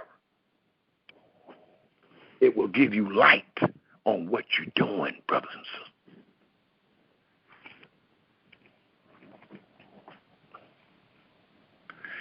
Thus it tells us in the 30th verse again, and this thing became sin, for the people went to worship before one, even to Dan. That means they was going to Bethel and Dan instead of going where it is commanded to go, and that was Jerusalem. And he made an house of high places and made priests of the lowest of the people, which was no priest. He just made them priests, like many of these teachers. It says, which were not of the son of Levi, nor are these teachers that call themselves priests and collecting tithes and all that mess.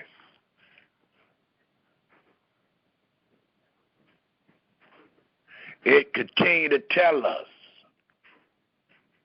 in the 32nd verse, and Jehoram ordained a feast in the 8th month. So what? On the 15th day of the month, like into the feast that is in Yehuda. It wasn't the same. It can't be the same, because your words ain't the same. The Almighty said in Jerusalem, you said Bethel and Dan. So the scripture is allowing us to know that Jehoram ordained a feast in the 8th month on the 15th day of the month, like into the feast that is in Yehuda, and he offered upon the altar.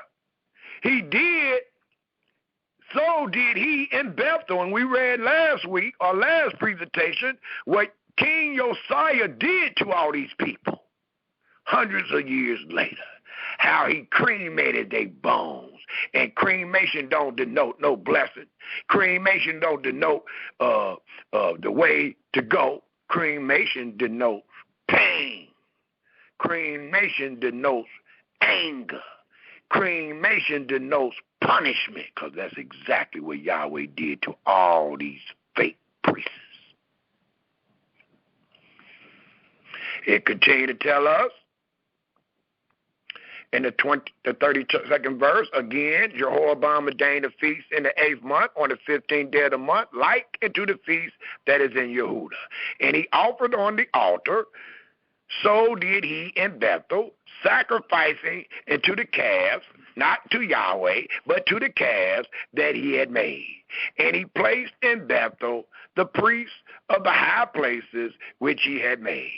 So he offered upon the altar which he had made in Bethel the 15th day of the 8th month, even in the month which he had devised of his own heart, own imagination, and ordained a feast unto the children of Israel. And he offered upon the altar and burnt incense. Read the 13th chapter if y'all don't remember what happened. But the 13th chapter lets us know what was prophesied against this man, devising a feast of his own, changing the location, changing the month, changing the day, and even committing idolatry by making these golden calves and telling the people, these be thy God. So when it comes to what means this, when it comes to what means this service, it is a legit question, because the Almighty want to make sure you are doing the right thing. So he got your loved one asking you, Pops, why are you doing this?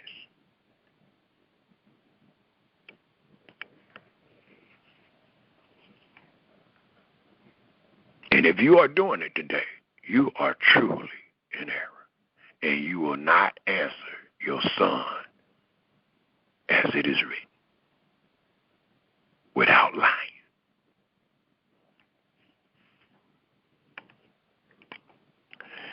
It also tells us, I just wanted to throw that in there. I had a couple more, but I'm going to go ahead on down the list as I got it. Let us turn our scriptures to Deuteronomy, the 16th chapter. But I just want to make sure you understand what your brother is asking when he asks his brothers and sisters what means you by the service. And I just want you to understand that it's talking about any service.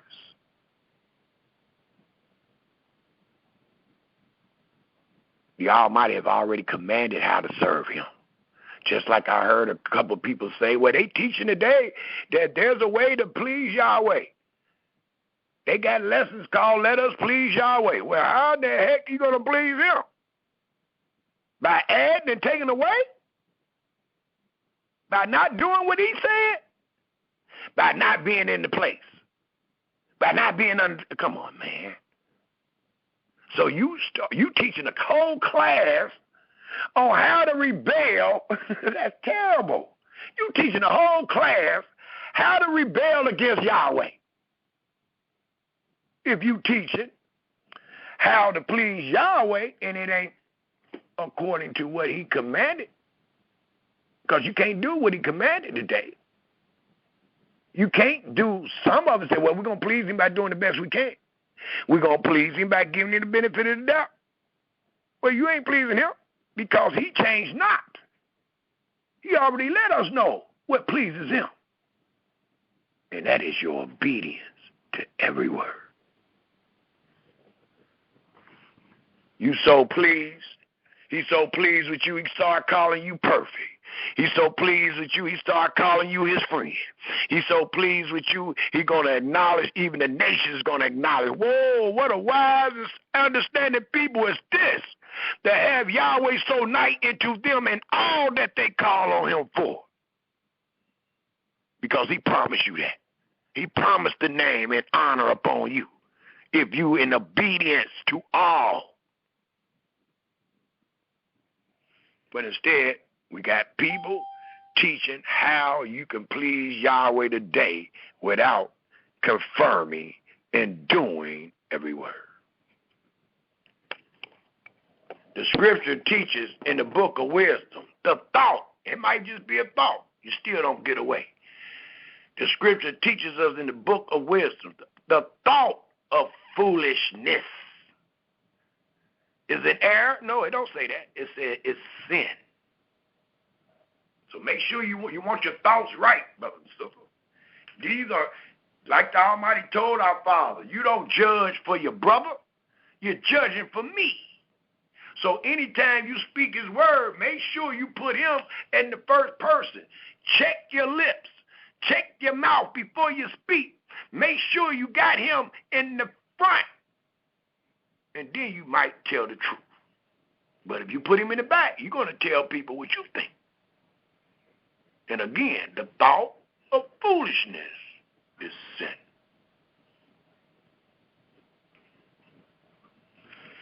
Deuteronomy, the 16th chapter, tells us, and I'm trying to put all that I done heard these last 7 days, all the conversations I done had, I'm trying to put all the things I done heard and said in this lesson without naming a name. Deuteronomy, the 16th chapter, let's read the first 8 verses, because we're still establishing the question, what means you by this service? There's only one way you can do it, and it allows us to even know the spiritual significance of this service. That spiritual significance denote Yahweh taking you from one that was stronger than you, making you his children, and he becoming your Elohim. Remembering the covenant that he made with your fathers, thus he is giving you this great land of promise. That's the great significance. And that's what this service supposed to denote. And you can only do this service as it is commanded and where it is commanded. Thus it tells us in Deuteronomy, the 16th chapter, the first 8 verses, and it reads, observe the month of Abib, and keep the Passover unto Yahweh. This is told to them 40 years later. It says, for in the month of Abib, Yahweh thy Elohim brought thee forth out of Egypt by might. Thou shalt therefore sacrifice. What means ye by this service? He's telling us. Thou shalt therefore sacrifice the Passover to Yahweh thy Elohim of the flock and the herd in the place which Yahweh shall choose to place his name. Thou shalt eat no leavened bread with it. 7 days shall thou eat unleavened bread therewith, even the bread of affliction. For thou came forth out of the land of Egypt in haste, that thou mayest remember, please take note why the memorial, that thou mayest remember the day when thou camest forth free out of the land of Egypt. How long? All the days of thy life. It reads, and let me stop, because a lot of people say, well, brother, it said all the days of our life. Well, who is he talking to? Is he not talking to a bunch of free people? He ain't giving you an ultimatum. He's not giving any provision. Well, if you find your butt kicked out my land and you find your butt back in Egypt, I need you to remember Egypt. Or I need you to do these things in Egypt. No, no, no. He's talking to a bunch of free people that he commanded to obey his voice. And if they obeyed his voice, would they not be free forever? Absolutely.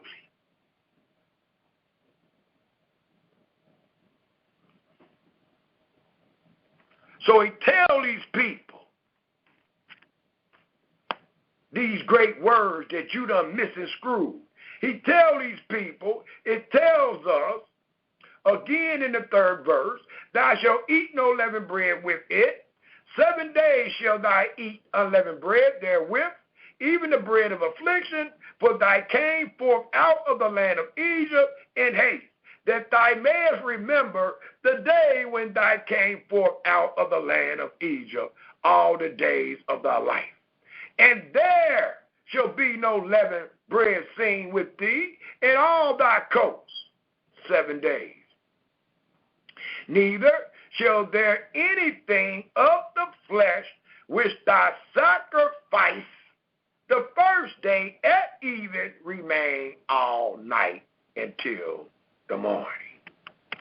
Thou mayest not sacrifice the Passover with any of thy gates, which Yahweh thy Elohim gave thee. Thus we ask, what means you by this service? Because you doing this service in the gate that you find yourself in. We just showed an example which denoted that would be sin when we showed Jehoram doing a service in a place where Yahweh have not described nor placed his name.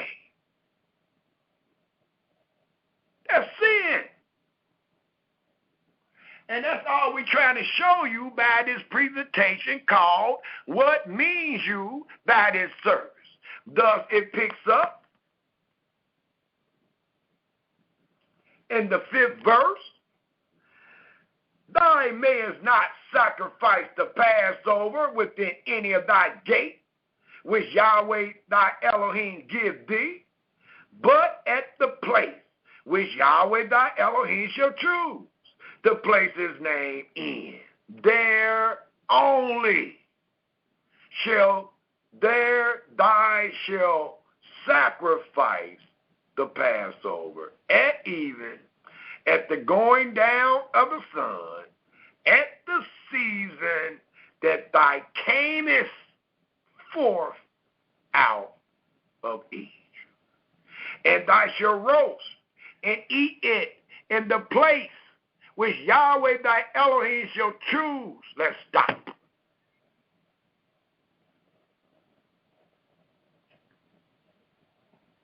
Because we all about understanding. And what we are to understand out of what we done read thus far is this. We got brothers and sisters teaching. Well, they kept the Passover in the wilderness. But they don't acknowledge that their Yahweh was with them and they were free. They say, well, if you add, don't it read in Exodus 12 that they kept the Passover in Egypt? So we're supposed to keep the Passover in Egypt. Well, your brother have tried to come out and show you your confusion. Your brother have shown you that the memorial is a law. The memorial have been told by way of time and place. The time it's supposed to be done when you enter, and place, the place I place my name. That's what you get from the memorial. That's what you get from the 14th verse of Exodus 12 all the way to the 13th chapter. you are getting the instructions of the memorial, not what was told you in Exodus. It did not, Exodus 12, it did not denote you doing anything in Egypt. It denotes the ordinances that you were to do that was going to have you leaving your bondage. From the 14th verse on down describes what you are to do in your land. And that should help you to make a distinction between the first verse of Exodus 12 to the 13th verse compared to the 14th verse to the last verse that is found in Exodus 12. That is two instructions for two different places. That's why I said let's stop and let's get some understanding. Because in Deuteronomy, the 16th chapter, the 7th verse reads again, and thou shalt roast and eat it in the place which Yahweh thy Elohim shall choose. Well, show me that in the first 13 verses of Exodus 12. Show me this. You can't. Because this is the law dealing with the memorial. And if you speak about the Passover or the Feast of Unleavened Bread today, and especially if you speak it and keeping it, it is only based under the memorial, not the first 13 verses. It is based on the memorial, because you won't find in the first 13 verses the change of place. The first 13 verses tells us to eat it in our house. And depending on how big the land was, you shared it with your neighbor.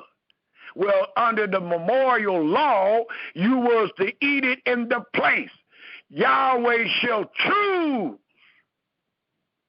and thou shalt turn in the morning and go into thy tents. As we stated in Psalms 133, how good and how pleasant it is for brethren to dwell together in unity. And that's where they dwelled together in unity as commanded. That is not in the first 13 verses of Exodus 12. Nor is this. If we drop down to the 16th verse, and it says, 3 times in a year shall all the males appear before Yahweh thy Elohim in the place which he shall choose, in the feast of unleavened bread. Well, where is that at in Exodus 12, 1 to 13? Please, somebody show me that. You can't, because these words that we are reading denote the law of the memorial. That's what the Israelites are under. You find that feast day in Leviticus, the 23rd chapter. I think it's the 4th and 5th verse.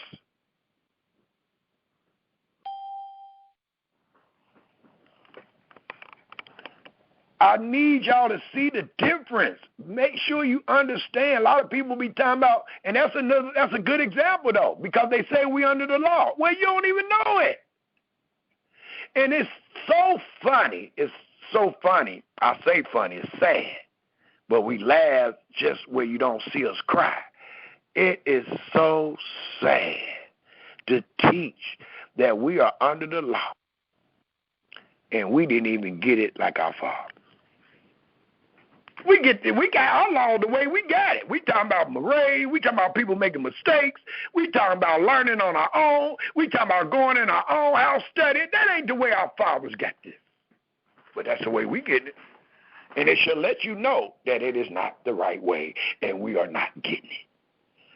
How are you going to condemn me for something I don't know? Something that's never been taught to me?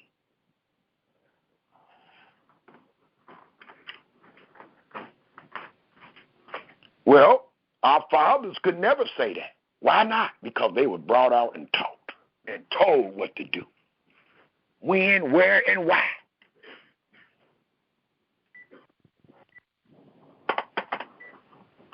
And I thought that was a great point to bring out because a lot of people ain't even speaking on that.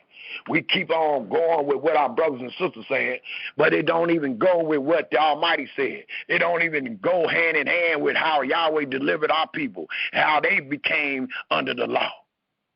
Just like I brought out earlier today about how we became his people and he became our Elohim. None of those things denote us today. None of them. The Almighty said, wisdom is the principal thing, therefore get wisdom. But in all thy getting, get understanding. He wanted you to understand what he said. Know, believe, and understand. Well, we don't understand. We got a lot of brothers cleaning up mistakes. We got a lot of fingers being pointed at these brothers. And they keep saying they're under the law, but they never apply the law to them. And you say, well, what do you mean by that? Well, the scripture says when there's a matter of controversy dealing with his law, you was not to sidestep your brother. You was not to ostracize your brother. You was not to belittle or talk about your brother. You was to get your butt where I place my name and clear that up to make sure we all are on the same path.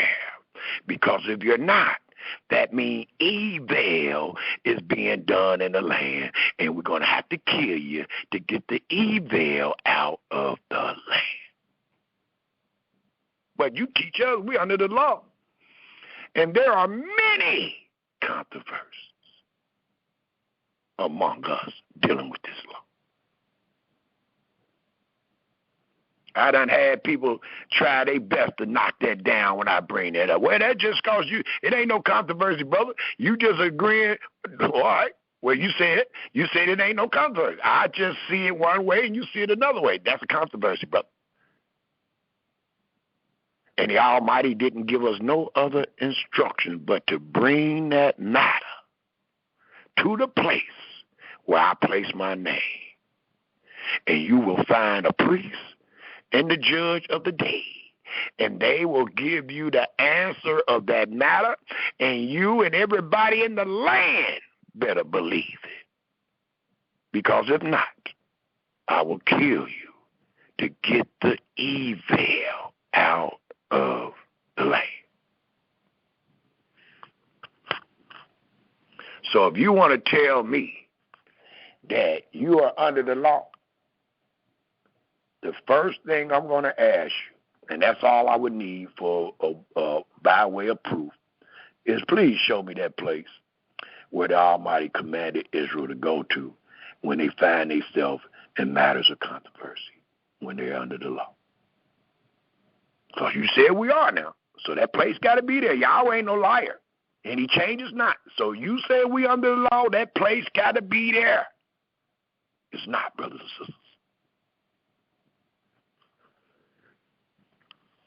Thus, in closing, Deuteronomy the 16th chapter, as I said, I'm trying to bring up everything that I can think of that I done talked to my brothers and sisters these last few days and years.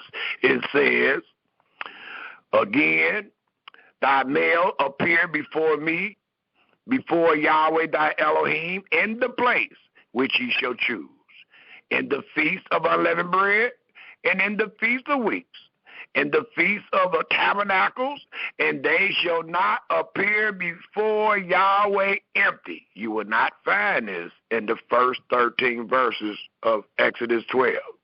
Nor will you find this. Every man shall give as he is able, according to the blessing of Yahweh thy Elohim, which he hath given thee. You're not under the blessings, nor are you a recipient of the first fruits. So this can't be talking to you. But if you think it is, let's deal with this matter of controversy.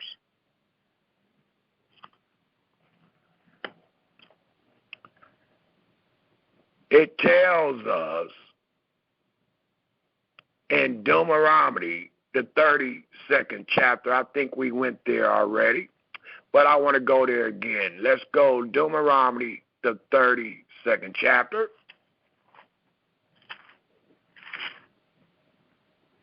And let's just take a look at one verse. Yeah, we did go there, but I want to use this verse again. For it telling us, we just found out what was the order. So once we found out the order dealing with the Passover and the Feast of Unleavened Bread, now we asking our brothers and sisters, what means you by this service? And the scripture told us when we asked our brothers and sisters these things, our fathers was to say. So I want to just put a little more stock on that. Thus, it tells us in Deuteronomy 32, the 7th verse, remember the days of old. Consider the years of many generations. That is the only thing you're under. Ask thy father, and he will show thee. Thy elders, those that truly know, and they will tell thee. It also tells us, if we take a look in the book of Joshua, the very next book, the 4th chapter, Joshua, the 4th chapter. And what we find in Joshua, the 4th chapter,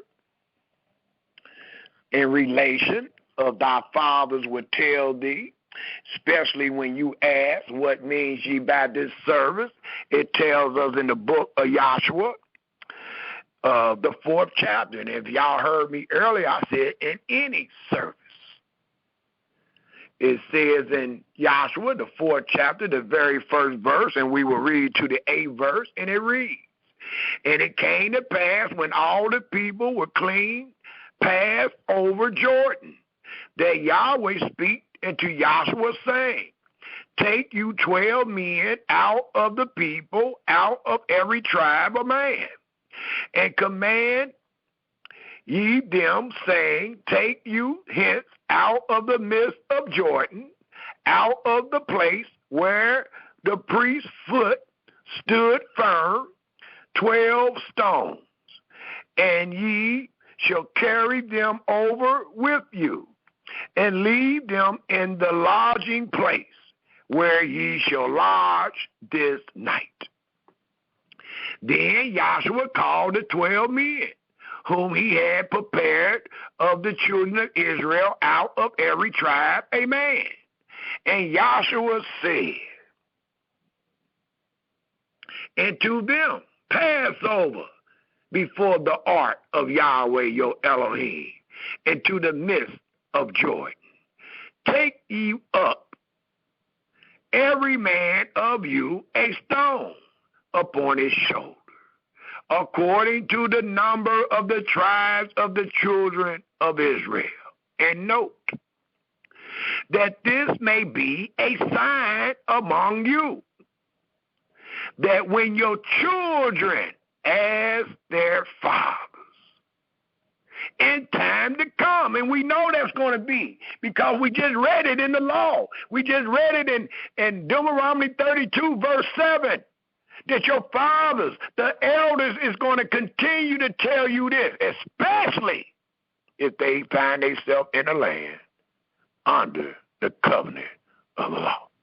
Thus, it reads again in the 6th verse, that this may be a sign among you, that when your children ask their fathers in time to come, saying, what means ye by these stones? What means ye by this? What means ye by this service? The 7th verse reads, then ye shall answer them, that the waters of Jordan were cut off before the ark of the covenant of Yahweh, when it passed over Jordan. The water of Jordan were cut off.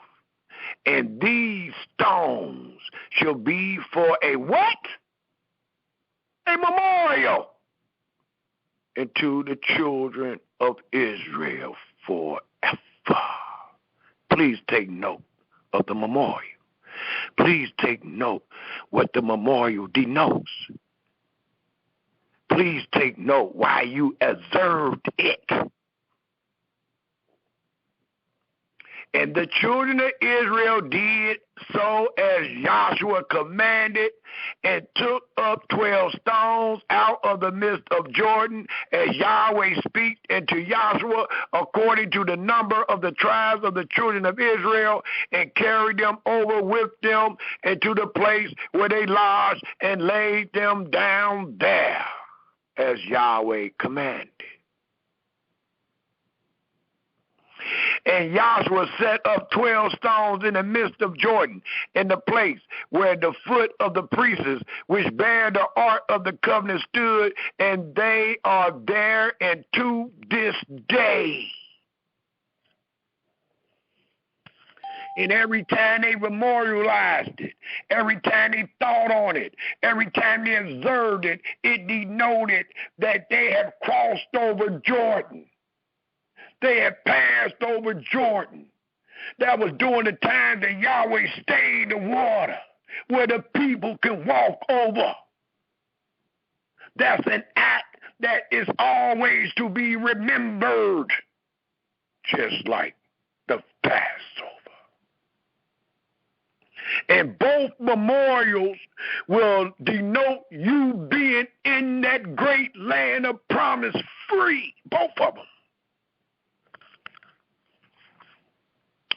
It also tells us and allows us to know that this true communication that's supposed to come by way of fathers, elders, the teachers, your fathers, to the children. Let us turn to Psalms 78. Psalms 78. And let's read the first 8 verses. And it reads,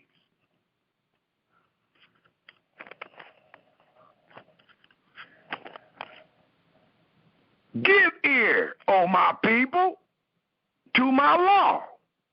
Incline your ear to the words of my mouth. I will open my mouth in a parable. I will utter dark sayings of old. And only the wise really know these things. That's why we're so confused. Which we have heard and known, and our fathers have told us. As I am telling this day, what is the spiritual significance of every one of the feast days of Yahweh and all the memorials, and what was always supposed to be proclaimed and declared and glorified to our Creator. That's why we say all the time, hallelujah. We're saying praise Him. What you praising for what? For what He had said and done. So every time we say hallelujah, our brothers and sisters should tell us what He done said and what He have done.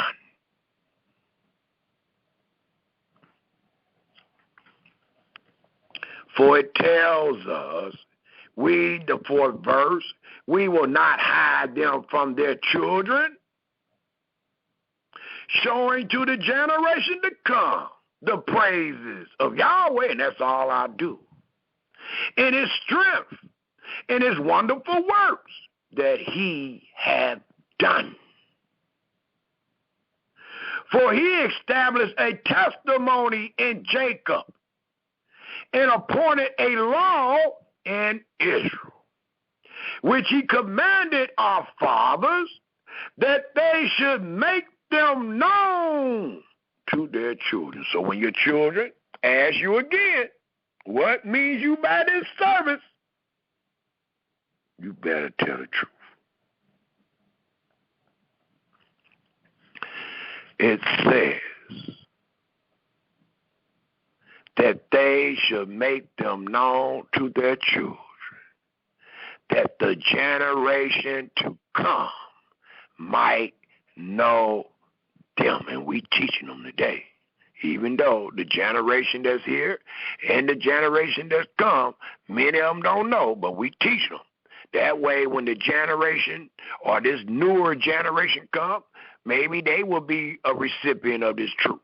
For it says that the generation to come might know them, even the children which should be born. Well, my son asked me, he already know I done already taught the truth. So he ain't going to ask me that because he ain't going to see me doing that service. It reads, that the generation to come might know them, even the children which should be born, who should arise and declare them to their children.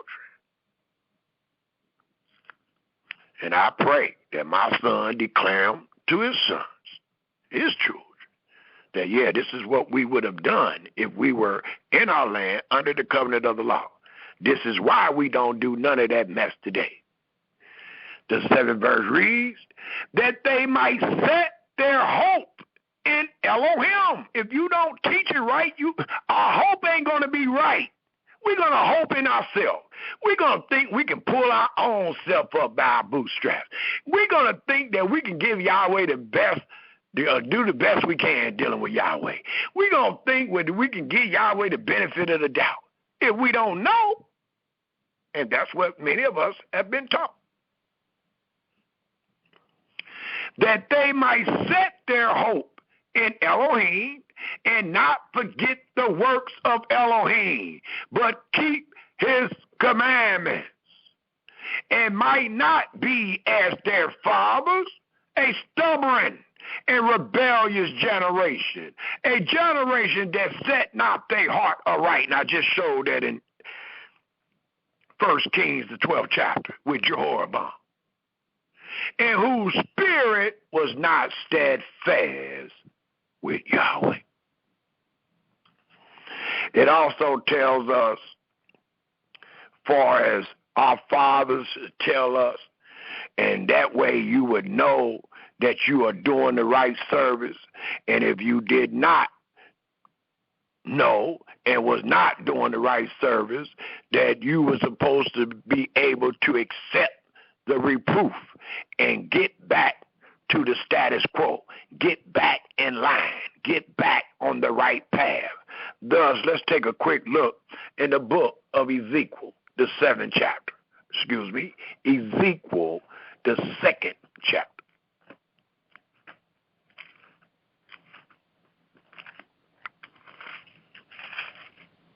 And it tells us in Ezekiel, the 2nd chapter,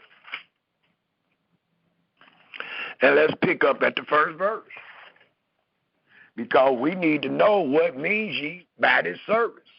And it allows us to know if you are in error, your brother keeper was supposed to love you, and he was supposed to reprove you. He just hoping that you ain't no fool where you will go ahead and accept the correction and repent. But me and we, being your brother's keeper, we was to tell you this if you hear it or not. I don't care how you try to tell us we doing the best you can. We don't care how you try to say we giving Yahweh the benefit of the doubt. When one is in error, he is to be reproved. Thus we find in Ezekiel, the 2nd chapter, if we pick up at the 1st verse, it reads, and he said unto me, Son of man, stand upon thy feet, and I will speak unto thee. And the Spirit entered into me when he spake unto me, and set me upon my feet. And I heard him that spake unto me. And he said unto me, Son of man, I send thee to the children of Israel, to a rebellious nation that have rebelled against me. They and their fathers have transgressed against me, even into this very day. For they are impotent children and stiff-hearted. I do send thee into them. And thou shalt say unto them, allowing them to know the authority of your words, it says, thus said Yahweh Elohim. And they, whether they will hear or whether they will forbear, for they are a rebellious house, yet shall know that there have been a prophet among them. And thou, son of man, be not afraid of them, neither be afraid of their words, though briars and thorns be with them, and thy does dwell among scorpions. Be not afraid of their words, and I'm not, nor be afraid or dismayed at their looks. I'm not. Though they be a rebellious house, and I shall speak my words into them. What about they don't listen? What about if they start character assassinating me? What about if they plotting against me? What about if they trying to hurt me? It says, if he talking to you, but we know he talking to the prophet Ezekiel, and it says, thy shall speak my words into them, whether they will hear or whether they will forbear, for they are most rebellious. But thy, son of man, hear what I say unto thee. And that is all that this man hears. That's why he gives the presentations that he gives, because he is only hearing to these words that is written. For it told Ezekiel,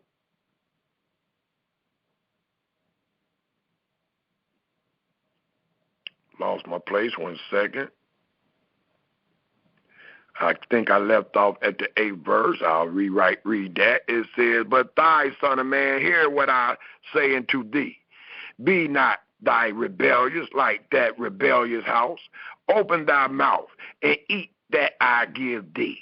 And when I looked, behold, a hand was sent into me, and lo, a roll of a book was therein. And he spread it before me, and it was written there within and without. And there was written therein lamentations and mourning and woes. So, when you find yourself being rebellious and disobedient, the message is not of joy. It's not of merit. The message is going to be denoting lamentations, mournings, and woes. And the people ain't going to want to hear that. The Almighty telling him he ain't going to want to hear that, but tell him anyway. Because that's how it always came down, by our fathers. The children to come got to have something to hope in, and they're supposed to hope in these words, as it is written. We have children every day. The Almighty said, well, generation after generation, them babies supposed to hope in these words.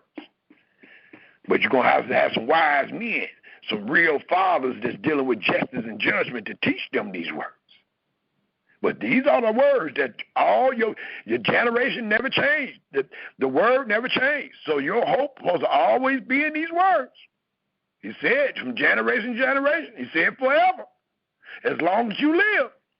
So if you got some children being born today, they supposed to be taught these words. And they hope supposed to be in these words if you call yourself Israel.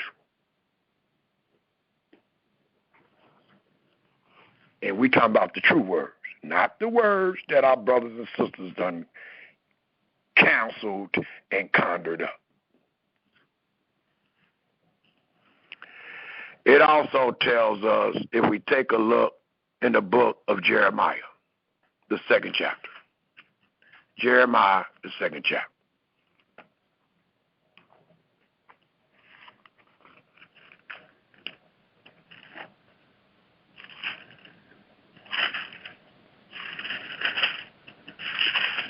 And let's pick up at the 9th verse. Jeremiah 2 and 9. And what we find in Jeremiah 2 and 9 is these words.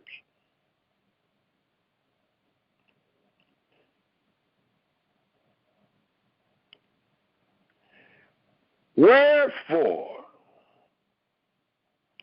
I will yet plead with you, said Yahweh,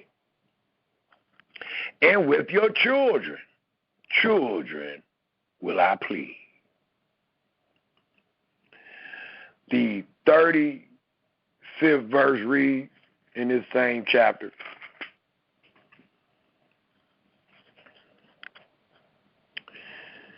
yet thy sayest, because I am innocent. And we got a lot of people talk like that. They wholly deny. Yet thou sayest, because I am innocent. Surely his anger shall turn from me. The Almighty said, behold, I will plead with thee, because thou sayest, I have not sinned. And that's what many of our brothers and sisters are saying when I bring these things up. When I show that they are in error. When I show that that is sin when you add and take away. They say, nah, brother, you misunderstand. We innocent. We the ones proclaiming that we under the law. We innocent. Ain't that evil ain't gonna come on us. The Almighty said, if you do this, that, another, we're going to live long and all that. And we see them teachers dying left and right. Other students dying left and right, young and I don't know what. But they constantly witness what they teachers are teaching. But the Almighty said, yet thou sayest, because I am innocent, surely this anger shall turn from me. Behold, I will plead with thee, because thou sayest, I have not sinned. It also tells us, if we take a look in the book of Ezekiel again, and let's look at the 17th verse, the 17th chapter, Ezekiel, the 17th chapter, and let's take a look at the 20th verse.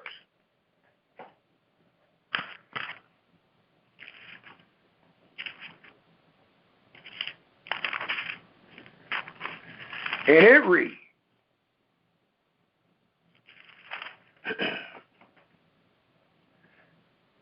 I'll read the 19th and 20th verse. It reads, therefore, thus said Yahweh Elohim, as I live, surely my oath that he hath despised, and my covenant that he hath broken, even it will I recompense upon his own head.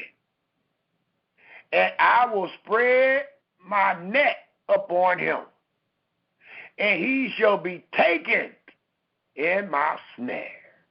And I will bring him to Babylon, and will plead with him there for his trespass that he hath trespassed it against me. And that's what we're doing here today. The people that Yahweh accused of breaking the oath, of breaking the covenant, has been judged and has been punished or pleaded with when they were sent into the land of their captivity. This particular book of Ezekiel is talking about them going to Babylon. Well, today, we are the children of those generations. And our teeth is found on edge. We ain't the one that ate the grape, that broke the covenant and the oath, but we born with our teeth on edge because somebody else have already been found guilty by the Creator himself. And that person have been judged, and that person have been punished, and his children are being born with their teeth set on edge, waiting and needing to be saved out of their troubles. Thus it tells us in the 17th chapter of Ezekiel, the 20th verse, and I will spread my net upon him, and he shall be taken in my snare, and I will bring him to Babylon, and will plead with him there for his trespass, that he have trespassed against me. If that ain't enough to allow us to know what means our brothers and sisters by this service, and what did it mean that Yahweh said that he was going to plead with them by way of sending them to Babylon and all that, let's turn our scriptures to Isaiah, the 1st chapter.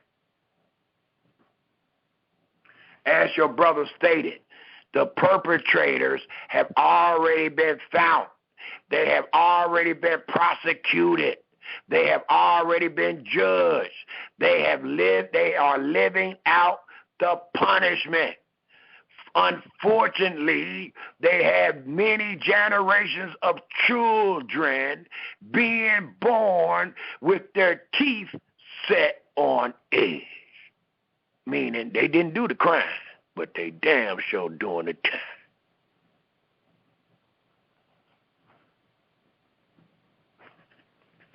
Isaiah, the 1st chapter, and Yahweh is righteous. Just like he just said what he'll do to one that say he innocent. You ain't innocent. You mean I'm wicked? You mean I'm evil? You mean I put all this on y'all for nothing? No. Isaiah, the 1st chapter. And it allow us to know what means ye by this service have always been done. And most of the time, it's been done incorrectly. First, Isaiah, the 1st chapter. So again, Mr. and Mrs. Israel, you're not special.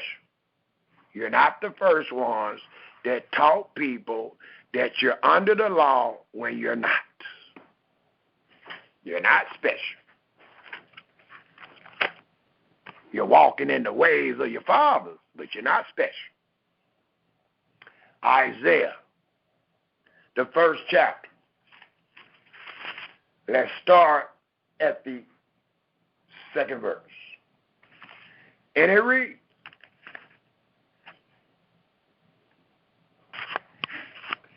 "Hear, O heavens, and give ear, O earth, for Yahweh has spoken. I have nourished and brought up children, and they have rebelled against me." And when did he nourish them? When he brought them out of Egypt. When did they rebel against him? In the wilderness. The ox know his owner, and the ass his mother's crib. But Israel does not know. My people does not consider. And that's how I looked at it when I talked to my sister. I was hoping that you at least consider it, though. Not lean on that man's words. At least consider it. I don't care what my name is. Don't pay attention to who I am. Pay attention to them words, them chapter and verses that I'm giving you. Consider them. The 4th verse reads, "A sinful nation, a people laden with iniquity, a seed of evildoers, children that are corrupters, They have forsaken Yahweh. They have provoked the Holy One of Israel into anger. They are gone away backwards. Why should ye be stricken anymore? Ye will revolt more and more. The whole head is sick, and the whole heart faints. From the sole of the foot even into the head, there is no soundness in it. But wounds, you afflicted, and bruises, and purifying sores. They have not been closed, neither bound up, neither modified with ornament. Your country is desolate. Your cities are burnt with fire. Your land, strangers devour it in your presence. And it is desolate, as overthrown by strangers. And the daughter of Zion is left as a cottage in a vineyard, as a lodge in a garden of cucumbers, as a besieged city. Except Yahweh of hosts had left into us a very small remnant, we should have been as Sodom, and we should have been like unto Gomorrah, totally destroyed. Hear the word of Yahweh, ye rulers of Sodom. Give ear unto the law of our Elohim, ye people of Gomorrah. Note, what means ye by this service? It reads in the 11th verse. To what purpose is the multitude of your sacrifices unto me, said Yahweh? I am full of the burnt offerings of rams and the fat of fed beasts, and I delight not in the blood of bullocks or of lambs or of he-goats. When ye come to appear before me, who have required this at your hand? Your teachers? To trim my courts. Bring no more vain oblation. Incense is an abomination unto me. The new moons and Sabbaths, the calling of assemblies, I cannot away with. It is iniquity, even the Sodom meetings. And as I stated earlier, I'm going to read it, though, before I close this lesson, because I hope that it denotes our thought. How the Almighty spoke about they that sigh and cry for the Sodom feast days or the Sodom meetings, because they know that they ain't doing it. They know that they can't do it. Or they know that other people trying to put that burden on their shoulders, knowing that they don't supposed to do it, but they got them doing it the best way they can. What Almighty told the man that was dressed in linen, that carried the inkhorn, to go throughout the city and put a mark, an X, upon the forehead of all those that you find sighing and crying because of all the abominations that has been done in this land or in this city. And everybody else that you don't put the mark on their head, go through the city and slang them. Kill them all.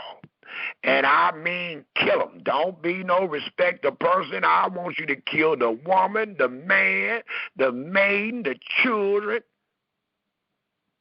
That's what that mark denoted. And I just threw that out there because I wanted to see how many people that actually call themselves Israel truly understand their condition. Because if you understood your condition, you hurried up and put an X, because you understand that, yes, we should be sighing. Yes, we should be crying, because there is no sodomy, period. And the Almighty allowed us to know. It's a good thing to have wisdom, knowledge, and understanding, because those people that sighed and cried were spared when everybody else in the town was killed. And we should be able to apply that to ourselves today, to at least to try to get some understanding. Well, should we be doing that or shouldn't we?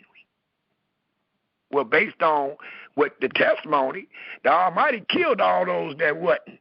All those that continued in the feast, all those that wasn't sighing or crying about the feasts, they got killed.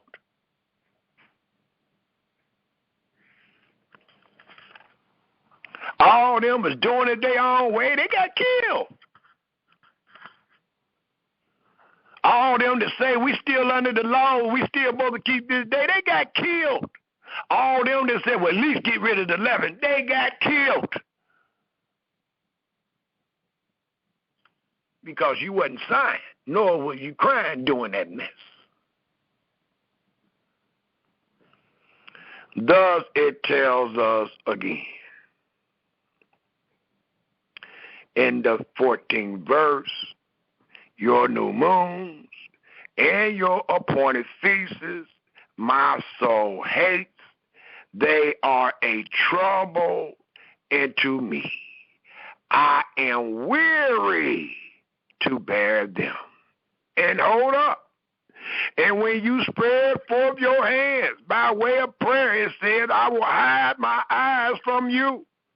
Yea, when you make many prayers, they say, well, they don't keep the law, their prayer should be iniquity, or their prayer would not be heard. Well, look what happens to the people that do not confirm every word. Look what happened to the people that tell people that these things ain't ceased.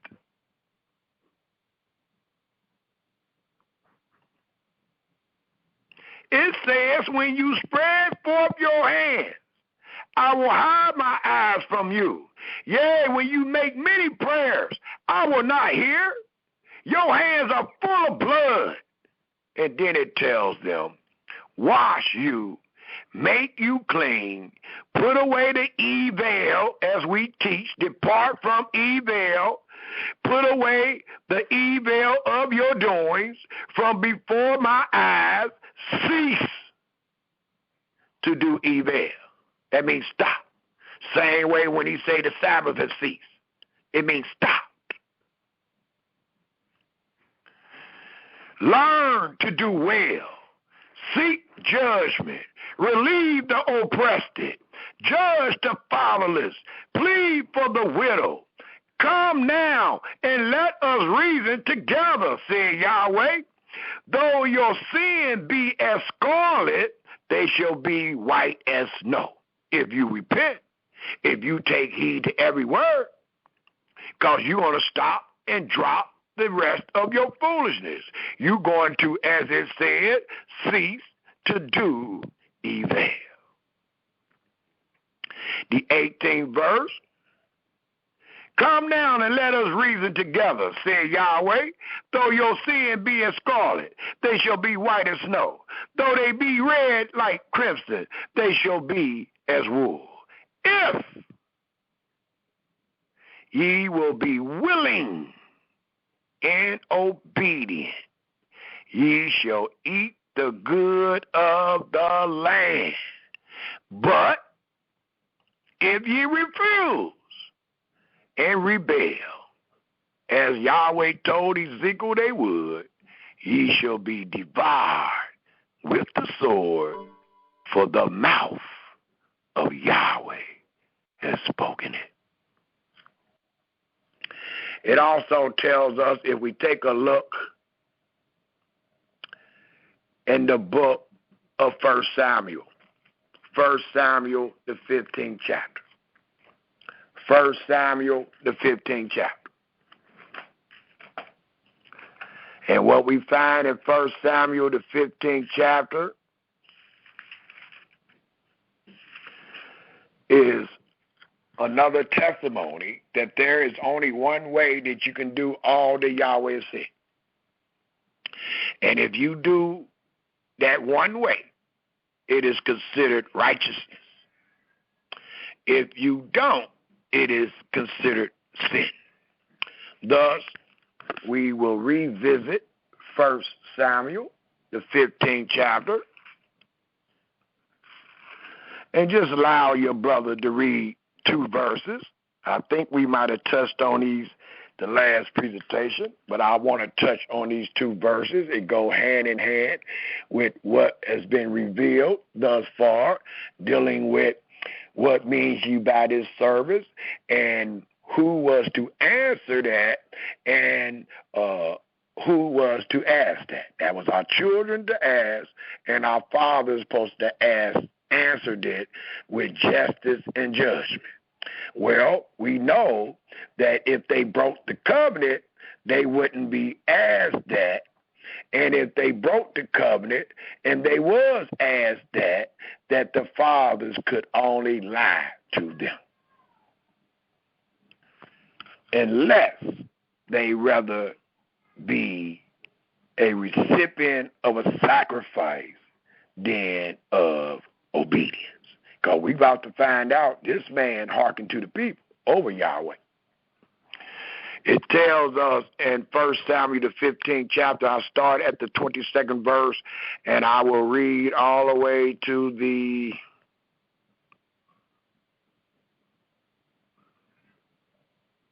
26th verse. And it reads, "And Samuel said, have Yahweh as great delight in burnt offerings and sacrifices as in obeying the voice of Yahweh? Behold, to obey is better. It is better for all the males to appear in the place that Yahweh hath chosen."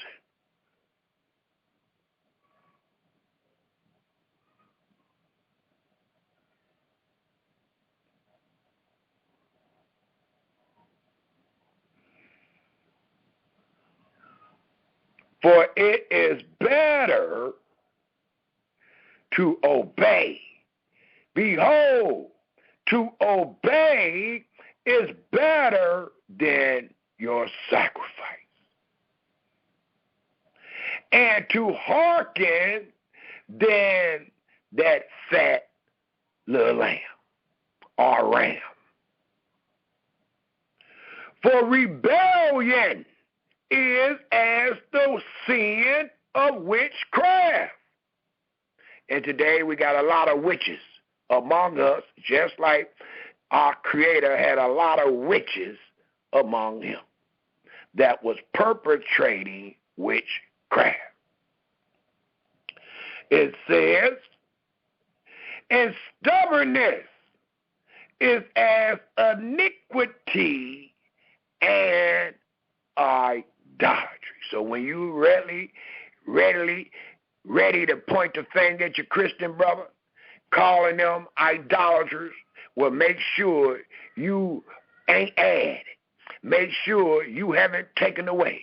Make sure you haven't found yourself being stubborn when the Almighty reproves you, because you are labeled the same as your brother and sister that find themselves smitten with Christianity or afflicted with Christianity is.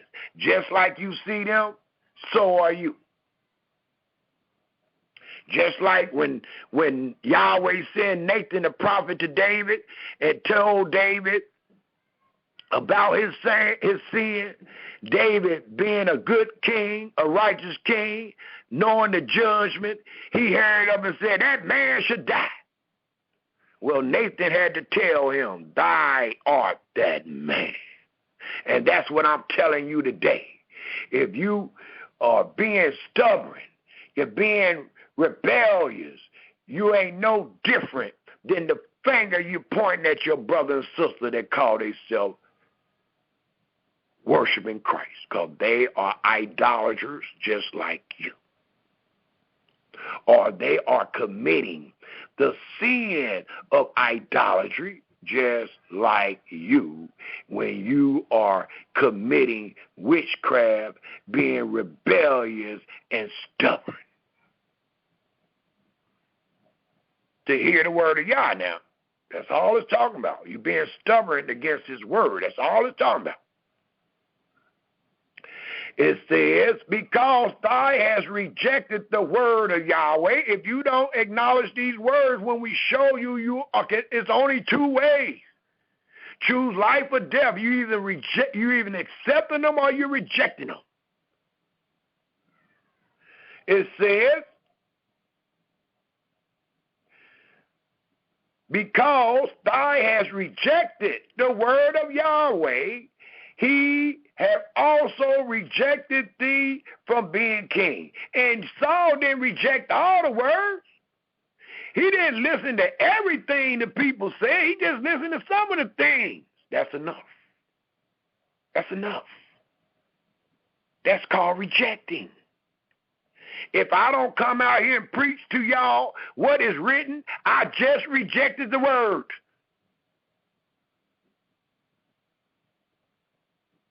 Thus it reads, and Saul said unto Samuel, I have sinned, for I have transgressed the commandment of Yahweh and thy words. How? Because I fear the people and obey their voice.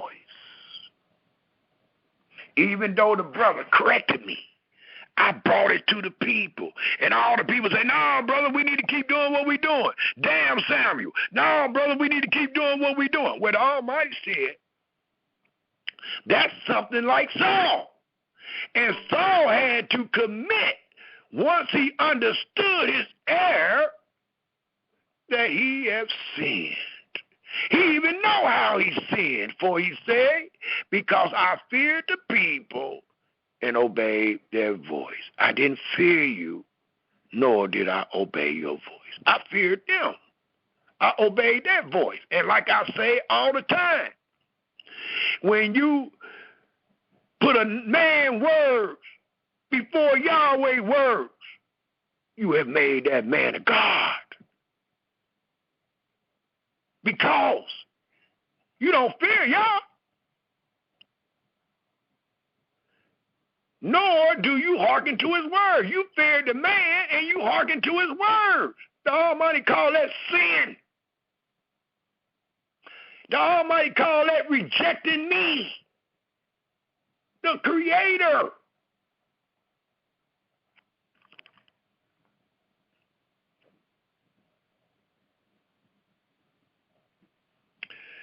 Thus it reads, now therefore I pray thee, pardon, forgive me, brother, pardon my sin, and turn again with me, that I may worship Yahweh. And this will be the last verse I read in this chapter, the 26th verse. And Samuel said unto Saul, I will not return with thee, for thou hast rejected the word of Yahweh. I ain't going to be kicking it with you. I ain't going to sit in the seat of the scornful. You bluntly rejected his word, and you want me to kick it with you? It reads, and Samuel said unto Saul, I will not return with thee, for thou hast rejected the word of Yahweh, and Yahweh hath rejected thee from being king over Israel. So, no, we don't want to give no excuses. We don't want our children to ask us, what means ye by this service, and we be found a liar. We want to be able to tell them, yeah, we fear Yahweh. So we're going to tell you what means ye by this service. Damn what the people say. We're not going to fear them, nor obey their voice. We're going to continue to preach and teach what Yahweh has said, as it is written. Thus, let us go to Jeremiah, the 7th chapter. Jeremiah, the 7th chapter.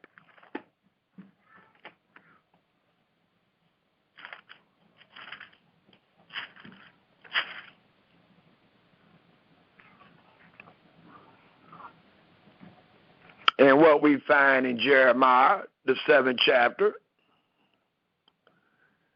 if we pick up at the 22nd verse, Jeremiah, the 7th chapter, let's start reading at the 22nd verse, and it reads, I'll start at the 21st verse. Thus said Yahweh of hosts, the Elohim of Israel, put your burnt offerings into your sacrifices and eat flesh.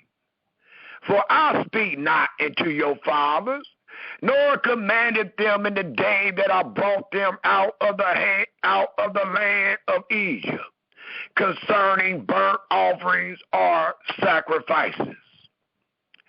But this thing command I them, saying, obey my voice, and I will be your Elohim, and ye shall be my people. There you go again. And walk ye in all, not some, all the ways that I have commanded you. Why? That it may be well into you. And we know what Yahweh said in the beginning. If thou does well, thou should be accepted. If thou does not well, what? Sin lies at the door of thy heart.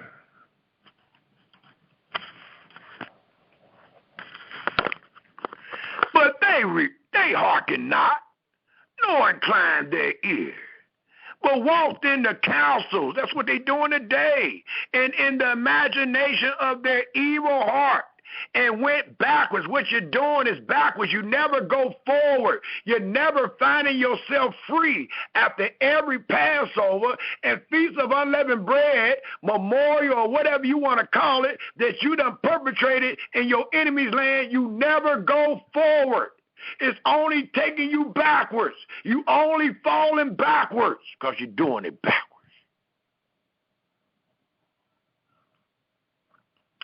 Since the day that your fathers came forth out of the land of Egypt, and to this day I have even sent into you all my servants the prophets, daily rising up early, sending them, yet they hearken not unto me, nor incline their ear, but harden their necks. They did worse than their fathers. Therefore, thou shalt speak all these words unto them. But no, they will not hearken unto thee. I look and think about how many people that be responding to our questions, that we be responding to the lessons we given, they don't even consider. And it ain't because they think they slick. It ain't because they think they right. Like I said, they ain't doing nothing new. They ain't nothing great about them.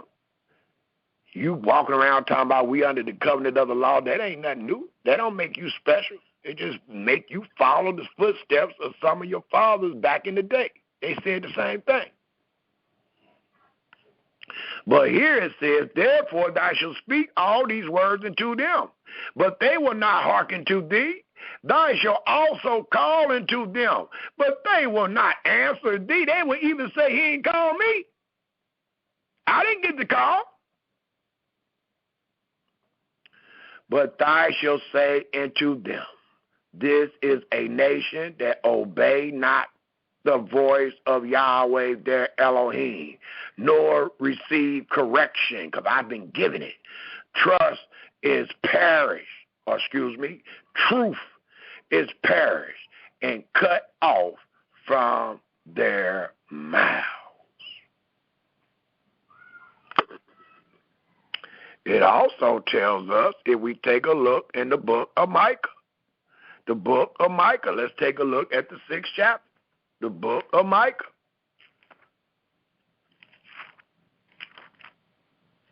And what we find in the 6th chapter of Micah, if we read the first 8 verses, it reads, continuing to let us know that Israel forsook Yahweh. They did not do all that Yahweh said for them to do when he delivered them out of Egypt. When he made them his people and he became their Elohim, they did not hearken to all that Yahweh said. They found themselves doing services that were not of Yahweh. Thus it tells us in Micah, the 6th chapter, the 1st verse, hear ye now what Yahweh said. Arise, contend thy before the mountains, and let the hills hear thy voice. Hear, O mountains, Yahweh's controversy, and ye strong foundations of the earth. For Yahweh have a controversy with his people. I got a controversy with my brothers based on your word. So Yahweh said, I even got a controversy among them because I said one thing and they saying another. I told them to do one thing, they saying to do it this way.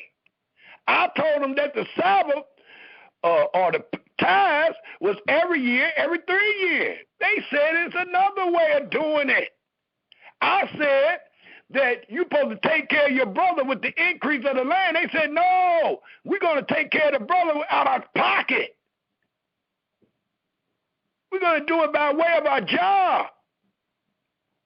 What the Almighty said, just like your brother is saying, hear, ye mountains, Yahweh controversy, and ye strong foundations of the earth. For Yahweh hath a controversy with his people, and he will plead with Israel. O my people, what have I done unto thee? And wherein have I wearied thee? Testify against me. Show it. For I brought thee up out of the land of Egypt, and redeemed thee out of the house of servants. And I sent before thee Moses, Aaron, and Miriam. O my people, remember now what Balak, king of Moab, consulted, and what Balaam, the son of Beor, answered him from Shittim into Gilgal, that ye may know the righteousness of Yahweh. Wherewith shall I come before Yahweh? They don't even know. They spiritually destituted now. And bow myself before the high Elohim. Shall I come before him with burnt offerings and with calves of a year old? Well, that's what they're doing right now, they said. But it says in the 7th verse, will Yahweh be pleased? All right, here you go. They teaching, well, let's please Yahweh. Will Yahweh be pleased with thousands of rams or with 10,000s of rivers of oil? Or are you getting rid of leaven out of your houses in America and scattered abroad? It says, shall I give my firstborn for my transgression, the fruit of my my body. Well, we already know that, and that's dealing with this service. Because we know that the firstborn is never to be sacrificed. He is to be redeemed. You are to give the firstborn of your animals. And if it be a ass, you're supposed to break his neck and redeem it with a lamb. But never give your child up for your sacrifice or for your sin. We, the house of Israel, have nothing to do with human sacrifice. Thus it reads.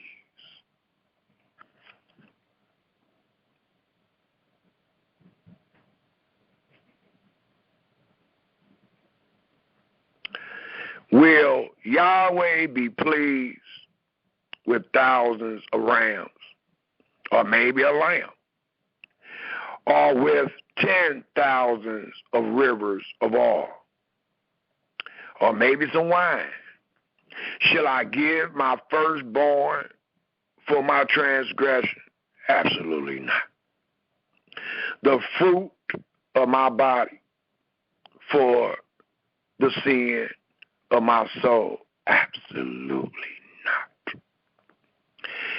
He have shown thee, oh man, and if you forgot, all you got to do is contact the book. It's right there. It ain't going to go nowhere. He has shown thee, O man, what is good. And what does Yahweh require of thee? But to do what? Justly. And to love mercy. And to walk humbly with thy Elohim. And to walk humbly with Yahweh, you must accept, confirm, and do every work. Cursed be he that confirm not all the words of Yahweh and do them. And all the people agreed and said, Amen. So there is no other way of pleasing Yahweh.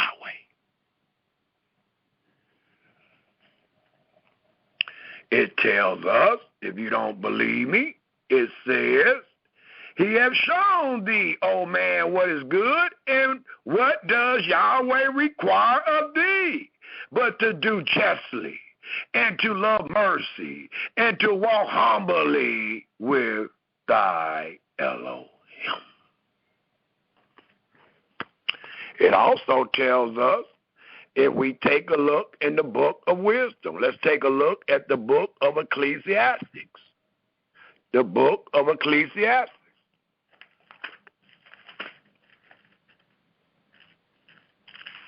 The 5th chapter. Ecclesiastics, the 5th chapter.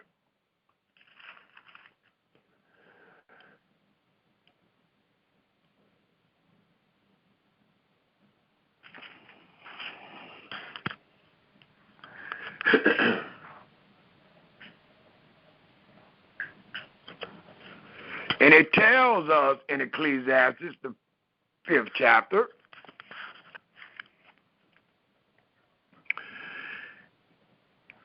starting at the first verse, it says, keep thy foot when thou goes to the house of Elohim, and be more ready to hear than to give the sacrifices of fools. And a lot of people are sacrificing with fools. And their children is asking them, what means ye by this service, Dad? I thought we are to obey. Isn't it better to obey than to give sacrifices of fools?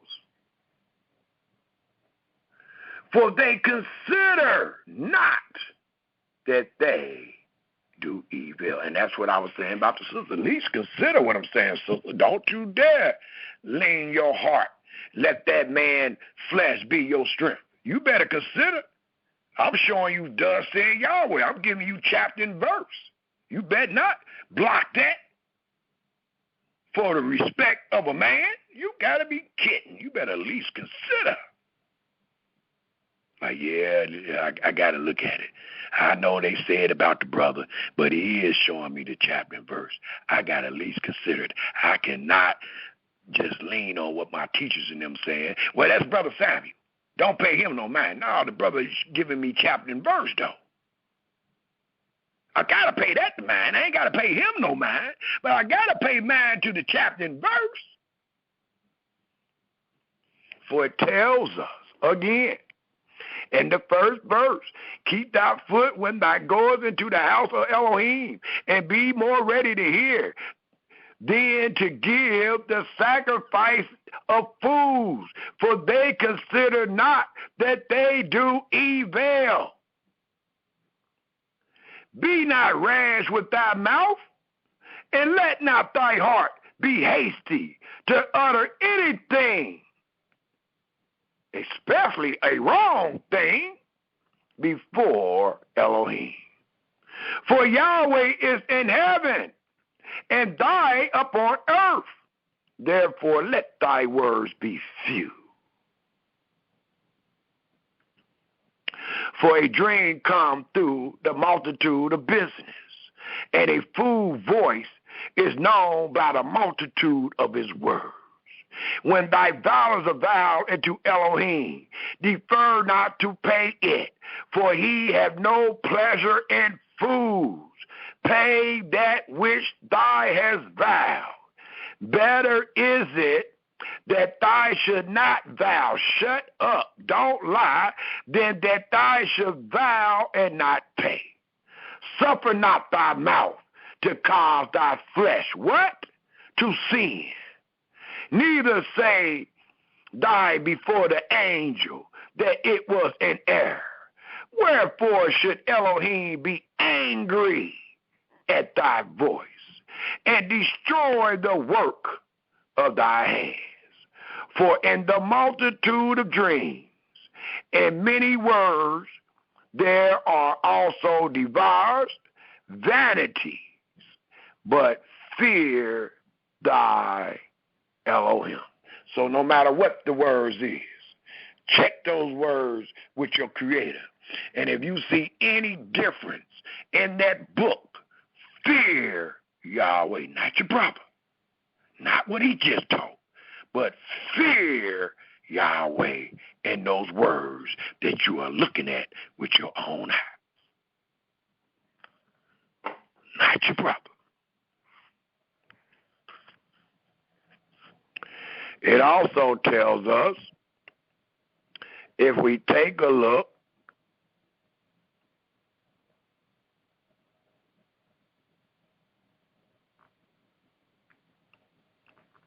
in Ezekiel, let's go to Ezekiel, the 36th chapter. Ezekiel, the 36th chapter.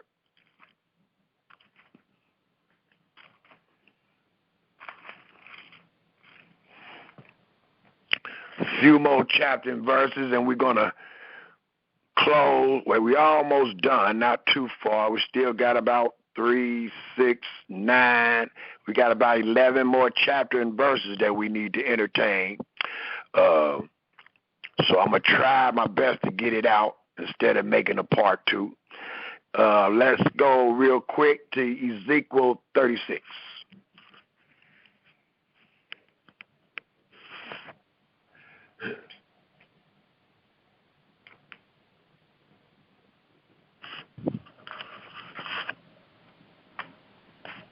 And let's pick up at the 16th verse of Ezekiel, the 36th chapter.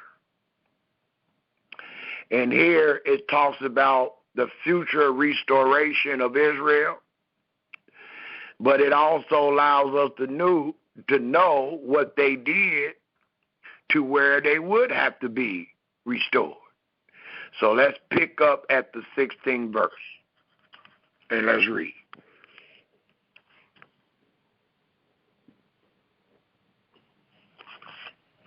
Moreover, the word of Yahweh came unto me, saying, Son of man, when the house of Israel dwelt in their own land, they defiled it by their own way, And that's what we're doing today. That's what the question is all about. What means ye by this service? What means ye by this?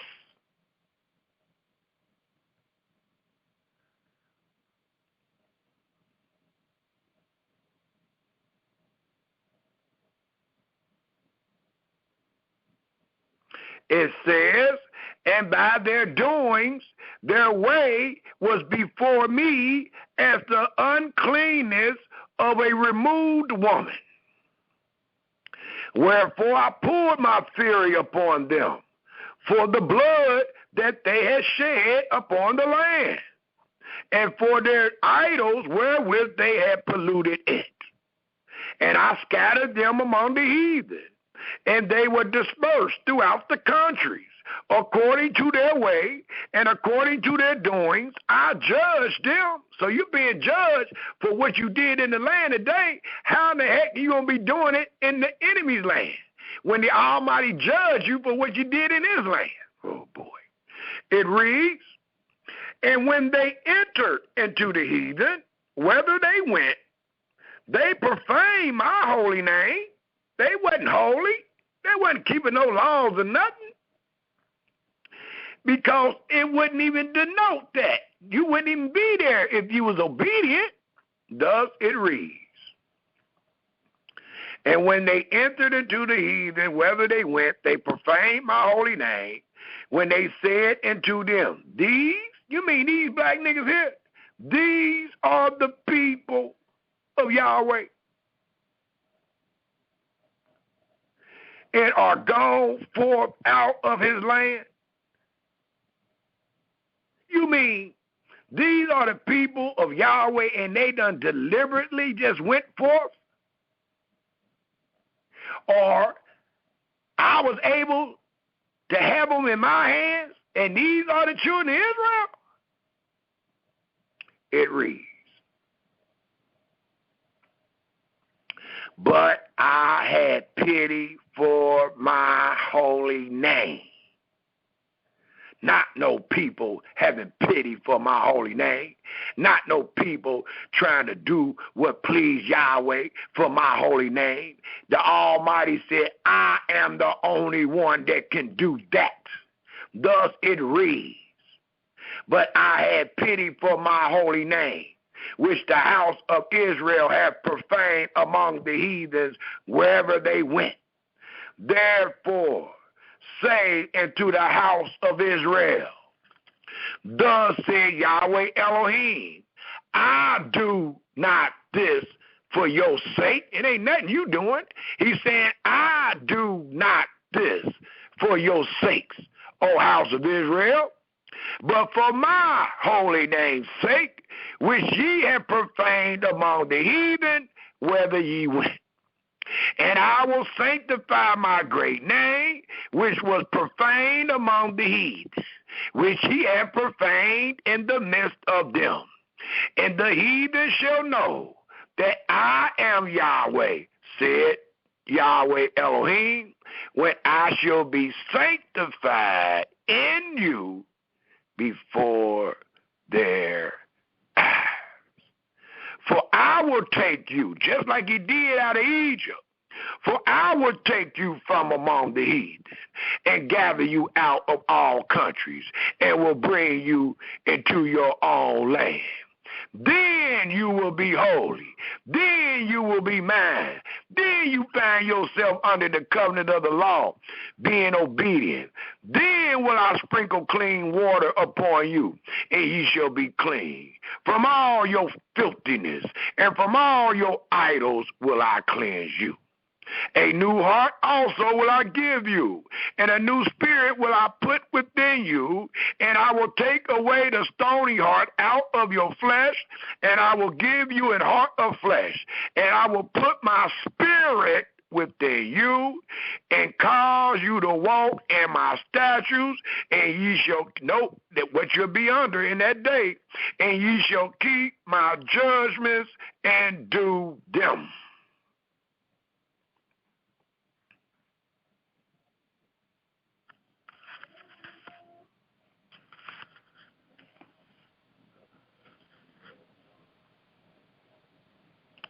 It also tells us, if we skip down to the 37th verse, it tells us in the 37th and 38th verse of Ezekiel 36, thus said Yahweh Elohim, I will yet for this be inquired of by the house of Israel, to do it for them.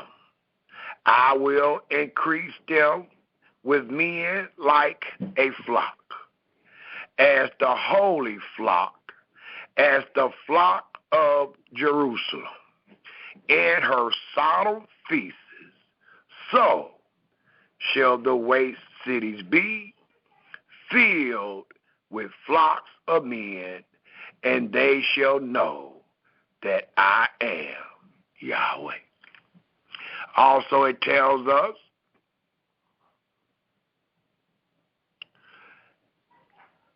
dealing with service and what is to be done in the land. Let's go to Ezra, the 7th chapter. And I think that's where we left in the last presentation. We left off at Ezra, the 6th chapter. So let's go to Ezra, the 7th chapter. Ezra, the 7th chapter.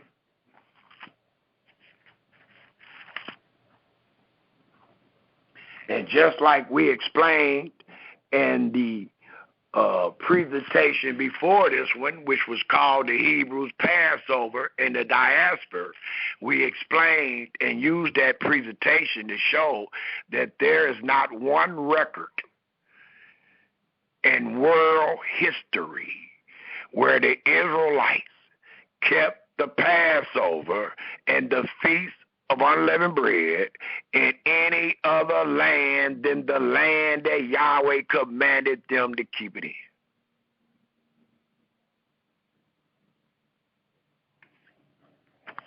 Well, we asked them today, based on that knowledge, what means you by this service today? You can't find it done in the enemy's land by law nor testimony. That's the light you're supposed to be using. Thus it tells us in Ezra, the 7th chapter, that there is a time and season for everything under the sun. Thus, in Ezra, the 7th chapter, if we pick up and read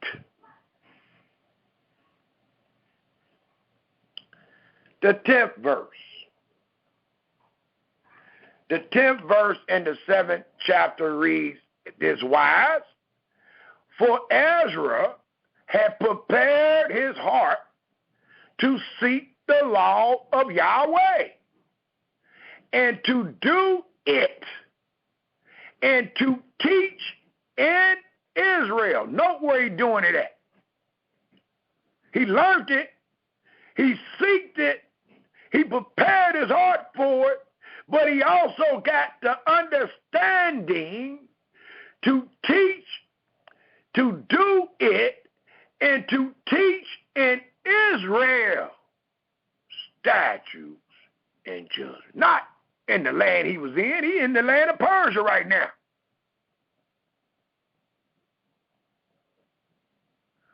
Thus, let's take a look at the same chapter, and let's take a look at the 23rd to the 25th verse. Let's see if your brother's interpretation is correct with the 10th verse. For it tells us in the 23rd to the 25th, whatsoever is commanded by the Elohim of heaven, let it be diligently done for the house of Elohim of heaven. For why should there be wrath against the realm of the king and his sons? He don't want to be punished, nor do he want his children punished.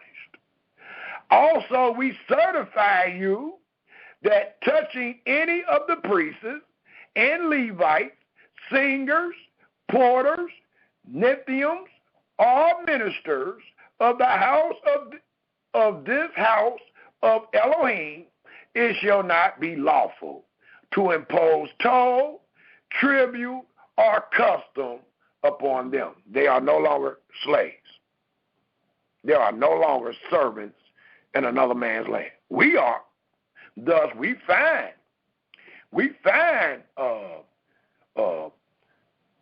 toll, we find tribute, and we find custom imposed upon us every day. We live therein under their law every day, daily. Well, if this applied to us, we wouldn't be under none of their customs. We wouldn't be under none of their taxes or nothing. We'd be on our way home to do the right thing. That's what you read.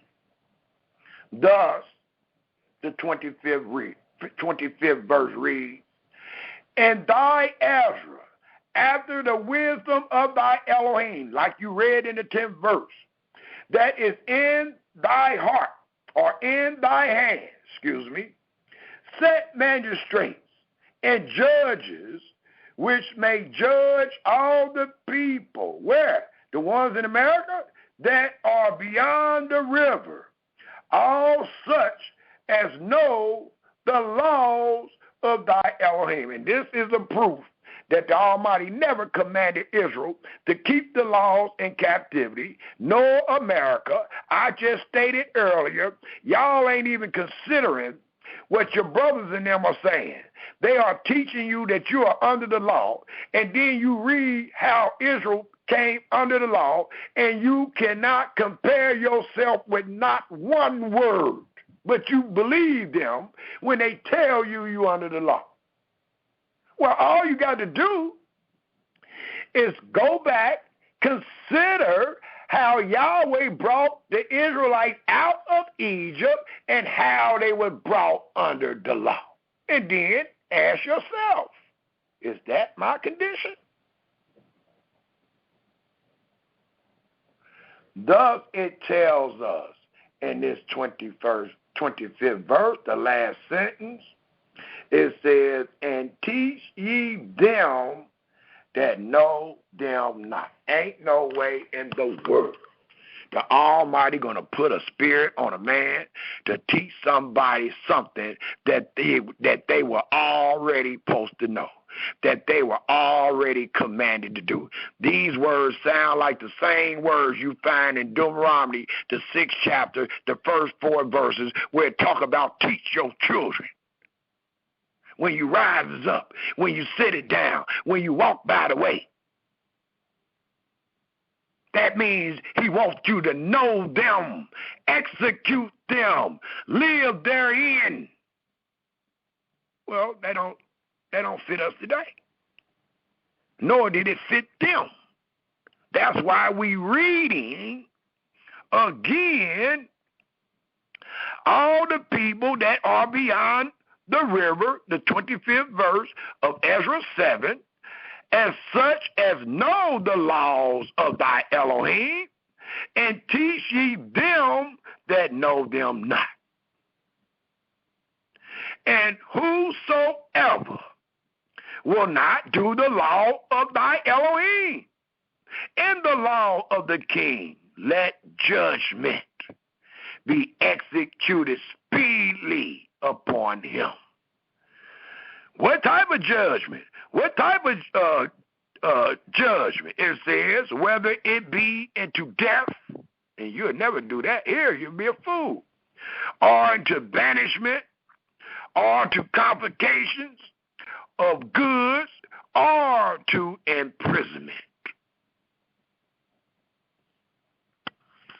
So it allows us to know that, as we stated earlier, there has never been a service of the Passover and the Feast of Unleavened Bread done any other place than Yahweh placed his name. As it is written in Exodus 12, the 14th verse, when they was commanded to keep this as a memorial in the land that they possess forever. Thus, we find, again, because I know we went last presentation, but I need to make this touch hand in hand. Let's go back to Ezra, the 6th chapter. And I'll just go straight to the point because I know we got it on the last presentation. So let's pick up at the 19th verse. Ezra, the 6th chapter, the 19th verse. And it reads, I'll start at the 18th verse.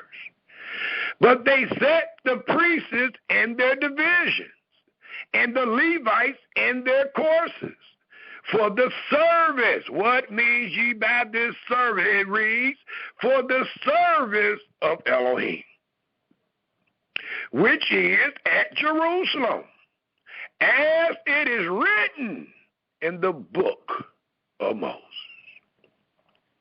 And the children of the captivity kept the Passover upon the 14th day of the first month. For the priests and the Levites were purified together. All of them were pure and clean and killed to Passover for all the children of the captivity and for their brethren, the priests, and for themselves. And the children of Israel, which were come again out of captivity, and all such had escaped them, trying to read too fast, such as had separated themselves into them from the filthiness of the heathen of the land, to seek Yahweh Elohim of Israel did eat, and kept the feast of unleavened bread 7 days with joy, for Yahweh had made them joyful and turned the heart of the king of Assyria into them to strengthen their hands in the work, in the service of the house of Elohim, the Elohim of Israel. It also lets us know that if we take a look in the book of Zechariah, let's go to Zechariah real quick. A few more. Zechariah. And let's take a look in the book of Zechariah, the 14th chapter.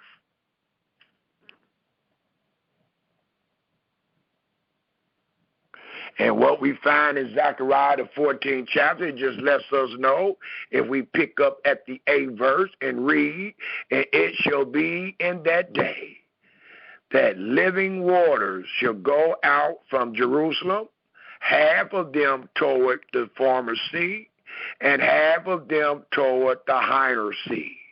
In summer and in winter shall it be. And Yahweh shall be king over all the earth in that day. Shall there be one Yahweh, and his name one. All the land shall be turned as the plain from Geba to Rimmon, south of Jerusalem, and it shall be lifted up and inhabited in her place from Benjamin gates into the gates of the first gate and to the corner gate, and from the tower of Haniel and to the king's wine presses. And men shall dwell in it, and there shall be no more utter destruction, but Jerusalem shall be surely or safely inhabited. And this shall be the plague wherewith Yahweh will smite all the people that have fought against Jerusalem. Their flesh shall consume away while they stand upon their feet, and their eyes shall consume away in their holes, and their tongue shall consume away in their mouth.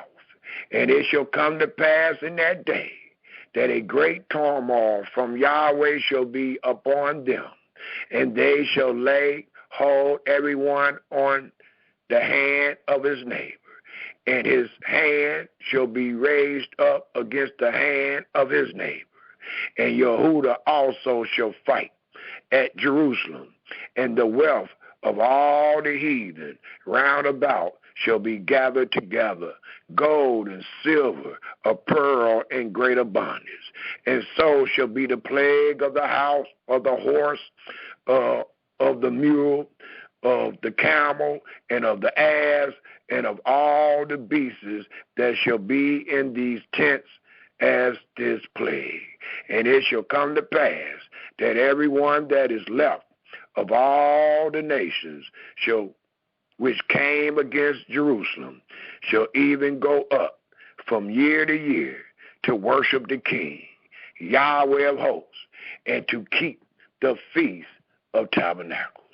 And it shall be that whosoever will not come up of all the families of the earth into Jerusalem to worship the King, Yahweh of hosts, even upon them shall be no rain. And if the family of Egypt go not up and come not, that have no rain, there shall be the plague, wherewith Yahweh will smite the heathen that come not up to keep the Feast of Tabernacles. This shall be the punishment of Egypt, and the punishment of all nations that come not up to keep the Feast of Tabernacles. So if they ask at this time, what means ye by this service? It was a service to keep the Feast of Tabernacles and to the King, because the Almighty spared you. You are those that are left, and those that was left of all those that fought against Jerusalem was to come up, and it was to be denoted. For thus it reads in the 19th verse, this shall be the punishment of Egypt, and the punishment of all nations that come not up to keep the Feast of Tabernacles. In that day shall there be upon the bells of the horses holiness unto Yahweh, and the pots in the house, in Yahweh's house, shall be like the bowls before the altar. Yea, every pot in Jerusalem and in Yehuda shall be holiness unto Yahweh of hosts, and all they that sacrifice shall come and take of them. Even in the last days there will be sacrifice, for Yahweh is perfect. He didn't make a mistake. It's just his people erred and didn't take heed to what he said. So they was doing it backwards. They rather gave sacrifice than to obey. But it lets us know that is not what Yahweh talking about. Yahweh never said that he made an error when he gave the Israelites all these ordinances dealing with sacrifices. But what he is allowing us to know, in the last days, sacrifices will be accepted. But it's going to be accepted at the place he placed his name. Thus it reads in the 21st verse, in closing, yea, every pot in Jerusalem and in Yehuda shall be holiness unto Yahweh of hosts, and all they that sacrifice shall come and take of them and boil therein. And in that day there shall be no more the Canaanite in the house of Yahweh. And all this is saying is that no longer will uncleanness, dishonesty, and or morally impure persons be in that house. That's all it's talking about.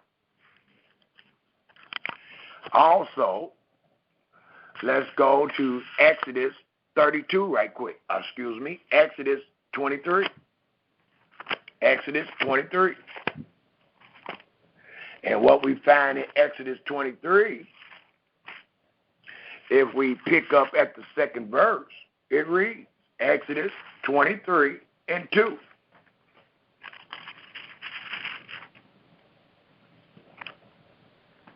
And what we find here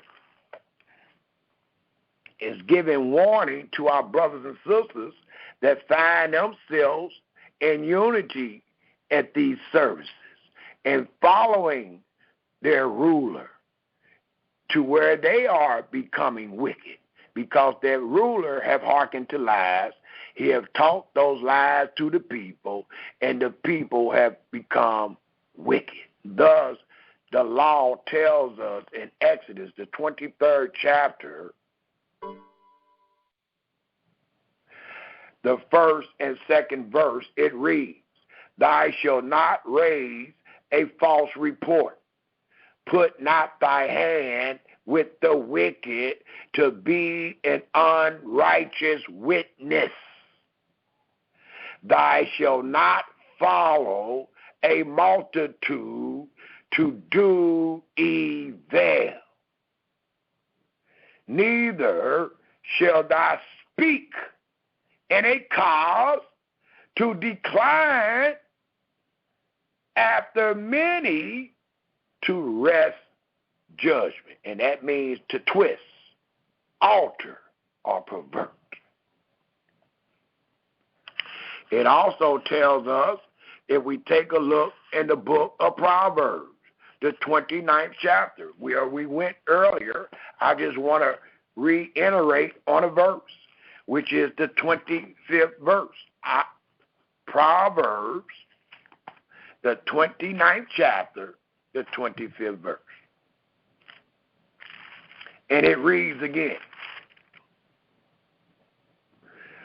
"The fear of man brings a snare,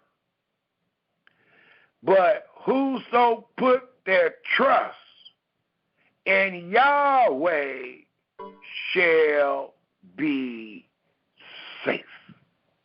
So if you want to know, and you ain't for sure which brother telling the truth, read the word and go with the word, and you will be safe. You ain't going to be safe by telling me you're supposed to pay tithes in class. But you will be safe if you take me to Deuteronomy 14, start reading from the 22nd verse, and tell me that tithes was only supposed to be paid in the land of promise, and it was paid every year and every 3 years. Then you will be safe. Other than that, you will not be safe. You will wind up bringing a snare upon you because you fear this man that has taught you. And he ain't even willing to be reproved. So how are you going to trust him? It also tells us, if we turn our scriptures to Isaiah, the 51st chapter. Isaiah, the 51st chapter.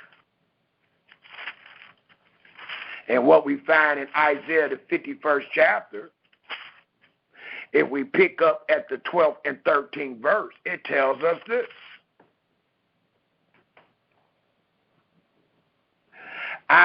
Even I am he that comfort you. Who art thou that thou should be afraid of a man that shall die? That man gonna die, brothers and sisters. All of us are. So don't put your trust on his flesh, because that's going to consume away. Put your trust on these words, which lives forever. It says, even I am he that comfort you. Who art thou that thou should be afraid of a man that shall die, and of the Son of Man, which shall be made as grass, which withers and fade away?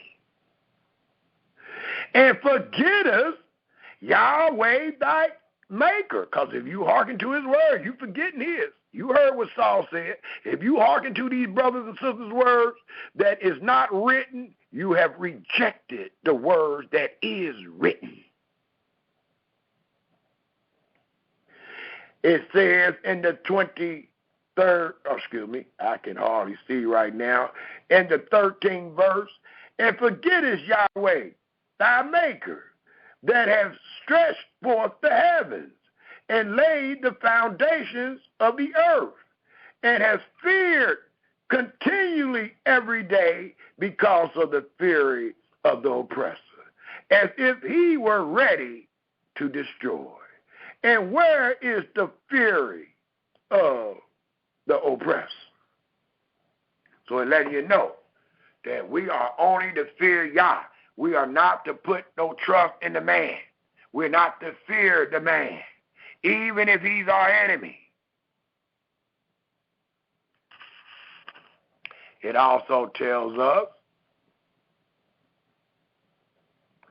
if we take a quick look back in Ezekiel, I tried to show, in a sense, how the Israelites was doing certain services in their land. And if they did it correctly, it was the right service. So when their children asked them, what means ye by this service, they could speak to their children with justice and judgment and tell the truth. And then I showed, picking up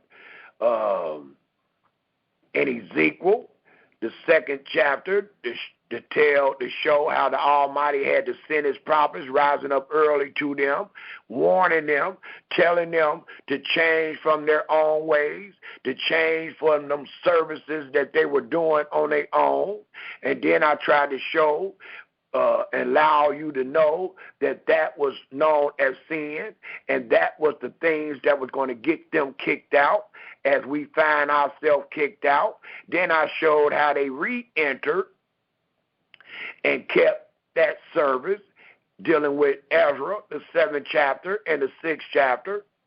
Then I spoke on a few words, letting you know that we are not to trust in man. We were not to follow man. We are not to follow our brothers. And then I tried to show that this great feast, this great memorial, will be restored once we find ourselves back free in our land under the covenant of the law. Thus, let us turn our scriptures to Ezekiel, the 44th chapter. We almost closing. 44th chapter. Ezekiel, the 44th chapter.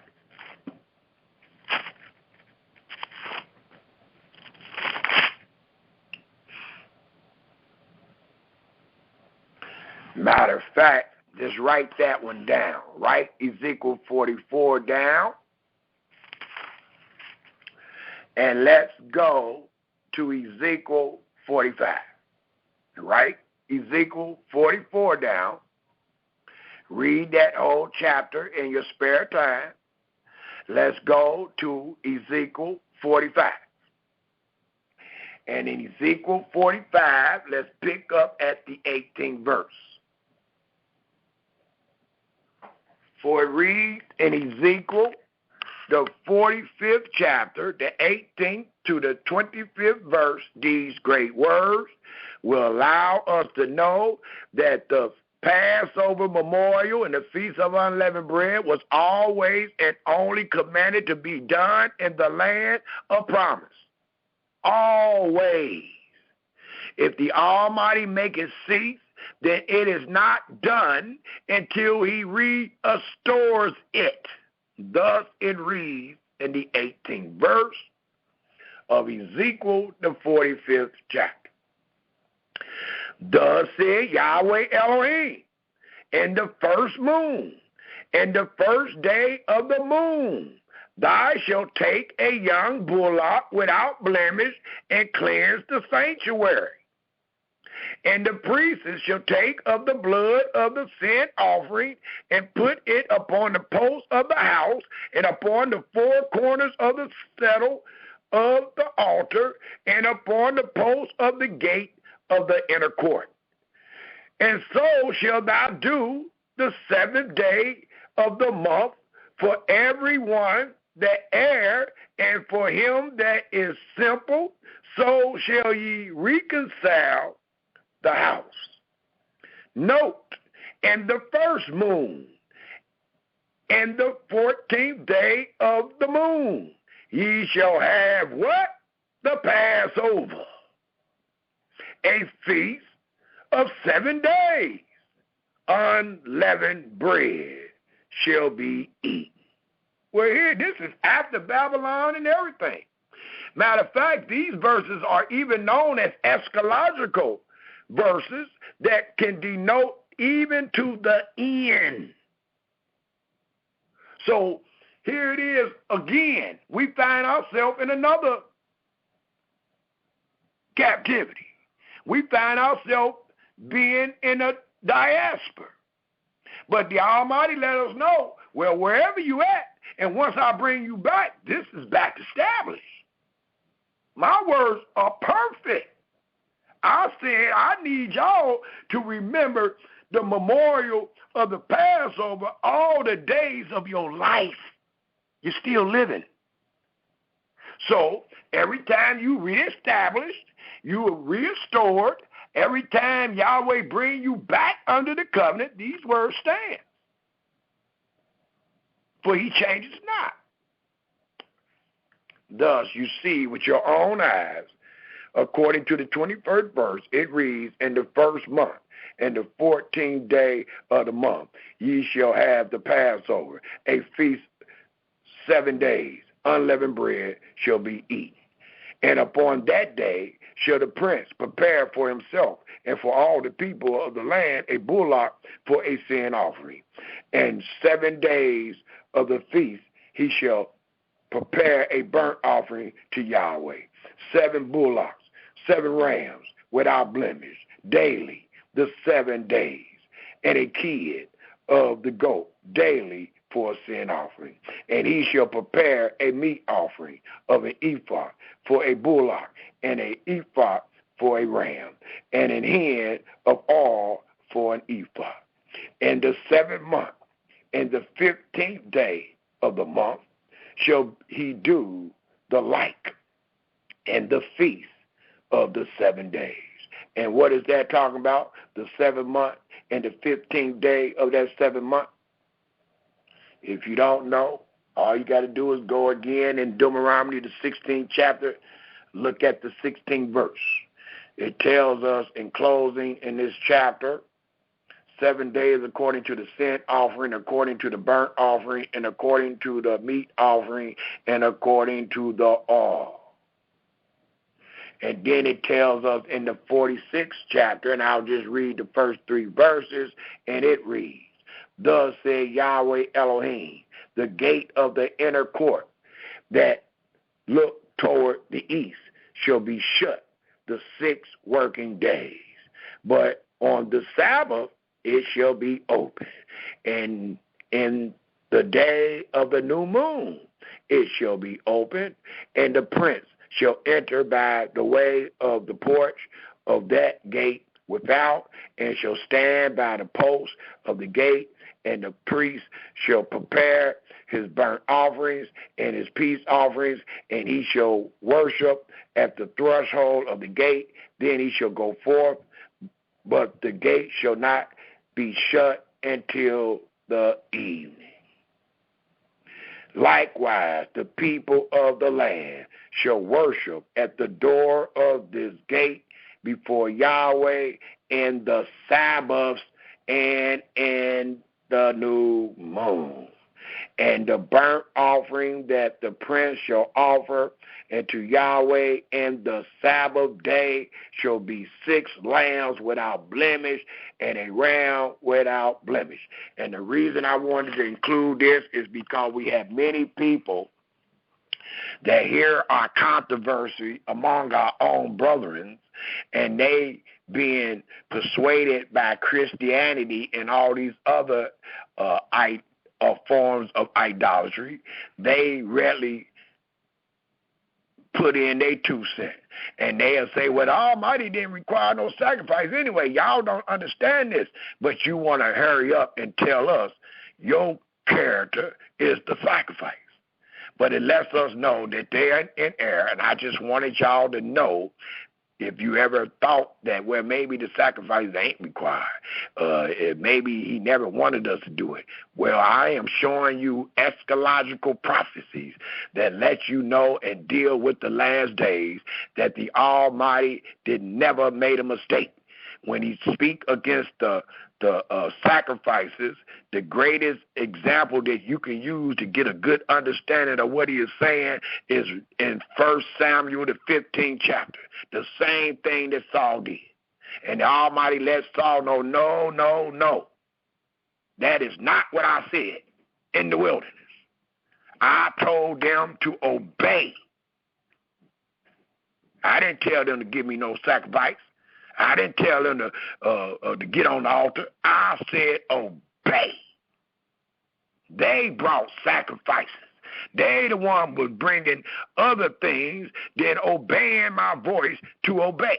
So that's what he's talking about. He never said, I made a mistake when I gave y'all these offers. That's why you will never find no words like that, and that's why I'm able to show you what's supposed to happen in the end. I just showed you in Zechariah that even the other nations is going to be coming to that land to keep those sacrifices. So it can't be an error.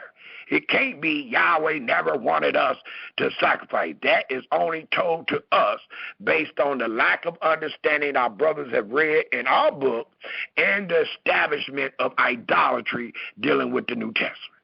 That's the only where that comes from. That's the only place it comes from. You won't find your Creator speaking against his own word. Nowhere.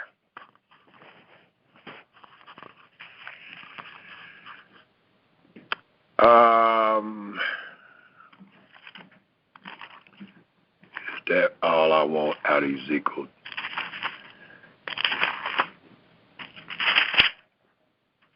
Another place, I'm not going to go, but I suggest that you read it, is Ezekiel, the 47th and the 48th division. Because this will let you know where your dwellings will be. It will let you know where your dwellings is at. It will give you the answer to Leviticus, the 23rd chapter, the 3rd verse, where it says, keep these Sabbaths and all thy dwellings. It lets you know exactly what those dwellings was. Same as the book of Joshua will let you know where all the Israelites' dwellings were. So those are great reads to find out and to know for sure where your dwellings were and where they will be when you return.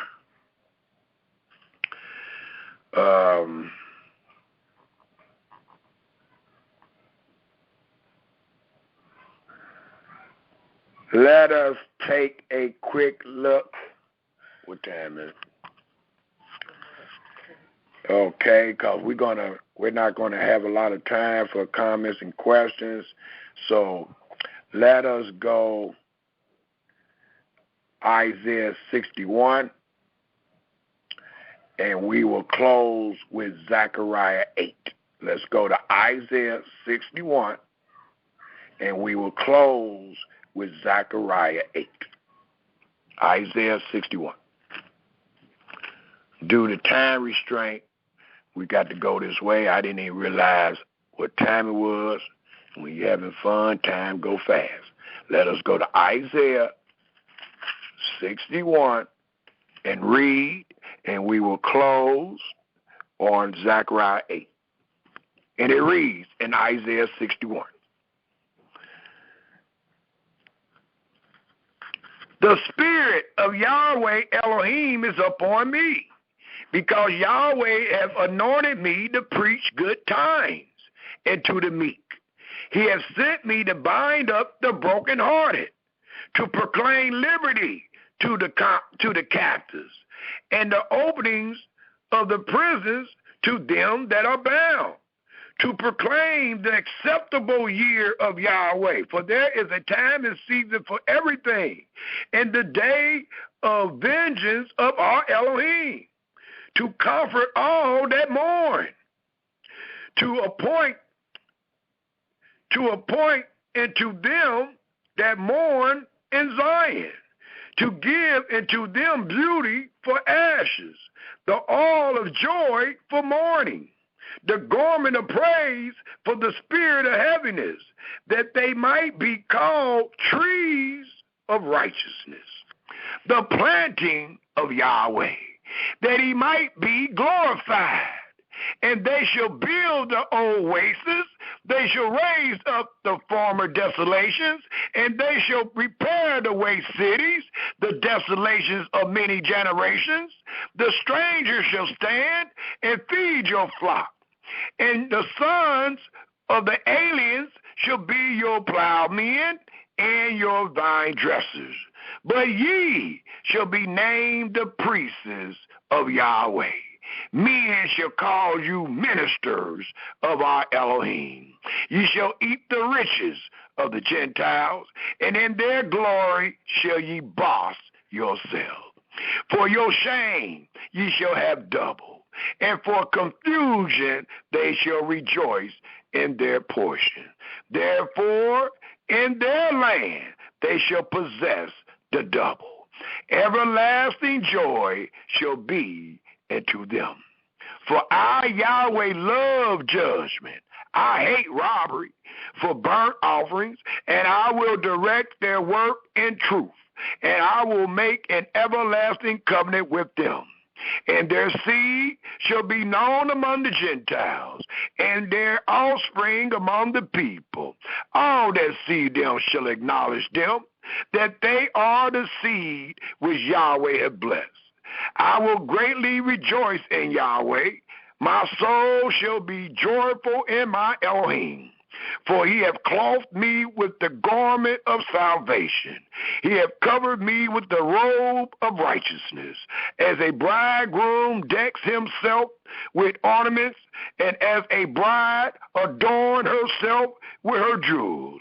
For as the earth brings forth her bud, and as the garden causes the things that are sown in it to spring forth, so Yahweh Elohim will cause righteousness and praise to spring forth before all the nations. And let us go real quick to Zechariah the 8th chapter. Zechariah the 8th chapter. And what we find in Zechariah the 8th chapter is these words. And I know I said this would be the last one, but I'm going to end on Ezekiel 9.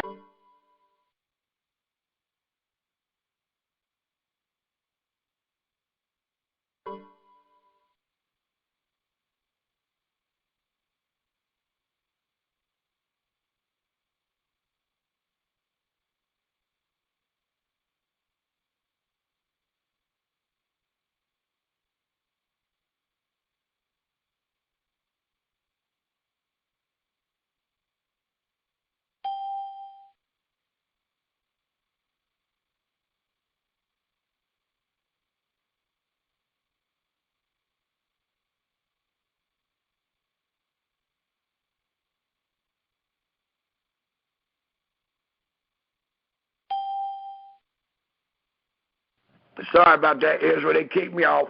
So let's finish reading this, and then we're just going to go ahead and open up. Where did I leave off at? I was getting ready to go. Zechariah 8, real quick. So they kicking people off, I guess. I don't know what's wrong with this thing. Paying the money. They shouldn't be kicking us off. Zechariah, the 8th chapter. And let's go straight to the point. Due to time restraint, I'll pick up at the 16th verse, and we'll read to the 23rd verse in closing. And it reads, These are the things that ye shall do. Speak ye every man the truth to his neighbor. Execute. Telling the truth is way better than taking leaven out of your house. It says, These are the things that ye shall do. Speak ye every man the truth to his neighbor. Execute the judgment. Execute the judgment of truth and peace in your gates, and let none of you imagine evil in your heart against his neighbor, and love no false oath. For all these things that I hate, said Yahweh. And the word of Yahweh of hosts came unto me, saying, Thus said Yahweh of hosts, the fast of the 4th month, and the fast of the 5th month, and the fast of the 7th, and the fast of the 10th shall be to the house of Yehuda joy and gladness in this day, and cheerful feasts. Therefore love the truth and peace. Thus said Yahweh of hosts, it shall yet come to pass that there shall come people and the inhabitants of many cities, and the inhabitants of one city shall go to another, saying, Let us go speedily to pray before Yahweh, and to seek Yahweh of hosts. I will go also. Yea, many people and strong nations shall come to seek Yahweh of hosts in Jerusalem, and to pray before Yahweh. Thus said Yahweh of hosts, in those days it shall come to pass that 10 men shall take hold out of all languages of the nations, even shall take hold of the skirt of him that is a Hebrew, saying, We will go with you, for we have heard that Yahweh is with you. That will be the end of the presentation that was called What Means You Baptist Service. We will open up for comments and questions due to time restraint. Is there any comment?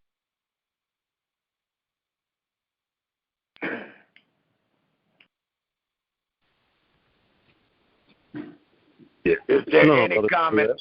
Go ahead, bro. Shalom. This is Gershon from Cincinnati. Shalom. Perfect class, brother. If there's any brothers and sisters listening to this, yes, don't understand what he's saying, then you have ears that don't hear. Absolutely. Period. Man, it's perfect. Perfect class, man. Perfect. Hallelujah. Hallelujah. Very wisely spoken, brother, because if they can't hear this, their ears must be closed. They definitely are not working. For sure. All praise. Hallelujah. Is there any other comments or questions? Great comment.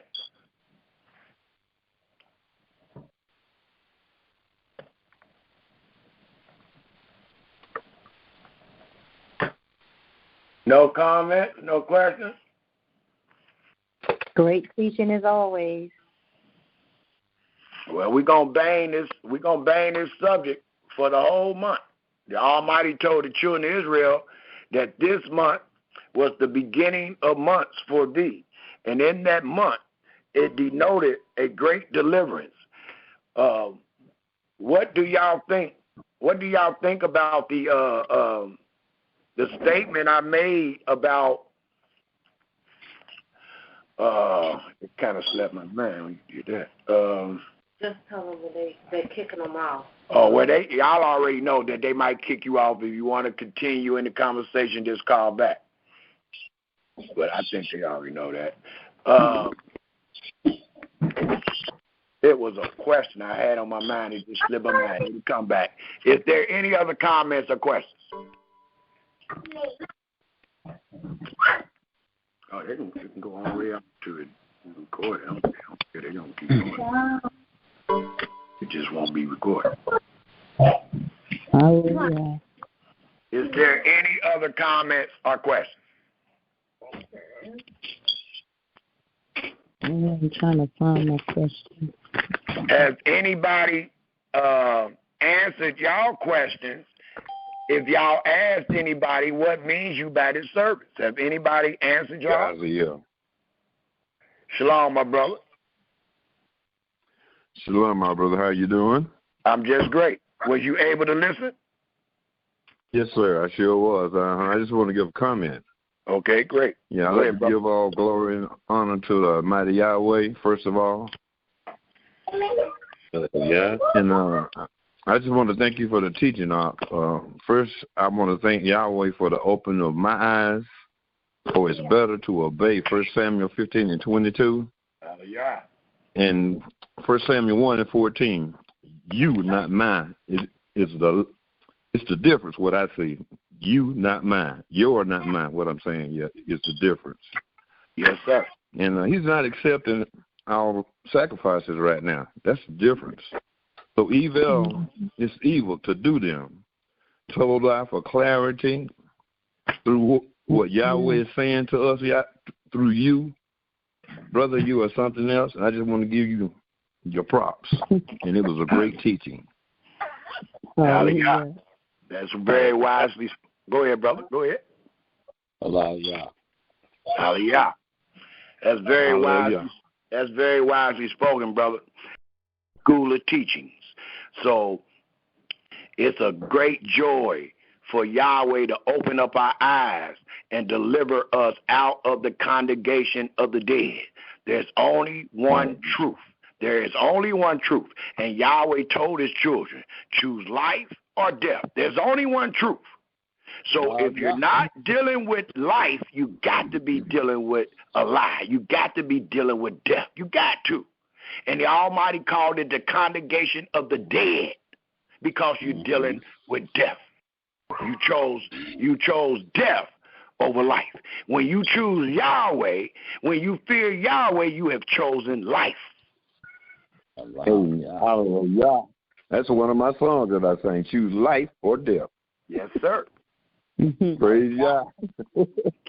Keep praying. Yeah. Is there any other comments or questions? Great. Now I got another question. Did Yahweh ever commanded Israel to get all the leaven out of Egypt? Did he ever tell them no leaven should be found in Egypt? Can anybody show me that verse? No. Don't exist. Nope. Then why is our brothers and sisters telling us that today? To get leaven out of America or out of your houses or wherever. They confused. Exactly. They being rebellious. They confused. They confused before they are reproved. Once they reprove, they are rebellious. See, and you can know. See, we got a law. We even got a law. The Almighty's so fair, man. The Almighty righteous. We got a law for ignorance. We could be doing something that we didn't know, and it denoted ignorance, and the Almighty got a way to clean us up and save us. Well, today we don't. So today, you can't keep blaming it on ignorance once you are reproved. Once you are told, you are not ignorant to it no more. Now it's up to you to either choose life or death. It's up to you to obey or rebel. And that's what they're doing today. They are rebelling. I done said these things too many times. I got presentation where I done talked to my teachers, the same men that taught these men. So you can't say they confused. You can't say they ignorant because I already reproved them. I already told them. So now you got a choice to rebel or to obey. So far, they are rebelling. Go ahead, sister. They don't want to lose them dollars that they're getting from our poor brothers and sisters. They should want to lose it if they understand the scripture, because wisdom lets us know the Almighty going to put a hole in that bag. You ain't read that before? He's going to put a hole in that bag. You ain't going to never have enough. You're never going to have enough. Never. So you're going to keep oppressing us until Yahweh take you out of here. Just like everybody else. There's nothing new under the sun. We got men dying every day talking about they know Yahweh, robbing his children, and the Almighty taking them out every day, young. Well, the scripture says if you fear him and you under the law and all that, that should bring you length of days. Why these men ain't dying? Why these men ain't living long? Why these men dying at 60 and 50 and 70 years old? Who got control of their life? Me or the Most High, the Almighty? We don't even consider how the Almighty taking these people away. The same people lying on him. Mm-hmm. Hallelujah. You should fear that. I do. Mm-hmm. Hallelujah. Well, I guess some of them think they the Almighty, huh? I didn't hear you, sister. I said, I guess some of them think they the Almighty, huh? Well, yeah, some of them do, and some of us do. Because if we accept their words over the Almighty, that's exactly what we witness. Depart from me. Oh, no. Yes, hallelujah. Excellent class, very thorough as usual. All praises to the Most High. This is Deborah in Virginia. I want to say I'm thankful, even the verse you brought out about when the leader is speaking lies, all those that follow, the ones that's even following it. They're going to be punished for that. Yeah, I mean, they keep having allegiance to a man rather than the Most High. Wow. And the man was formed from the dust, just like they were. And they're putting more allegiance to the man than the Most High. And it's that verse really stands out great, because I know when I was in the camps years and years ago, a lot of times people in the congregation would know that the elder, so-called elder, was saying something incorrect, and they would not say anything. They would just come to, for some reason, they would always come to me and say, "Sis, go talk to the elder." And I'll be like, "Why y'all want me? I'm just a woman. Like, y'all go talk to him." It was just evident that I had to come out from among them, because it was madness. It was men setting themselves up above the Most High and not fearing him and not trying to do his ways. There was one verse that you mentioned. I'm trying to go through my notes and I can't find it, where you were talking about where they wanted to do their ways. They wanted to do their ways instead. Was it First Samuel? Was it First Kings, the 12th chapter, dealing with Jehoram, where they wanted to do their own sacrifice instead of them going to Jerusalem like they supposed to? Exactly. Yes. It was, that's okay, let me look at that. First Kings 12. Well, okay, because I had a question. Let me look at that. It was something I wanted to say about that, but someone else can speak while I look this up. But thank you. First Kings 12, and start reading at the 25th verse. Okay. To the 33rd verse. And I would like to make a comment on what you just stated. What I used to always say is, because I done seen it with my own eyes, I done seen people might been doing something that's not right, or might be doing something that the Moray might frown upon. So they will hide. I done seen people do it. I am not lying on nobody. I done seen them hide things from a man. And I always thought to myself, why in the heck is you fearing that man when Yahweh see you doing all that you're doing? You ain't hiding it from him. You ain't even thinking about stop doing what you're doing that is evil in front of our Yahweh eyes. But here come the brother, and you going to act like you holy. Here come the brother, you hiding, you spraying stuff, all type of stuff. But the Almighty looking dead at you. You fear the man more than the Creator. Yeah. That's great. You lied to that man about laying with another man's wife, but the Almighty looked at you. He seen what you did. But you will fear the man where you allow the man to make you lie in everything. But the Almighty looking dead at you. And that just shows you don't fear him. You worrying about the man. You ain't worrying about the Almighty. You worrying about the man.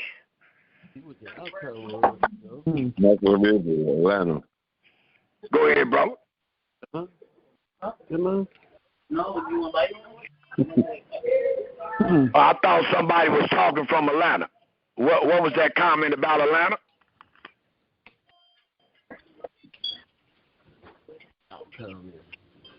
I don't know if they might have got kicked off. Well, I want to make a comment about Atlanta. Go ahead. No, I was the one. I'm still here. Oh, go ahead, brother. Oh. The House of Israel of Atlanta is what you're describing to the T, brother. Was I describing them to the T? To the T-bone state. Well, unfortunately, that goes with all the houses of Israel because they all are under the same teaching. They just got a few different changes. Some of them think the day started evening, some think it started in the day. Some of them look at the moon when it started and all that time. That is the only difference. All that other teaching, they 100 in unity. They 100 together. Yeah, you're right. All those houses. My brother tried to monopolize the Israelite community. So many of the people in the Israelite community is under Moray Alicia teachings. Many of them. Most of them. I'll lay you out of that. True. Yeah. So I ain't pointing no finger at no Elkanah. Elkanah is just one of the many people that's teaching that mess. He's just one. I used to be one. I'm not any longer, but I used to be one. So I'm talking about all of us that followed man. That's it. That's all. Praise God for that prayer. Praise God. Yeah. Well, Brother Samuel, I wanted to make a statement based on what you said about a lot of the leaders that's leading our people astray. Dying and all that stuff. Well, we do know for sure some of them are not dying, and I think a lot of, and that's why their congregation is so. I don't even know the word to say, but they just believe everything that they're saying because ain't nothing happening to them.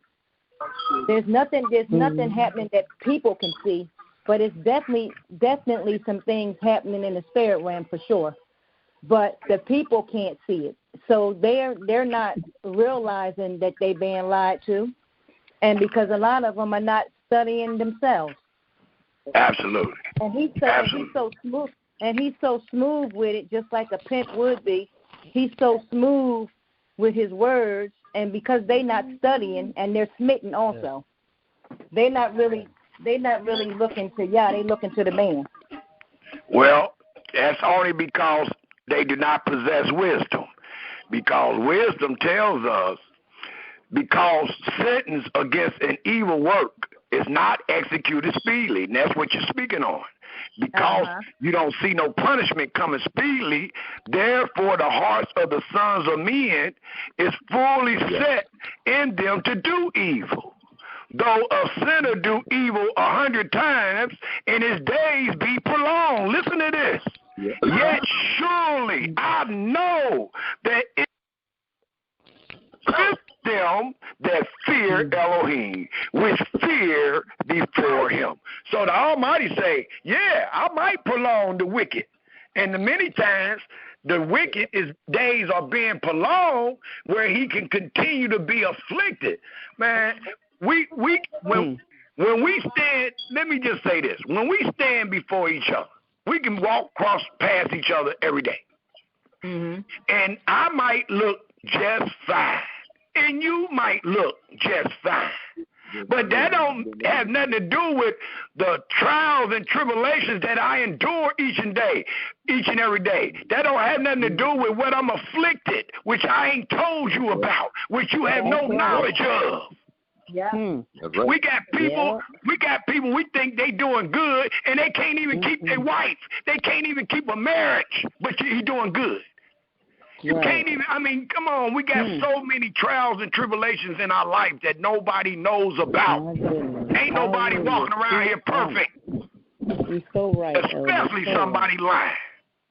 Hallelujah. You telling the truth on that. You got all type of trials and tribulations. Because you don't know it, because I ain't told you nothing don't mean I ain't suffering. Yeah. Every time somebody asks me, every time somebody say, because they don't say what they going through, don't mean we ain't going through nothing. We all going through something. And we got a lot of people that can hide behind that mask. But when they take that mask off, they living in hell. Their house ain't right or nothing. So don't play with me talking about because somebody doing good or we think they doing good because they got a big membership or because they robbing a lot of people. That don't mean nothing. Look at the Christians. You call them good? You got Christians done live to be 100 years old. They got mega churches with 1,000 members. Is they doing good? Absolutely not. No. So don't let that fool you. The Almighty says favor is deceitful and beauty is vain. But the woman that fear Yahweh shall be praised. So cause you see she beautiful, that don't mean she right. Cause she got a lot of favor, don't mean she right. Hallelujah. We got to keep our eyes on the Most High and not looking at man. Trying to figure out what this man and that man is all about. Make sure that we hearing what thus saith the Most High, and that we inclining our ears unto His word. That's just like you said in Jeremiah. You brought out in Jeremiah chapter 7. So many scriptures you brought out that were just beautiful and on point. Jeremiah chapter 7, where it talks about how they hearkened not. They didn't even incline their ears. They basically walked in their own counsels and their imagination of their evil heart, went backwards instead of forward. And this is what we see in this day in these congregations, because they have tried to be more crafty and try to come up with their so-called intelligent ways of trying to decipher the scripture and try to figure out the mind of the Creator instead of just listening to what He says to do, to obey instead of sacrificing, because that's what He wanted us to do initially, is to obey. That's why He said He didn't really ask for the sacrifices. That was as a result of us not even obeying and listening to what He said to do. But I like in chapter 7 also, verse 34 of Jeremiah 7:34, when He said He will cause to cease from the cities of Judah and from the streets of Jerusalem the voice of mirth and the voice of gladness, the voice of the bridegroom and the voice of the bride, for the land shall be desolate. When I saw that, I said, wow. I said, look at this. I mean, the scripture says how He's taking all this from Jerusalem, the place that was supposed to be our dwelling, and He removed the voice of gladness and all these wonderful things. But somehow our people think, now He removed all that from Jerusalem, but they think over here in another man's land, they're going to have mirth and they're going to be rejoicing in their feast days and having parties and celebrating and doing something here in the enemy's land, when over in our dwelling lands of Jerusalem, the Most High caused those things to cease, and that place is desolate. I mean, it just blows my mind. How can we think over here in this polluted land we're supposed to celebrate the things of the Most High? We're supposed to take His holy, set-apart things to be doing here, when we couldn't even keep that in our own land, because He removed that. He removed that mirth and that gladness and made the land desolate. It just made me sad. It's sad. Well, it's just rebellion, and like I was saying, I was trying to let the people know that those that's doing these things, I don't want you to think you're special, because you're not. Because the people in the Bible have always disagreed and forsook Yahweh's words and was rebellious against his words, even against when the Almighty told them that these things have ceased. The feast days are included, the Sabbath, the law. The Almighty told Jeremiah, go tell them the law is no more. You heard what it says in Jeremiah 18:18. They said, kill that nigga. What did he say? And the Almighty once sent him. So, but they had titles, just like y'all said. They didn't want to lose their money. They had titles. They got money to make. So they didn't want to believe Jeremiah when he had to tell them that. They told Jeremiah, get out of here, man. The law is going to always be. We're going to always have wise men that have a vision. We're going to always have priests. Well, today you don't. And nor did they, because all of them went into Babylon. All of them people that Jeremiah was talking to, if they didn't die first, they went to Babylon, like he said they would. And dealing with the Sabbath, Leviticus, the 26th chapter, the 34th, the 35th, and the 43rd verse, let us know about a punishment. It lets us know that the land shall enjoy its Sabbath while it lies desolate, and you, it reads just like that, and you be in your enemy's land. And we will take that and say that means we supposed to keep the Sabbath. Oh, boy. No. Because they don't speak with justice and judgment. They don't understand the judgment of their Creator. That's why they say they can do it. The Almighty said, get me to the wise men, they that understand my judgment. They know what I did. They know what I said. Well, all these brothers that we talking against don't know what he did, nor do they know what he said. Unless they stealing them words from us and just teaching us what they want us to know. So if you say, well, I know it, well, that means you stole them then, because you didn't teach us them. You taught us to pay tithes every Sabbath and stuff like that. That's what you told us.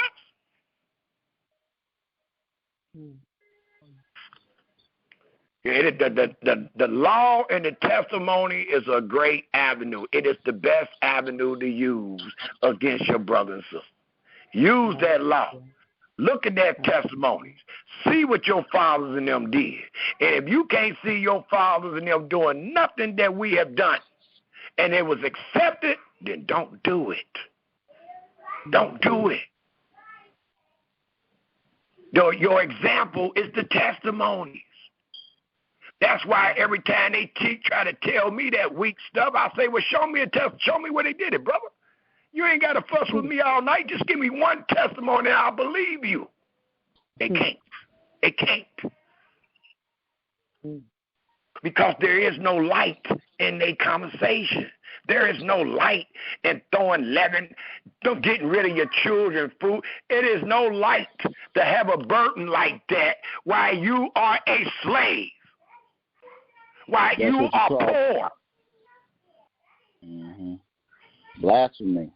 Ain't no light. That's what it is, blasphemy. You taking Yahweh's name in vain. Yeah, man. Dangerous. Thank the Most High for opening our eyes so we could see this truth. And note what you just said, sister. Thank the Almighty for opening up our eyes that we can see. And what is we seeing? Stuff that always been there. We ain't putting that there. It's been there. Ooh, hallelujah. You're right. It's always been there. Ooh. Now here I got to come and try to teach against all these people that's speaking against something that's always been there. Somebody deceived us. Somebody didn't tell us. Yeah. And that is not how our fathers came under the law. That's another good example to prove we're not under the law. Yahweh said he required that which is past. He even told us in Ezekiel, I will plead with you like I plead with your fathers when I brought them out of Egypt. Well, that shows that we are not under the law because we teaching. He pleaded with us already. How else did we get under the law? Mm-hmm. That ain't even how our fathers got under the law. We are recipients of what was promised to our fathers. So we got to at least come in the same order as our fathers. That's why the Almighty said, I will plead with you as I pleaded with your fathers. Well, we done jumped the gun. We already under the law. We in the enemy's land, and we already under the law, y'all. They said we already under it. And they say you're going to punish us for not doing it. Well, that ain't what was said nor done when the children of Israel was brought out of Egypt. They were not already under the law. They were brought under the law.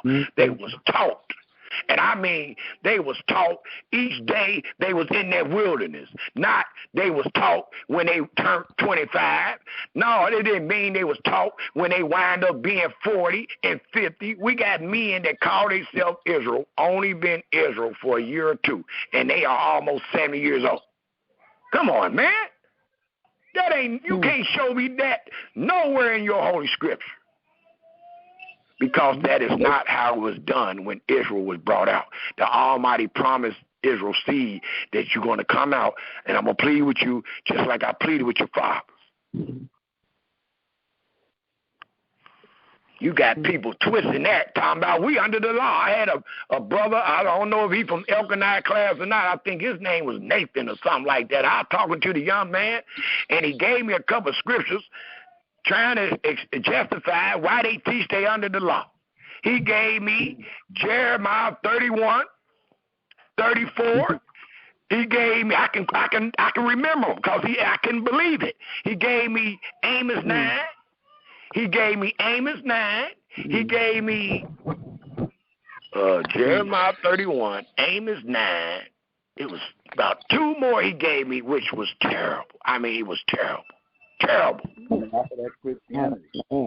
And I let him know if those chapters and verses was terrible, and I let him know that you did not understand the time and place of what you read.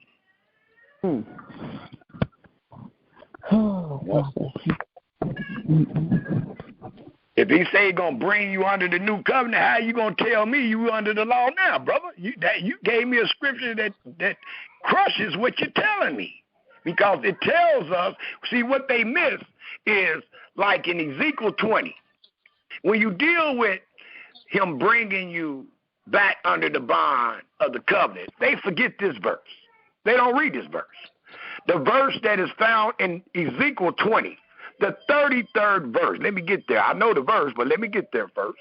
Ezekiel 20. Look what the 33rd verse says.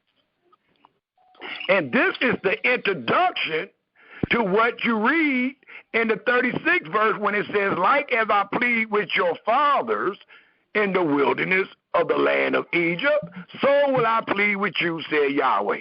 Well, when would this happen? Well, let's read the 33rd verse. It says, as I live, said Yahweh Elohim, surely with a mighty hand and with a stretched out arm and with fury pulled out will I rule over you.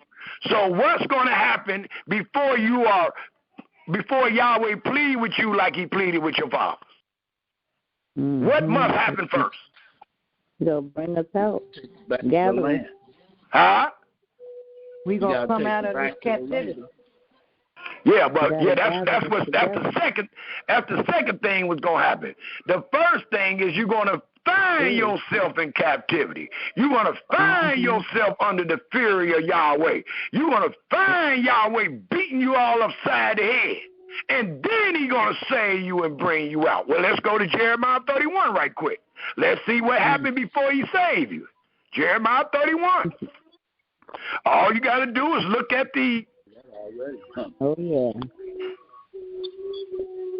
All you got to do is look at the 28th verse. Now, let's read the 28th verse through the 30th verse. Check this out. It reads, what will happen before he bring you under a new covenant? It reads, and it shall come to pass that like as I have watched over them, we're talking about his children, and how did you watch over them, Yahweh? To pluck up and to break down and to throw down and to destroy and to afflict. So what got to happen before we get saved? Don't we got to be afflicted? Don't we got to be destroyed? Don't we got to be thrown down? Don't we got to be broken down? Don't we got to be plucked up? Yes. All praises to the mighty Yahweh. And I made a bold statement. I say it's bold because I know what people teach. I made a bold statement that the people that disobeyed Yahweh, that broke his covenant, has been found guilty. They have been judged and punished, and we happen to be the descendants of those people with their teeth on edge because we didn't eat the sour grape, they did. And I know people should say, hold on, because I was taught that no man should die for another man's sin. Well, let's keep reading this chapter. I'm reading out of Jeremiah 31. I'm at the 29th verse. Check this out. It says, in those days, they shall say no more. After Yahweh get done tearing your butt up, it says, in those days, they shall say no more, the father have eaten a sour grape, and the children's teeth are set on edge. Note the 30th verse.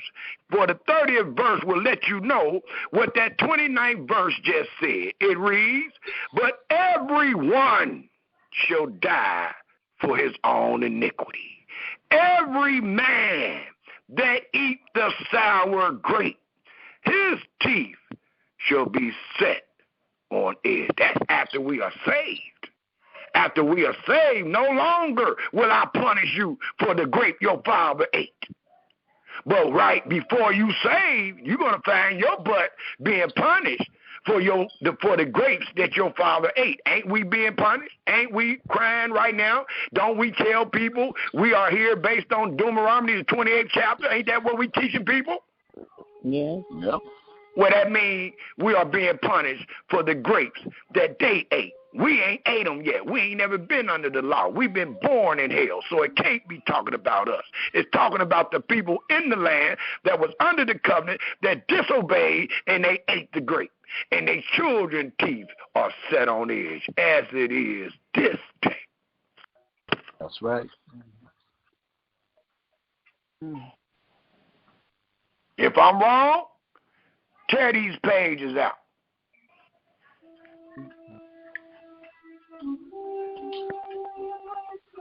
So that's where they met. Go ahead, brother. No, go ahead. Nothing. I was just going to say, Yah helps the sinner, and he helps the righteous. Absolutely. Doing it all. Absolutely. All you got to do is hear it. Mm-hmm.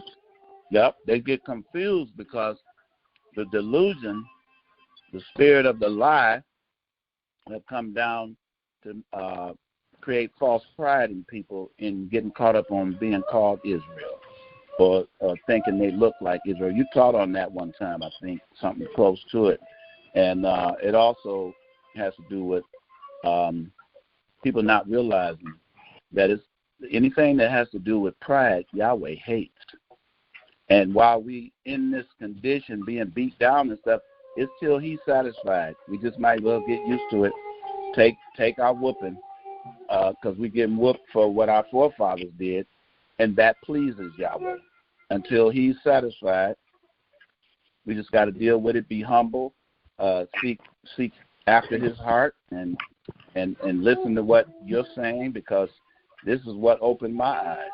You know what I mean? So Yahweh is the one that lifts up. He got his people out here like you, and you know, it's nothing else to do but to look, to seek, to be righteous, practice righteousness. Our job right now is the same thing he told Cain in Genesis 4:11, or 4 and 7, whichever one it is, when he said, if you do well, it'll be well with you. And he was talking to a murderer. Absolutely. That's all I wanted to say, my brother. Thank you. Well, he was talking to even though he wound up being a murderer.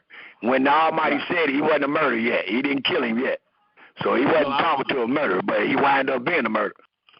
But I was talking from his perspective. He know all things. Oh yeah, for sure. For sure. That's what he knew he was a murderer, and that's what people are missing today. They don't realize that Yahweh know we all done fall short. And so when he tell us something that we find hard to believe, as simple as it is, he made it so simple. He told Cain, all you got to do is do well. You already know I'm the type of God. I am the God. I don't need no special sacrifices. I decreed this for you. Do well, and it will be. He didn't say maybe like the other characters Christianity said. He didn't say it might be. He said it will be. Absolutely. And that's what we have to hang our hat on, brother. That's all I'm saying. Shalom. Absolutely. Hallelujah. Very wisely spoken. Absolutely. Is there any other comments or questions?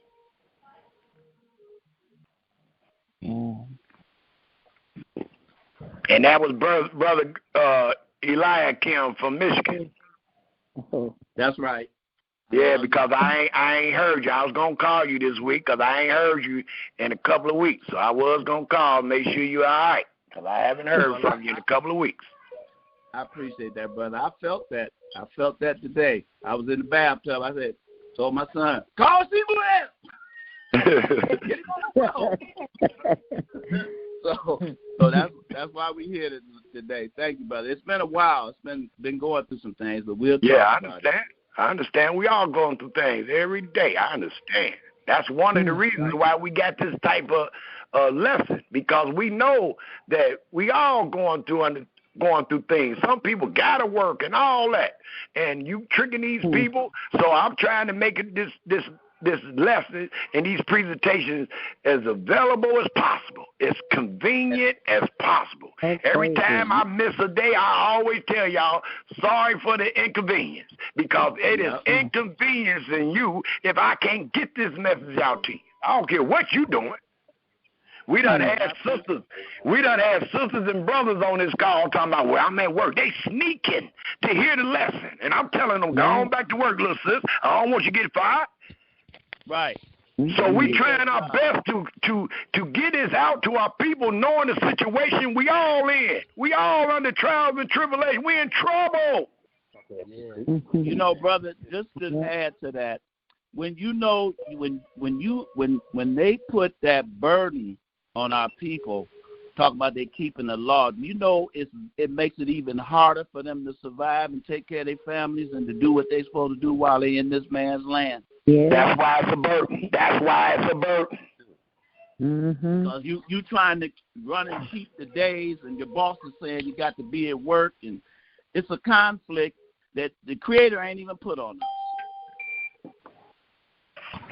Well, the Almighty said, when you trust in man, you shall be cursed. And that's what happened. We trusted in man. We got cursed. We lost good jobs. We lost probably wives and husbands. Because I know some of these classes teach against that mess. If your wife ain't doing what we telling her to do and what you doing, to get rid of her. Same way they tell the men. If the man ain't doing what we saying to do and all that, get rid of him. So I know many relationships that have been broken up based on these teachings. That's horrible. I mean, husband and wives and children are involved. You got 4 and 5 children around you listening to this man. Next thing you know, the dad is gone. Now the woman's struggling like heck because the Moray ain't going to help you unless he's trying to sex you. If he ain't trying to sex you, he ain't going to help you. But he got rid of your husband. That's right. Come on, man. I'm going to tell the truth. I know what I done seen. I know what I've been around. I was taught by some of the best. Y'all call Alicia the best. So I was taught by him. I know what I seen. Yeah, they be smitten the girls and everything. Oh, man. But it's expected. It's expected. Sure, if you're doing it backwards. We just did a presentation on that. How long you simple ones when you love simplicity? So if you simple, it's expected. You absolutely correct, my brother. Exactly. It's called wise. It got me lined up right now. I'll allow Yah to glory of Yah. Boy. Tired all this lying. All praise to his name. Boy. Everybody trying to look. Got all these brothers. Got all these brothers talking this mess and taking these people money, and you got a brother out here begging you to come to the table to deal with these matters of controversy. You won't even show up. You start talking about how many followers you got. Don't nobody care about, man.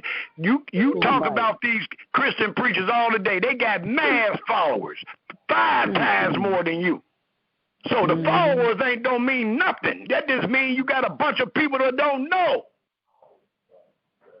And soon they know, guess what happened? They start leaving your class. So that don't mean nothing. That's right. You know what, brother? That happened up here where, brother, I heard his message, and I went to him, called him to the side, and I said, hey, brother, I need to holler at you for a minute. And he said, yeah, what is it, brother? And I started talking, and we were in the congregation. So he said, hold on a minute, brother.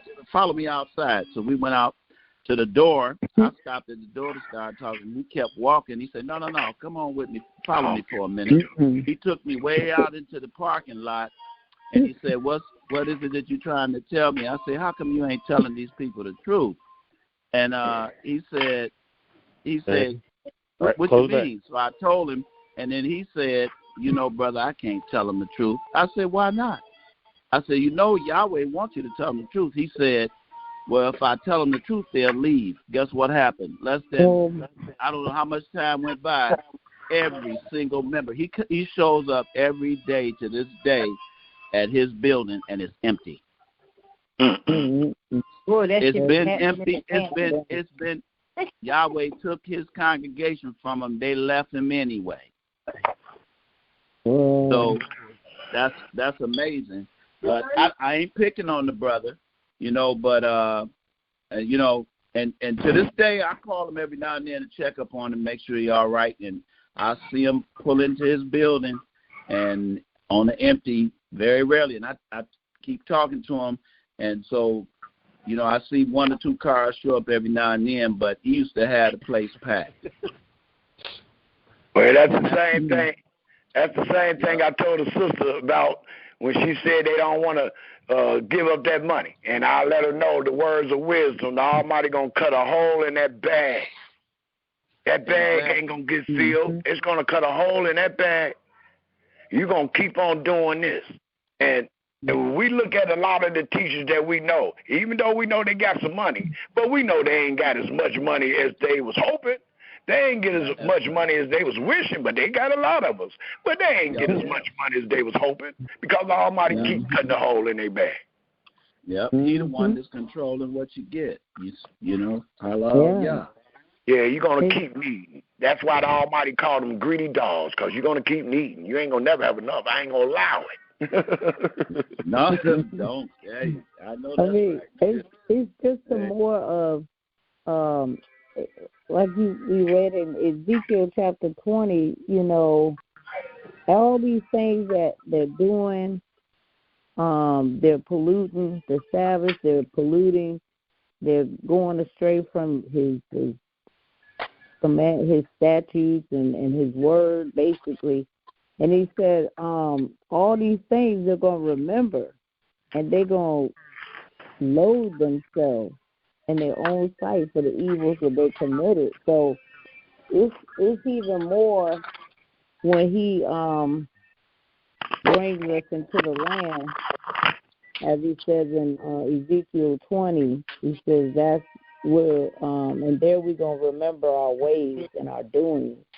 And even just now, Elder, just listening to these, it makes me loathe and tremble for the times in the past where, you know, I was in the churches or the camps or just in anything contrary to what what we know now. It just makes me, I loathe that. I mean, I just say, man, I can't believe that I was in that mess, you know, and I wish I could erase it, you know, but just still being in that, I can see that they're going to really, really be loathing themselves for all the evils that they're doing. They're going to remember all those dances they had, calling it the Passover and all that. I mean, it's going to be some mourning going on. Absolutely. And even if it ain't mourning from by way of punishment, it would be mourning, as you stated, by way of shame. Once you understand, you're going to be ashamed. Yeah. You're going to be ashamed once you understand. Even the people that's waking up today, when we show them the things that they've been doing for 10 and 20 years, they feel ashamed. Yep. They feel ashamed. They hate that you even know they was doing that mess. They hate that you even know. They hate to know themselves that they was wrong. Those that fear Yahweh, now you got some that's going to be prideful and they don't care. But those that truly fear Yahweh, that walk with that contrite spirit, they're going to be ashamed. Like, oh man, what the heck am I doing? Yeah. Weak like a baby. Let me read this. What's found in Ezekiel 9, because it kind of goes with what you just said, sister, and I wanted to make sure I included in this lesson. What we find in Jeremiah and Ezekiel 9 denotes what our sister just spoke about. One sighing and crying for the Sodom of Ephesus. One crying and sighing for all the abominations that they see. Well, look what the Almighty did for those that did not have the same respect for his word.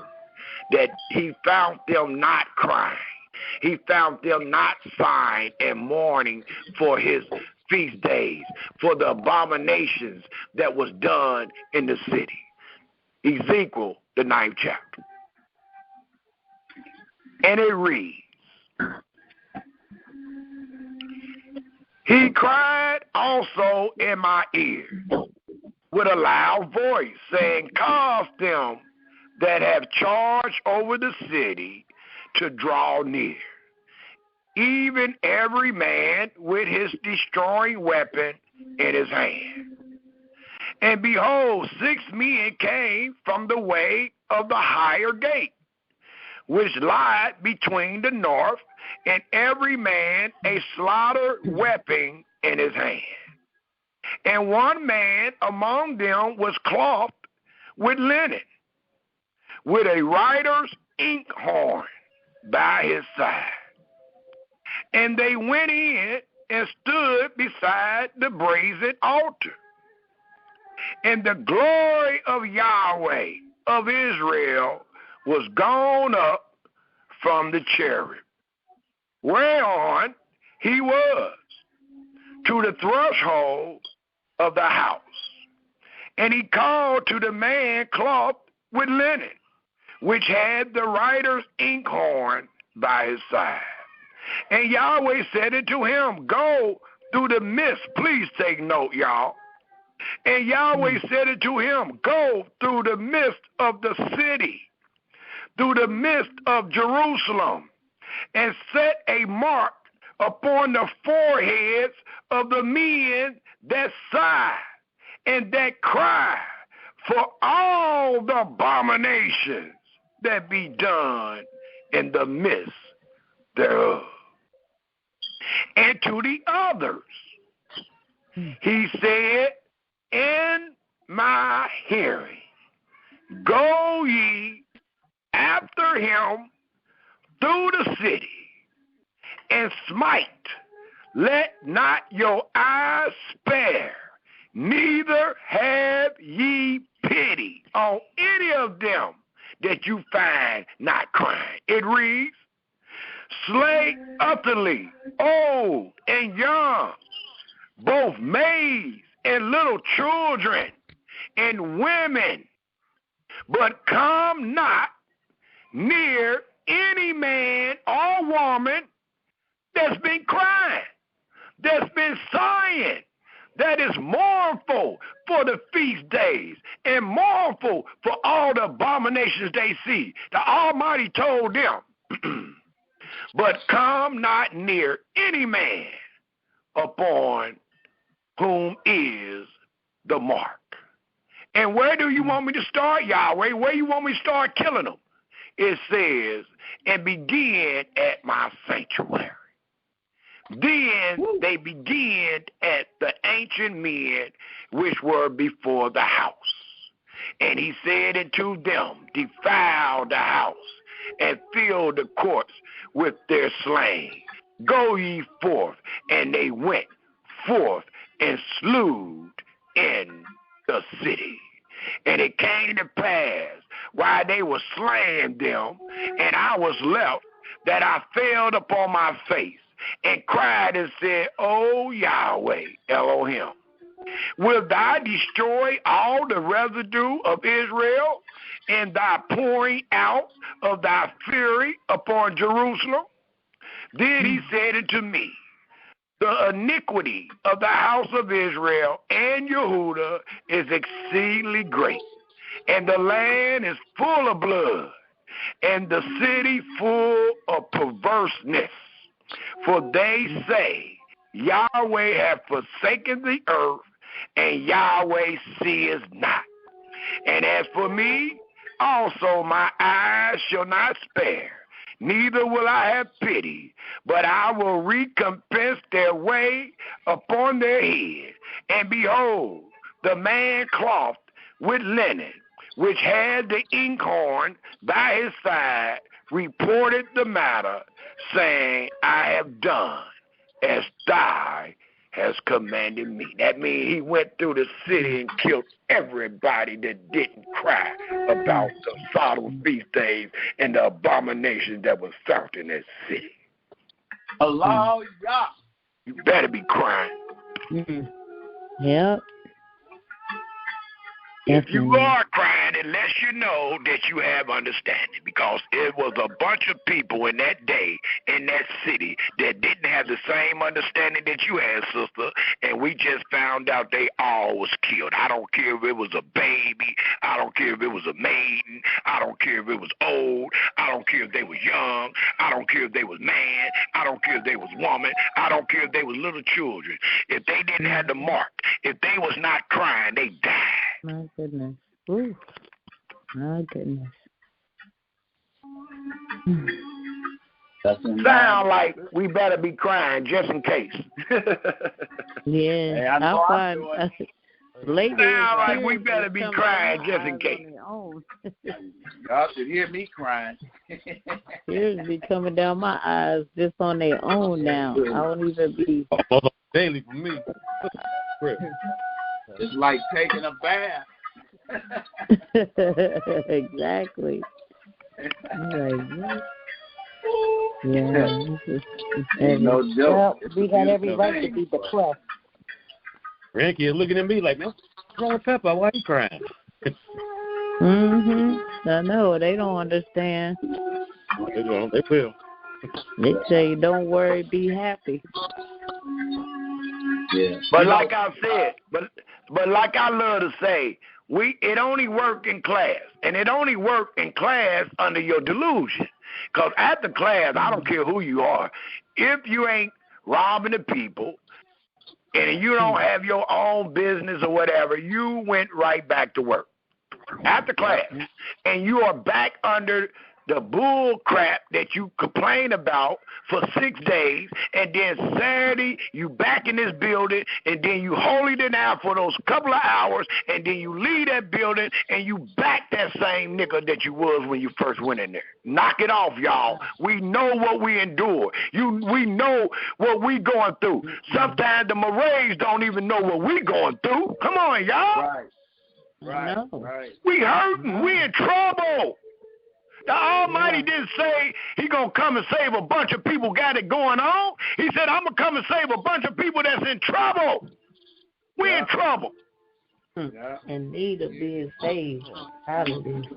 Mentally, physically, spiritually, we are in trouble.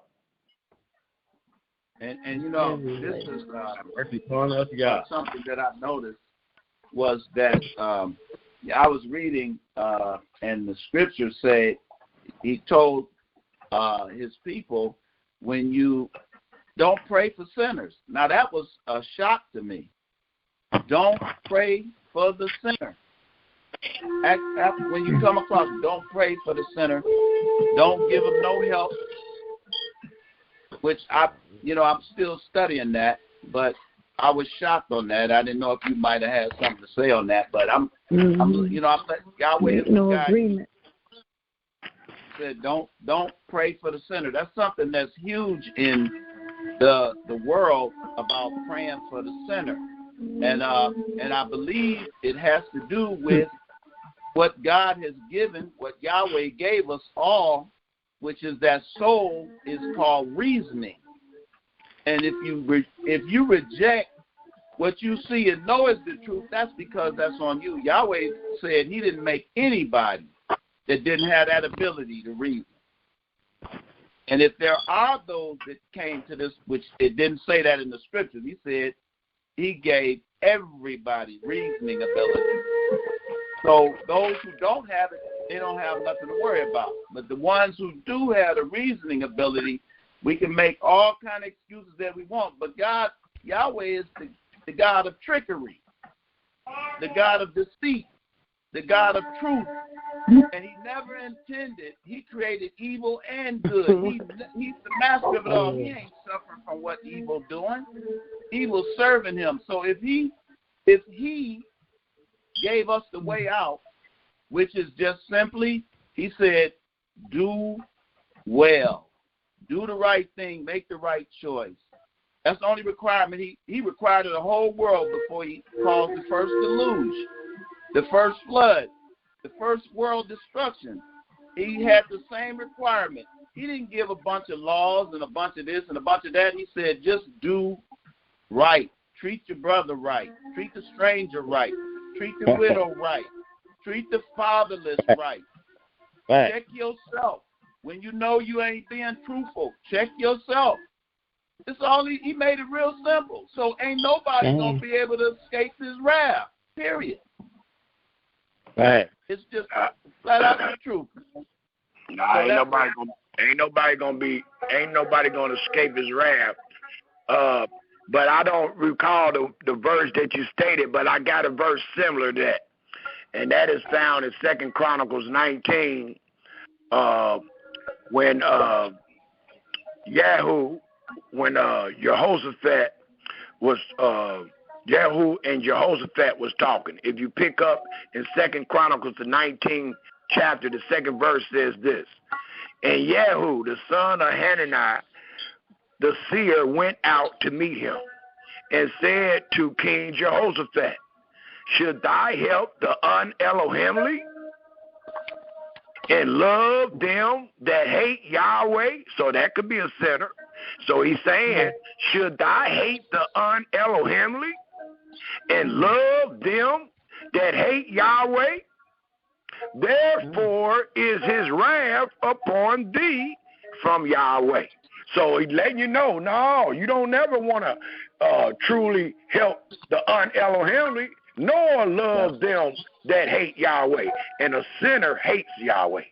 So here go a good verse that goes with what you said, brother. It don't say it word for word, but it still give you the same concept. Should thy help the unelohimly and love them that hate Yahweh? And the Almighty gave the answer, no. Therefore his wrath is upon you, because you have helped the unelohimly, and you have loved them that hate Yah. That's right. That's what he said.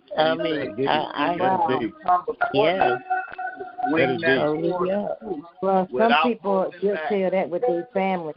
That's slay that spirit. Yes. You know? Yes, but at the same time we hear people say, well, our brothers and sisters, we can't be hard on them. They ain't woke up and all this stuff. But if we were in our land, when they talking about these other idols and telling people to bow to them and all this, they would have been put to death. I mean, you know, y'all exactly. And now we trying to. Hold on, brother. Go ahead, sir.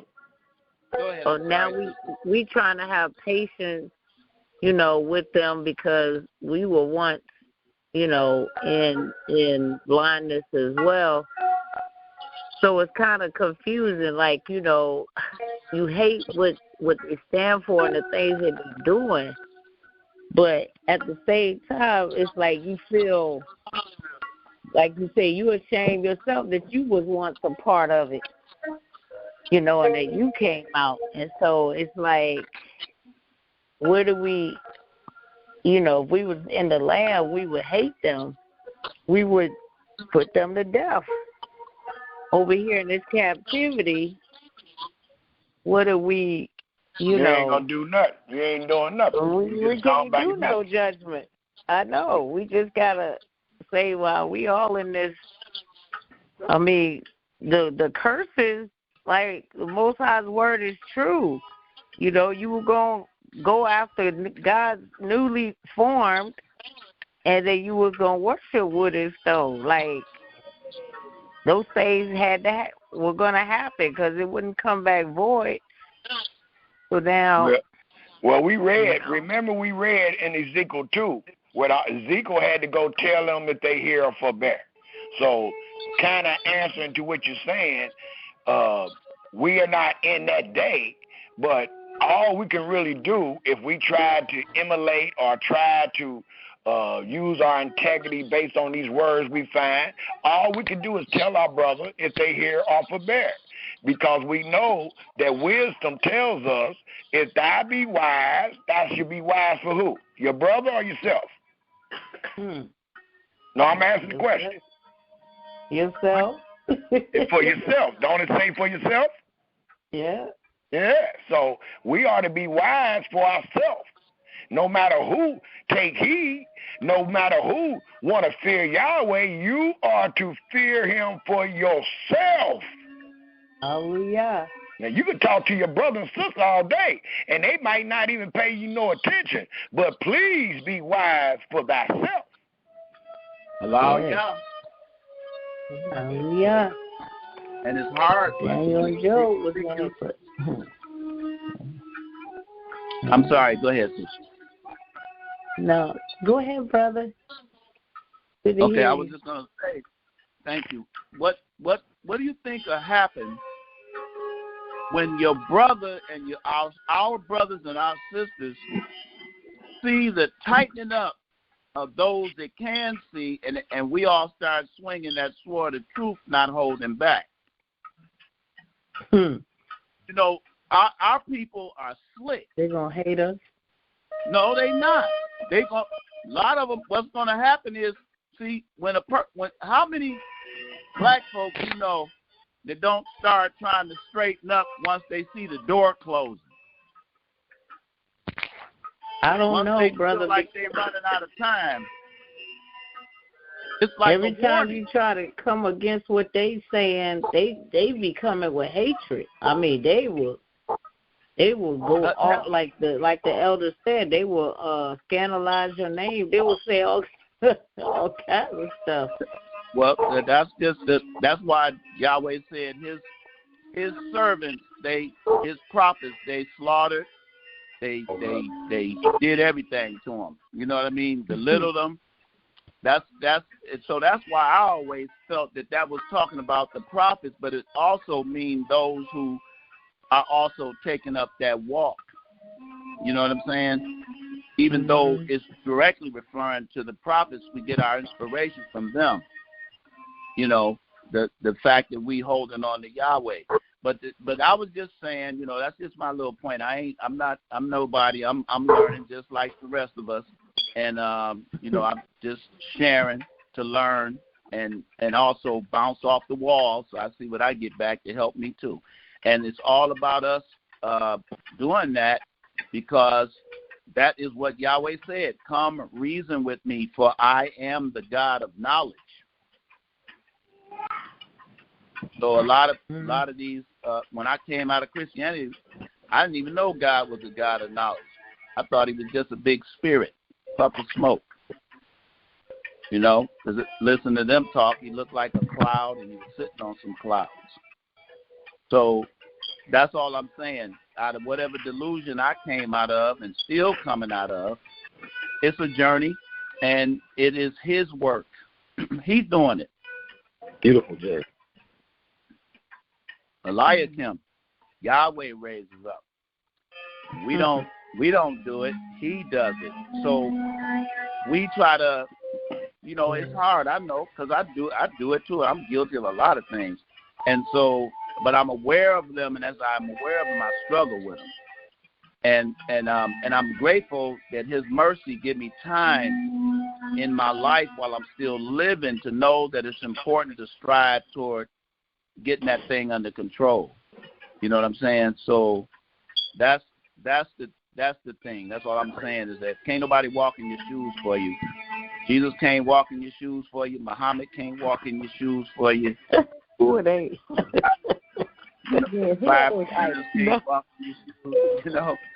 So it's just one of them things. So, but Elder, also is the more when you think about that verse, it kind of leads you to kind of what I've been going through is just you don't even want to be around people that's talking about different idols and doing things. So you find yourself alone. You find yourself walking alone and being alone. It's you'll get used to it. That's the anguish too, but it's like, you know, you just can't be around certain things.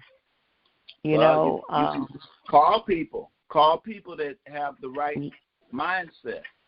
That's what I do. Yeah, that's what we need to do. Yeah, we do. We really do. If you keep in touch with people, my mother told me that a long time ago. She said, son, you're the type of kid that I'm going to tell you this. She said, when you run across people, because she saw I wasn't real big on having a lot of friends and all that kind of stuff, I was quite complacent about that because I was busy learning things. And I didn't know anybody that was like me in the neighborhood, so I was good going down to the library. But the thing is that she told me, she said something that I find true to this day. She said, and I used it years ago, I started using it. She said, every now and then, the Creator's going to cause your path to cross with somebody, and you're going to know that y'all are the same spirit. She said, make sure you do everything in your power to make sure you guys exchange information to stay in touch. She said, and I said, but why would I want to do that, Mom? And she said, because you're going to find out that it may happen in your lifetime, is what she told me. I think I was around 15 or 16. She said, it may happen in your lifetime. I hope it don't, but it may. There may be some catastrophes that take place in this country or in the world. And the only form of communication is going to be by letter. And she said, the only way you're going to be able to know what's going on around the country or in the world is by sending a letter, if that was to happen. And she said, these will be the people you know going to give you the true facts. That was her reason for saying that. And as I have lived through these different cycles of up and down, I found that to be very helpful. Because once you meet people, I done help people with money. We met over the phone, didn't even know them, sent them $300 because they needed help with something. Got the money back without a problem. I trusted the spirit inside, the directing spirit that the Creator gave me inside. I was convinced by that person. It was a learning session for me. And these people, we still in contact to this day, actually helping each other out and communicating. We don't agree on everything because they caught up in those things.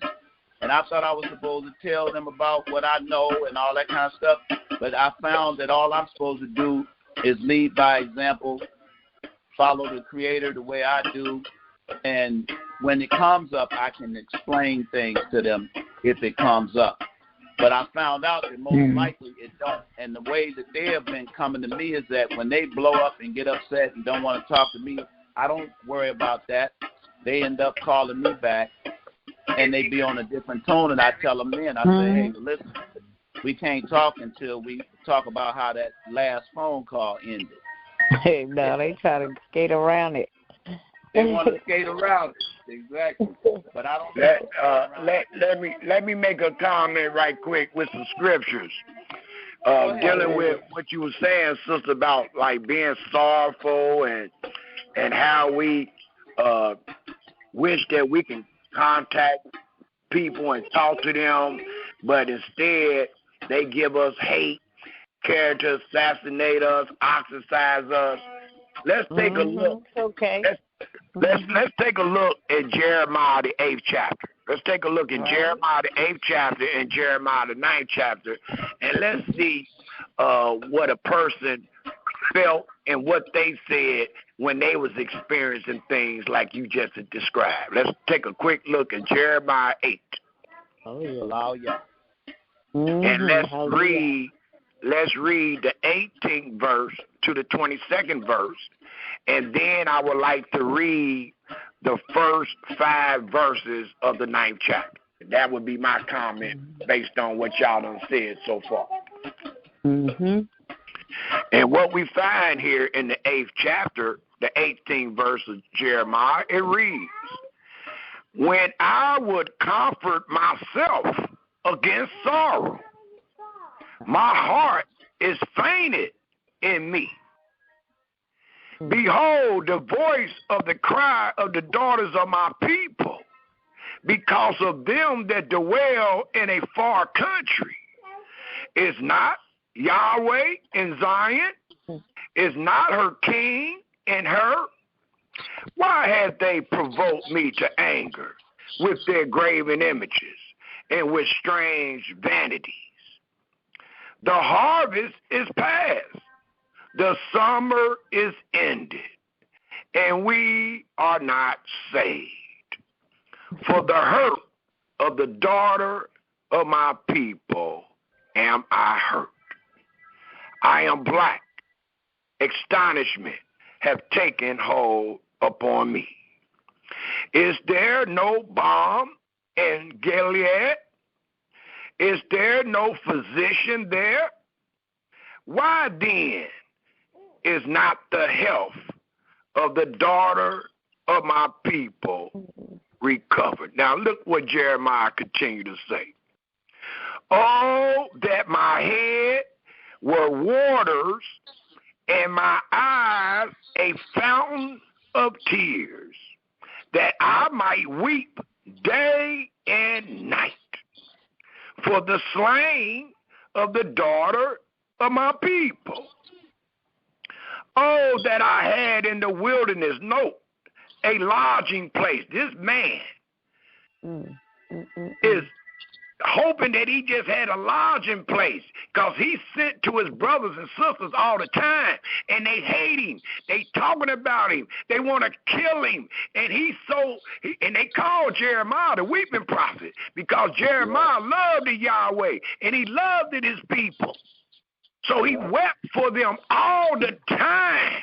Look at this. It says, oh, that I had in the wilderness a lodging place of wayfaring men, that I might leave my people and go from them, for they be all adulterers, an assembly of treacherous men.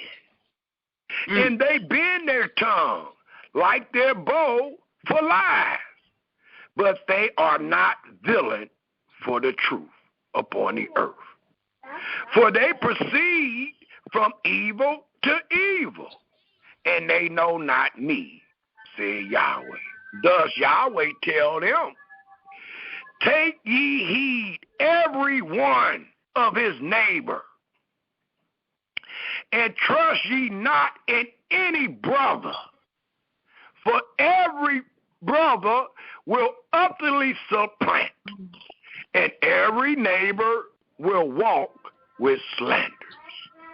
And they will deceive everyone his neighbor, and will not speak the truth.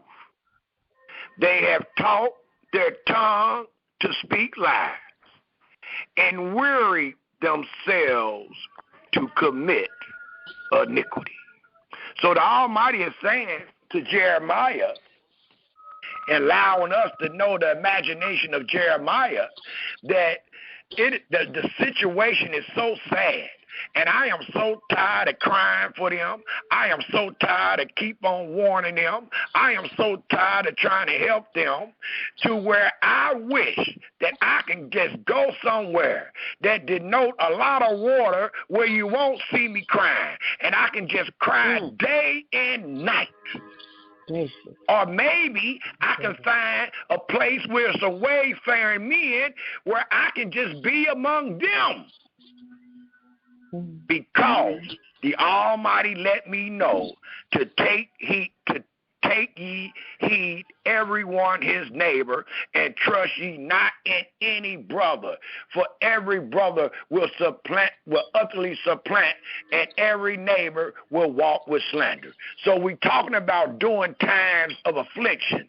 We're talking about during times of sorrow. We're talking about during times that we might not understand, and we need to bring it to our brothers and sisters, and their response is to hate us, or their response is to disregard us. So the Almighty said, well, when the person is like that, it's always best to be wise for thyself. And if you can find some place,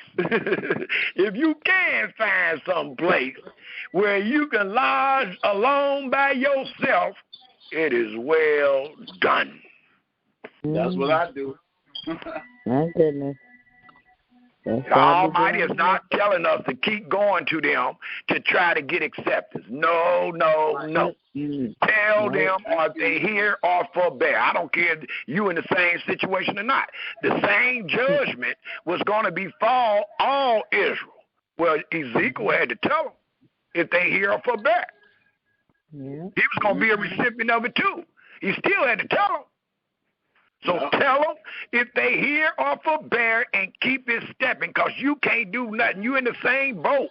You in the same condition.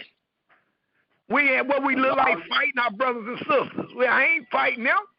I'm going to tell you and keep it stepping. I'm going to leave the door open, though. I ain't going to slam the door on you. The door is open. But I'm going to tell you and keep stepping. Hallelujah. Hallelujah. Yeah. Is there any other comments or questions? What time is it? Here's 11:49. Is there any other comments or questions before we close the presentation? I just want to say thank you for accepting me in. I appreciate the message. As always, it's beautiful, being that it is not a recognition of you per se, but the fact that it is Yahweh's word and you're delivering it. And I thank Yahweh for that. Hallelujah. Yes, hallelujah. Hallelujah. Hallelujah. I thank him also. Hallelujah. Yeah. Well, if there isn't any other comments or questions, let's go ahead and end the presentation. I truly thank you for lending the ear that you may hear. We will end the presentation with Psalms 81. And I truly appreciate you for lending the ear that you may hear, and that you may fear Yahweh and depart from evil. We will close the presentation, which was called What Means You by This Service, with Psalms 81. And Psalms 81 denotes a song for a feast. Thus, we find ourselves in the first moon, which is called Abib. And we find 3 great feasts in that month. Thus, let us read Psalms 81 and close. Sing aloud unto Elohim, our strength. Make a joyful noise unto the Elohim of Yaakov. Take a psalm and bring hither the timbrel, the pleasant harp with the pastry. Blow up the trumpet in the new moon, in the time appointed on our solemn feast day. For this was a statute for Israel and a law of the Elohim of Yaakov.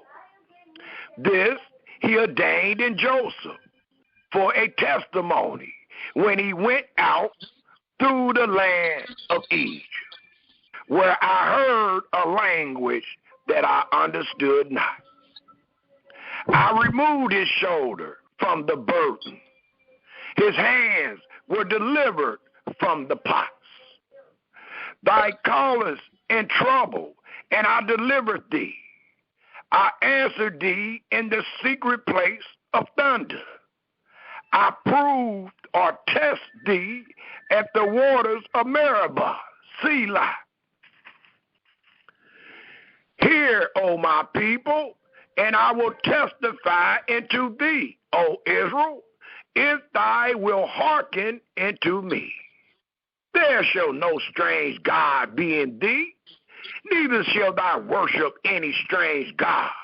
I am Yahweh thy Elohim. And you supposed to know that. Why? It says, which brought thee out of the land of Egypt.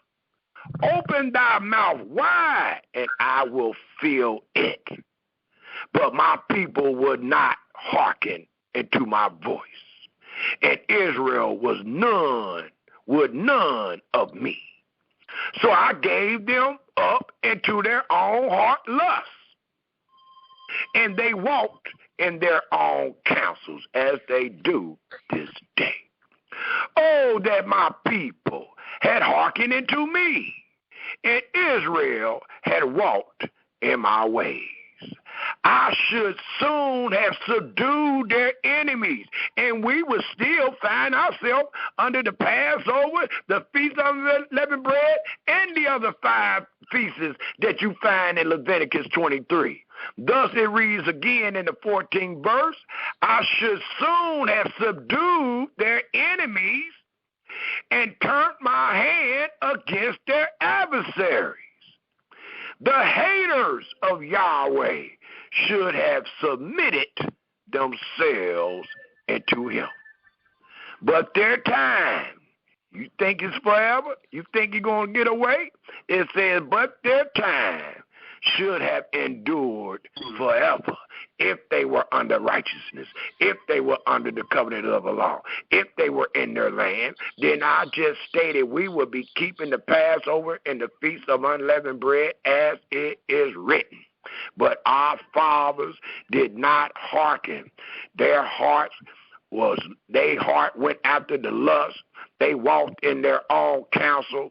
Thus it tells us in the 16th verse, he should have fed them also with the finest of the wheat, and with honey out of the rock should I have satisfied thee. Hallelujah, hallelujah, hallelujah, and shalom, Israel. Shalom. Shalom, Hallelujah. Shalom, family. Good to be with y'all again. Be well. Be well. Yes. Y'all stay in touch. Shalom. Shalom.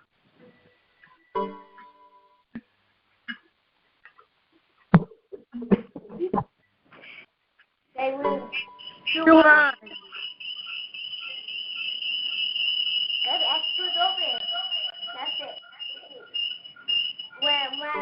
When is your turn? When you win is my turn. Okay? When is